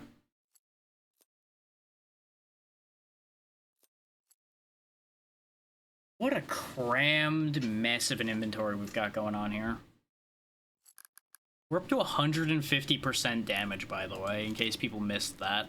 Because I know I did until I just looked just now. Huh. That's a lot of damage. We've almost regained the armor we lost. Somehow. Can you imagine if we reached like 100% lifesteal? Just every hit we steal health. We could slip this syringe in for more crit chance. Yeah, you know what? Let's give up the Philosopher's Stone. Trading it for drugs. We do have a little bit of recovery, but not enough for Flatulent Crown. We could get our resource gain back, but I don't want to lose range. This would have been pretty nice to have, but it doesn't fit what we're doing here. More skulls would be great. We could actually show off the exquisite fan. In fact, let's go ahead and lock that in. Philosopher's Stone came back immediately after we got rid of it. The Demon Helmet might actually be a clever idea for fixing our lost vitality problem. I gotta be careful. The same issue could happen again where I raise my vitality up and then I get complacent and get my shit pushed in because I think I'm safe. I also meant to sell a bunch of gems before we came out here, and I forgot. This way, you know, we'd be able to fit the 50 gems I'm gonna pick up this stage. What do I know, though? It's fine. It's too late to fix it anyway, so it may as well be fine.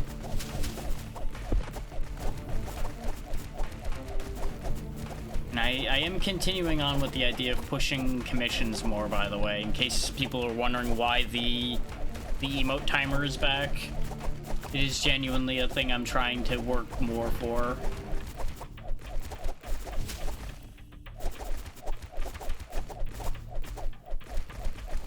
I know it's a change, so I figure I may as well explain why the change happened.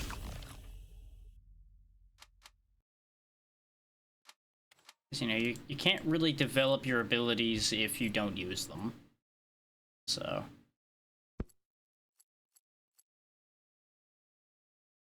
Gives me a reason to use my knowledge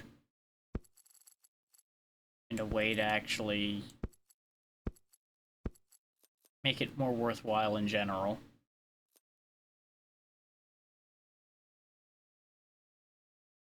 Yeah, let's do the thing. This could end in tragedy, but I want to show this off. Because now, if I stand still, we will start going crazy. This is a really bad round to stand still on. But it's kind of funny that it's working. Oh, I gotta move, or I get exploded, though. I do want that chest. Thankfully, there's not like a timer on the standing still thing. You could just step and then stand still again and you still get the benefits. Oh my god, this is a really bad round to be trying to do the stand still thing on. Jesus. They're hard countering my shenanigans. But you can see the massive attack speed difference whenever I stop moving.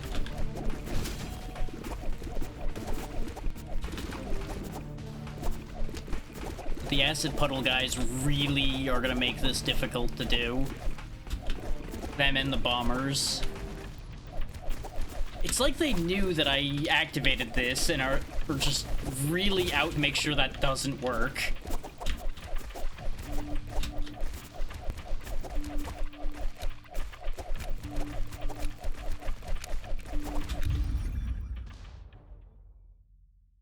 It's also not anywhere near as good with the setup we have as it could be.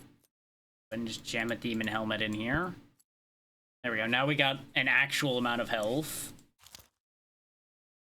Because we're playing just a weird tug of war between our lifesteal and our vitality here.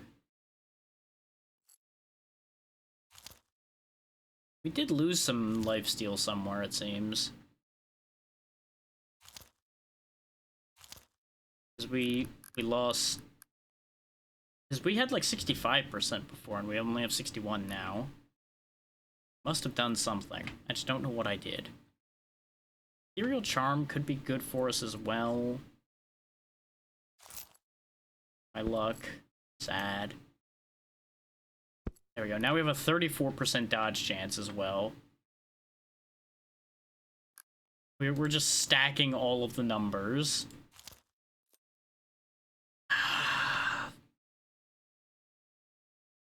It could be really cool having the Divine Punisher.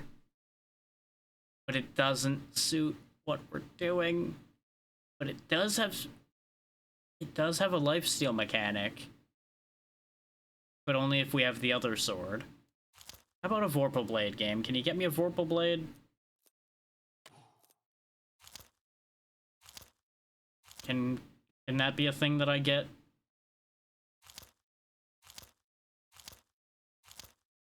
I get the distinct feeling that the Vorpal Blade is not in fact a thing I'm going to be allowed to get. Just, you know, getting that suspicion that we're not allowed to have that. Because I passed up the other thing they offered me, so now they're mad.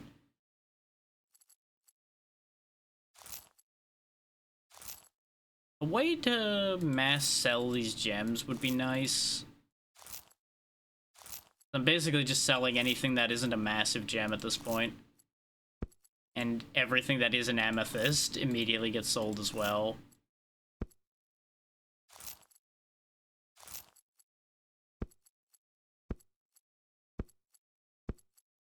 Massives seem like they're the only ones that are valuable to me anymore.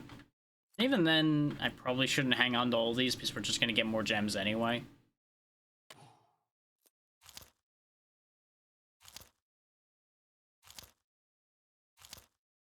But literally at this point, I'm more or less just fishing for uniques and other crazy, specific, useful things.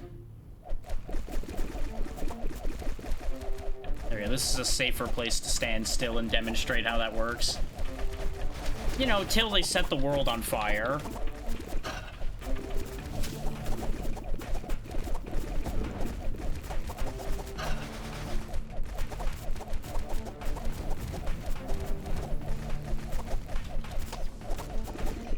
Oh, they stole the souls of a bunch of the other enemies to make something stronger. Interesting. The thing with the bunch of heads on it just keeps summoning the souls of other things into them. Oh, that is weird. I wonder what benefits they get from that. Because they don't seem to live that much longer after they steal the souls, so I really don't think they're getting that much stronger. Especially since the whole time they're stealing those souls, I can attack them. So, seems like it kind of backfires on them more than it benefits them. But what do I know? I'm not an expert in soul stealing.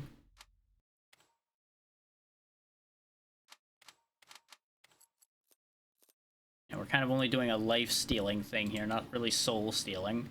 This large gem nonsense out of here. Those are not sufficient, sir. Get them out of my inventory. And I guess once the inventory's full of massive gems, I guess there's just not any point in paying attention to it anymore, because I'm not getting enough more weapons added into here to keep adding more gems to them. And they're not upgrading anymore because they're all maxed out. Oh yeah, there's this piddling gem still in the abandoned axe over here. Here. Have a better gem. And, Plague, speed. Here. Do shock as well. There we go. And there's still there's empty slots in this too. I've completely forgot about. Critical damage? No. Burn them from the inside out. And range? No. Putting plague on it wouldn't be worthwhile because it already does plague. Here, I have some more lifesteal. There you go. Make those gems useful. Now back to looking for ridiculous things. I can just get what I want. The world will be my oyster. So I don't really want an oyster. The melee power from this actually wouldn't be bad to have. Just flat increase our strength. Won't help oh no, the throwing daggers are also melee power, so yeah, that is perfect.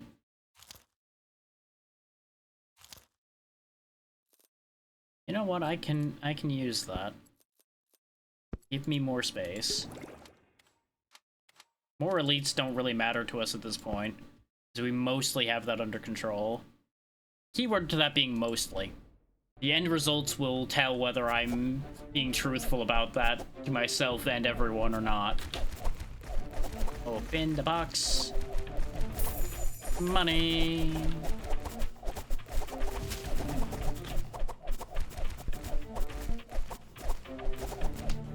Dodge the bullet pattern and turn around. Where'd he go? Did he teleport away or did he die off screen? I think he died off screen because I don't see the beholder anywhere after the bullet pattern flew by. He may have also gotten like bombarded with throwing knives.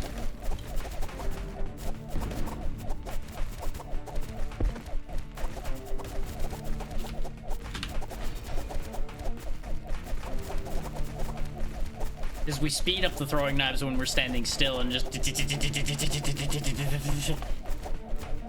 It's kind of funny how I kind of threw the throwing knives in as just a kind of a funny extra option, and they're kind of taking over the build here a little bit. Because the infinite knife is definitely powerful.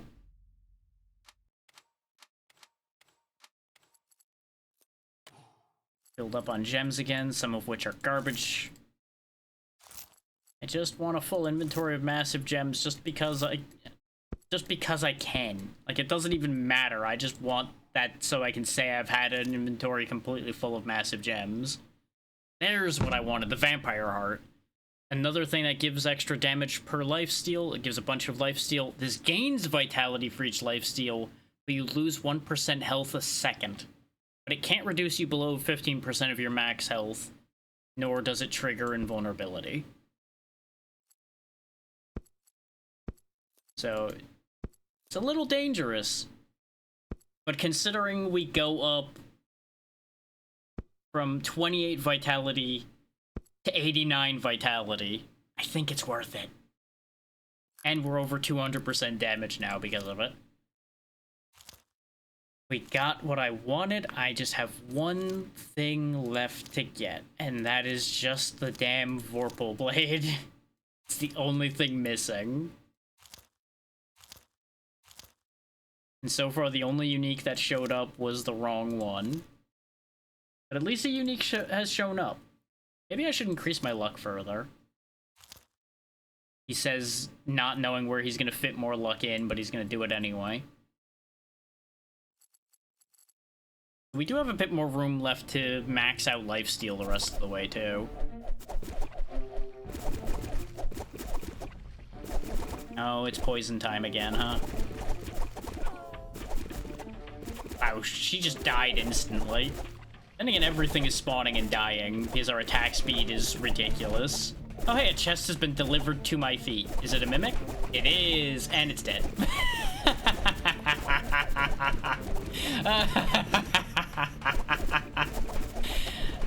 Ridiculous power is at the palm of my hand. Look, I'm invincible now. You know, as if we kind of weren't already, but you know, I want to grab more gems. That's why I move, is to grab gem. Give gem. Doesn't matter why otherwise, just give gem.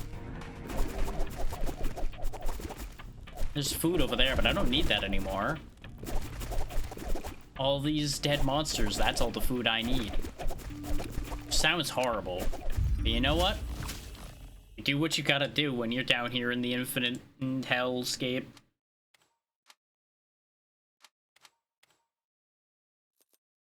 Just grab a random trident, but again, that doesn't fit what we're doing here.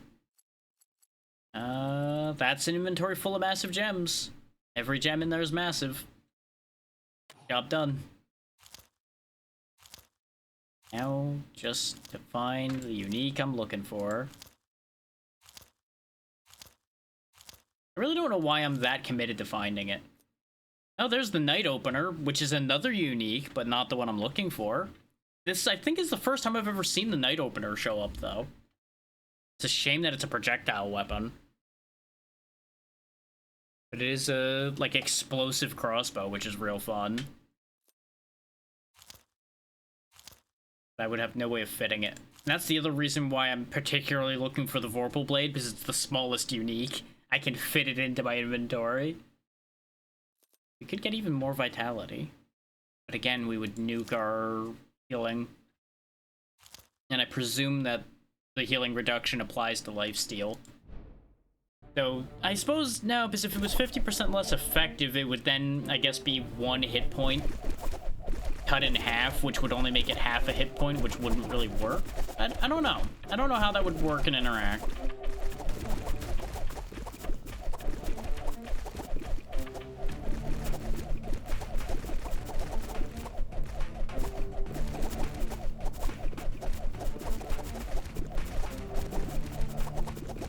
So anyway, you know, I just made this into an idle game completely now. This man is just untouchable. Enemies have to attack him from outside of his range to be able to attack him at all. And thankfully, most of them have to path towards me at least a little bit before they do their ranged attacks. So it doesn't matter. And he's just surrounded by whirling sickles and knives. So anything that gets into touch range is just eviscerated immediately.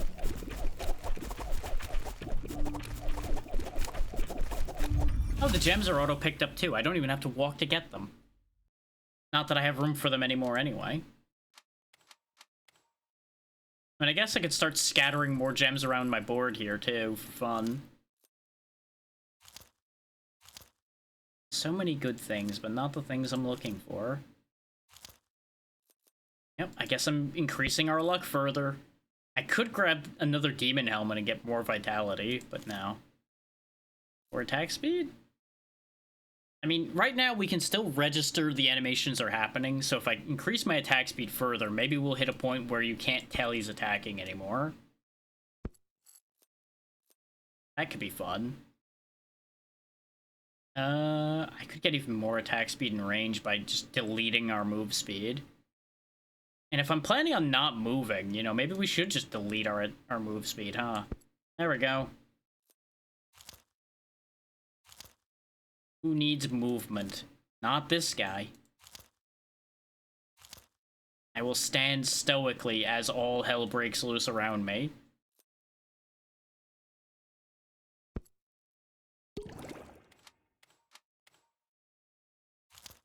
Still no unique. Sad. I'll walk to the middle of the room, and I will stand here. And I will achieve victory through insane attack speed. Wow, that's actually counting as me reaching that chest, huh? Interesting. The elites couldn't even get close to me because they're just getting bullied by knives. I think I broke it. I think I broke it again. Oh, okay. Now, is that chest in range? No. I guess I'll deign to move my feet slightly. There we go.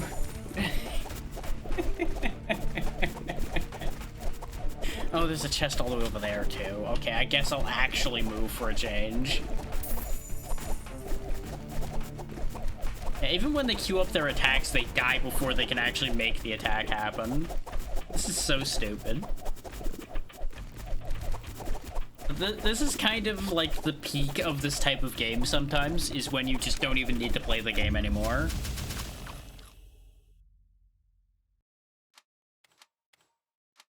And as y'all know, that's not usually how I prefer to play these things, but like I said, now and then it's just funny. We don't have maxed out crit chance either, so you know what? There you go, just jab another one of those in my eye.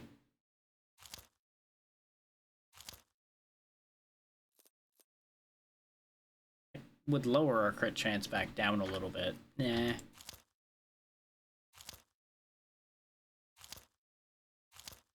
I'm definitely not taking the box of bombs, because that's just gonna end this run immediately. Could get lots of resource gain. Yeah, you know what? Lots of resource gain so we can fish for the thing more, though. This might actually be last floor, so this might not work out. There we go. Grab the Mystic Finger. What you do with the Mystic Finger? You poke him right in the eye. Up. Just like that. Up. So is the boss going to spawn, or is this technically endless? Okay, it's a boss spawn. I'm gonna have to actually try a little bit here. Mostly because I just need to not stand in his bad spells. So, yeah. We also won with only tier 4 weapons, so I got a new thing. I will take that win, and we will walk away. Look at this stupid inventory. Look at this mess that I made here. We earned almost 20,000 gold. Insane. Let's take stock of what I did by doing that. We have the jeweler, who increases quantity of gems found by 30%, 25% chance to increase the quality and size of a gem by 1 level when combining. And the collector doubles the price of selling gems to the merchant. The gem gains a random bonus of 1 in either vitality, armor, attack speed, or damage percentage when picked up, plus 1 random stat among vitality, armor, attack speed, damage, and lifesteal for every 5 gems collected. That is kind of ridiculous, but not as ridiculous as you might think, because we got most of those gems that we were getting buried in because of the item. Oh, wait, no. They all have that item. Never mind. I thought for some reason it was a treasure hunter effect that he was getting all of those gems, but no, it's attached to the luck from the lucky charm.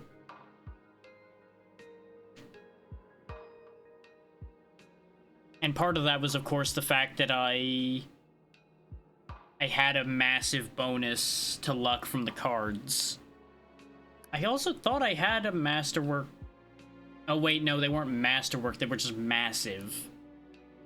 Some of them were like polished or chipped masterworks. And apparently I still didn't... Oh no, I have to be collector for that, and I needed to be jeweler for this one anyway, so it wouldn't have mattered. I'm not gonna go back in again, I'm just gonna go look at our shop and such. And see if we've actually done much. I don't even know why I went to look there. I said I was going to the shop. And after that, I'll pick us out a raid target. We really didn't unlock anything purchasable. Everything we unlocked, I guess, was immediately granted.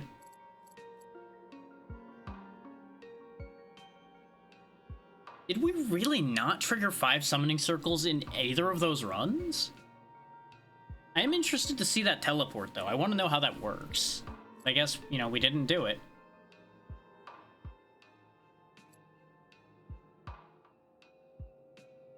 Oh yeah, let's look at the beggar since we unlocked that too. The beggar's deal. Plus 5 luck, minus 15% resource gain. A fraction of gold will be used to increase max health. Instead of gold, pay max health to buy items. Ooh, interesting. That's a very interesting dynamic. Oh yeah, and the king's special thing is the laurel, which makes all weapons around the laurel plus 1 tier. Spend 3,000 gold in 1 floor as the merchant. Buy 10 items in 1 floor as the beggar. Okay. It's the beggar with his big old fire mace. But that's everything we can learn from all of that. So, I thought I did gain at least a couple things. I saw something about war drums.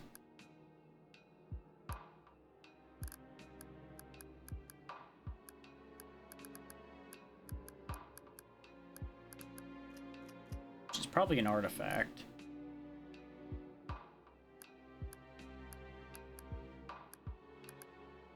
Huh. Suffice it to say, I am confused. Maybe it was a general thing.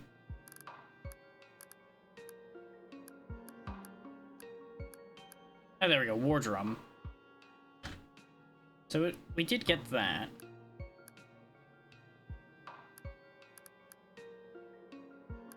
There's still a bunch of, like, random things I need to do to get other items. I could have swore I had done a winning run with only enchanted before, but I guess I didn't.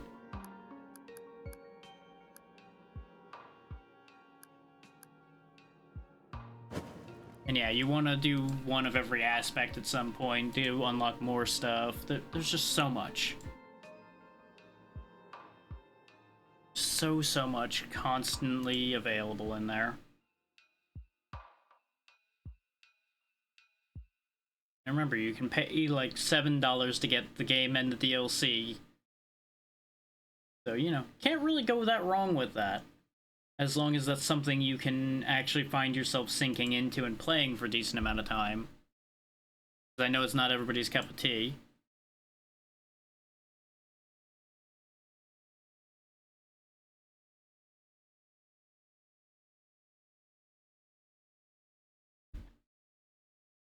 Just gotta find us a place to be now.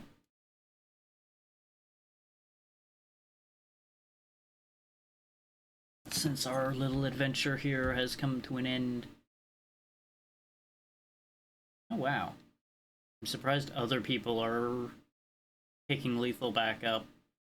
Absolutely not because of me doing it. There's no way in hell. But it's an interesting coincidence, to say the least.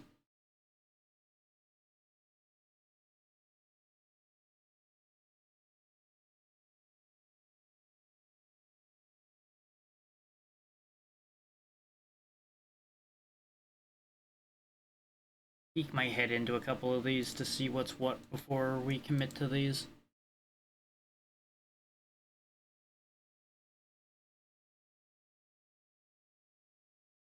Yeah, they're already good amount in for the day.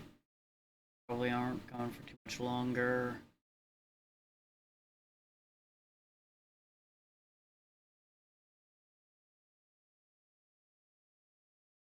First you ads. You're interfering with me checking the situation. But I got the answer I needed just looking at the screen I could see in the corner anyway. The ads are one of the many reasons why I always turn the audio off before I go checking people's streams.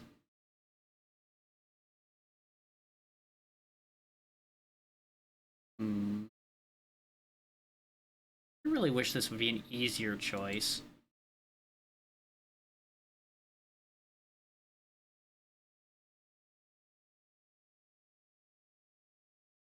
It's been a good long while since we've been over here.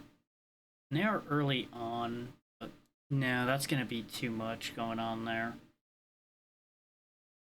I got like 12 people in there. That's gonna be brain overload. That's no good. I am too picky for my own good. But when is that anything new?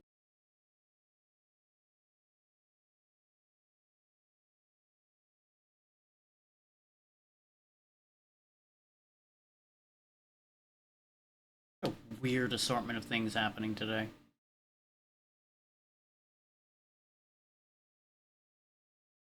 While I'm stuck in decision paralysis, let me go ahead and roll you guys through the schedule coming up.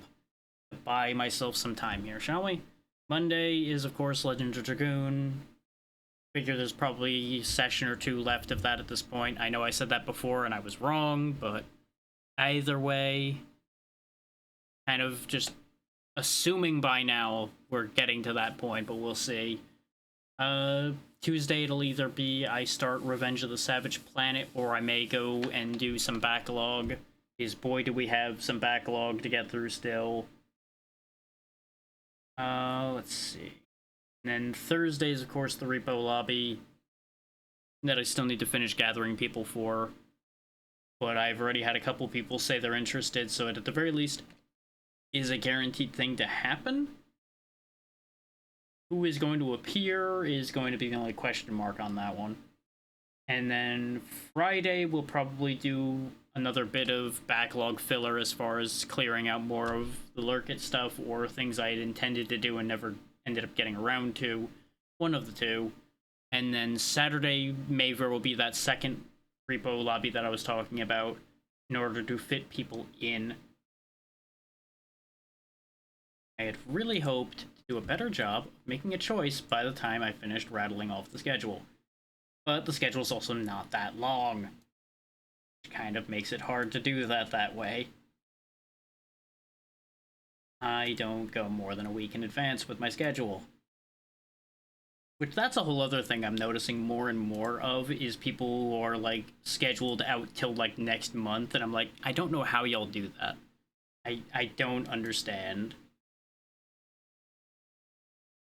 Like maybe it's just me, but I cannot schedule that far ahead. It just doesn't work for me.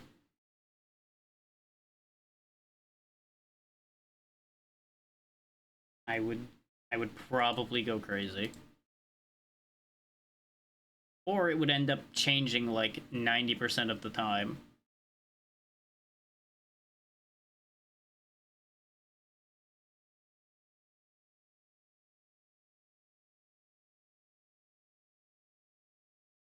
Maybe.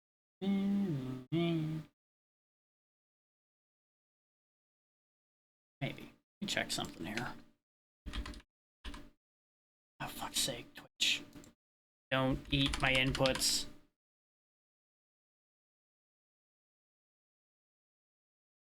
Nah. Nah. That won't work.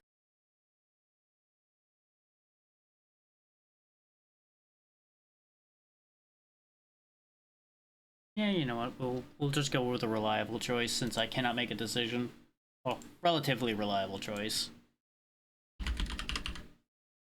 And I say that because they're not one of the ones I always go to, but we still have quite a bit of back and forth going on for this, so this works out. We'll go see Cinder, who's playing the new Doom. And I am curious to see how the new Doom game is anyway, so it all works itself out. It all takes care of itself, balances and works out just fine. Like I said, you already heard the schedule coming up. Thank you all for your time. I know this probably wasn't always the most engaging thing happening around, so extra appreciation for people sticking with me on that one. And there was something else I was going to add. Right, usually we talk schedule here and we don't have to because I talked about it already, and I think that's what's confusing my brain. So, be good to Cinder, she's good people, and I'll see you all on Monday. Good night, everybody.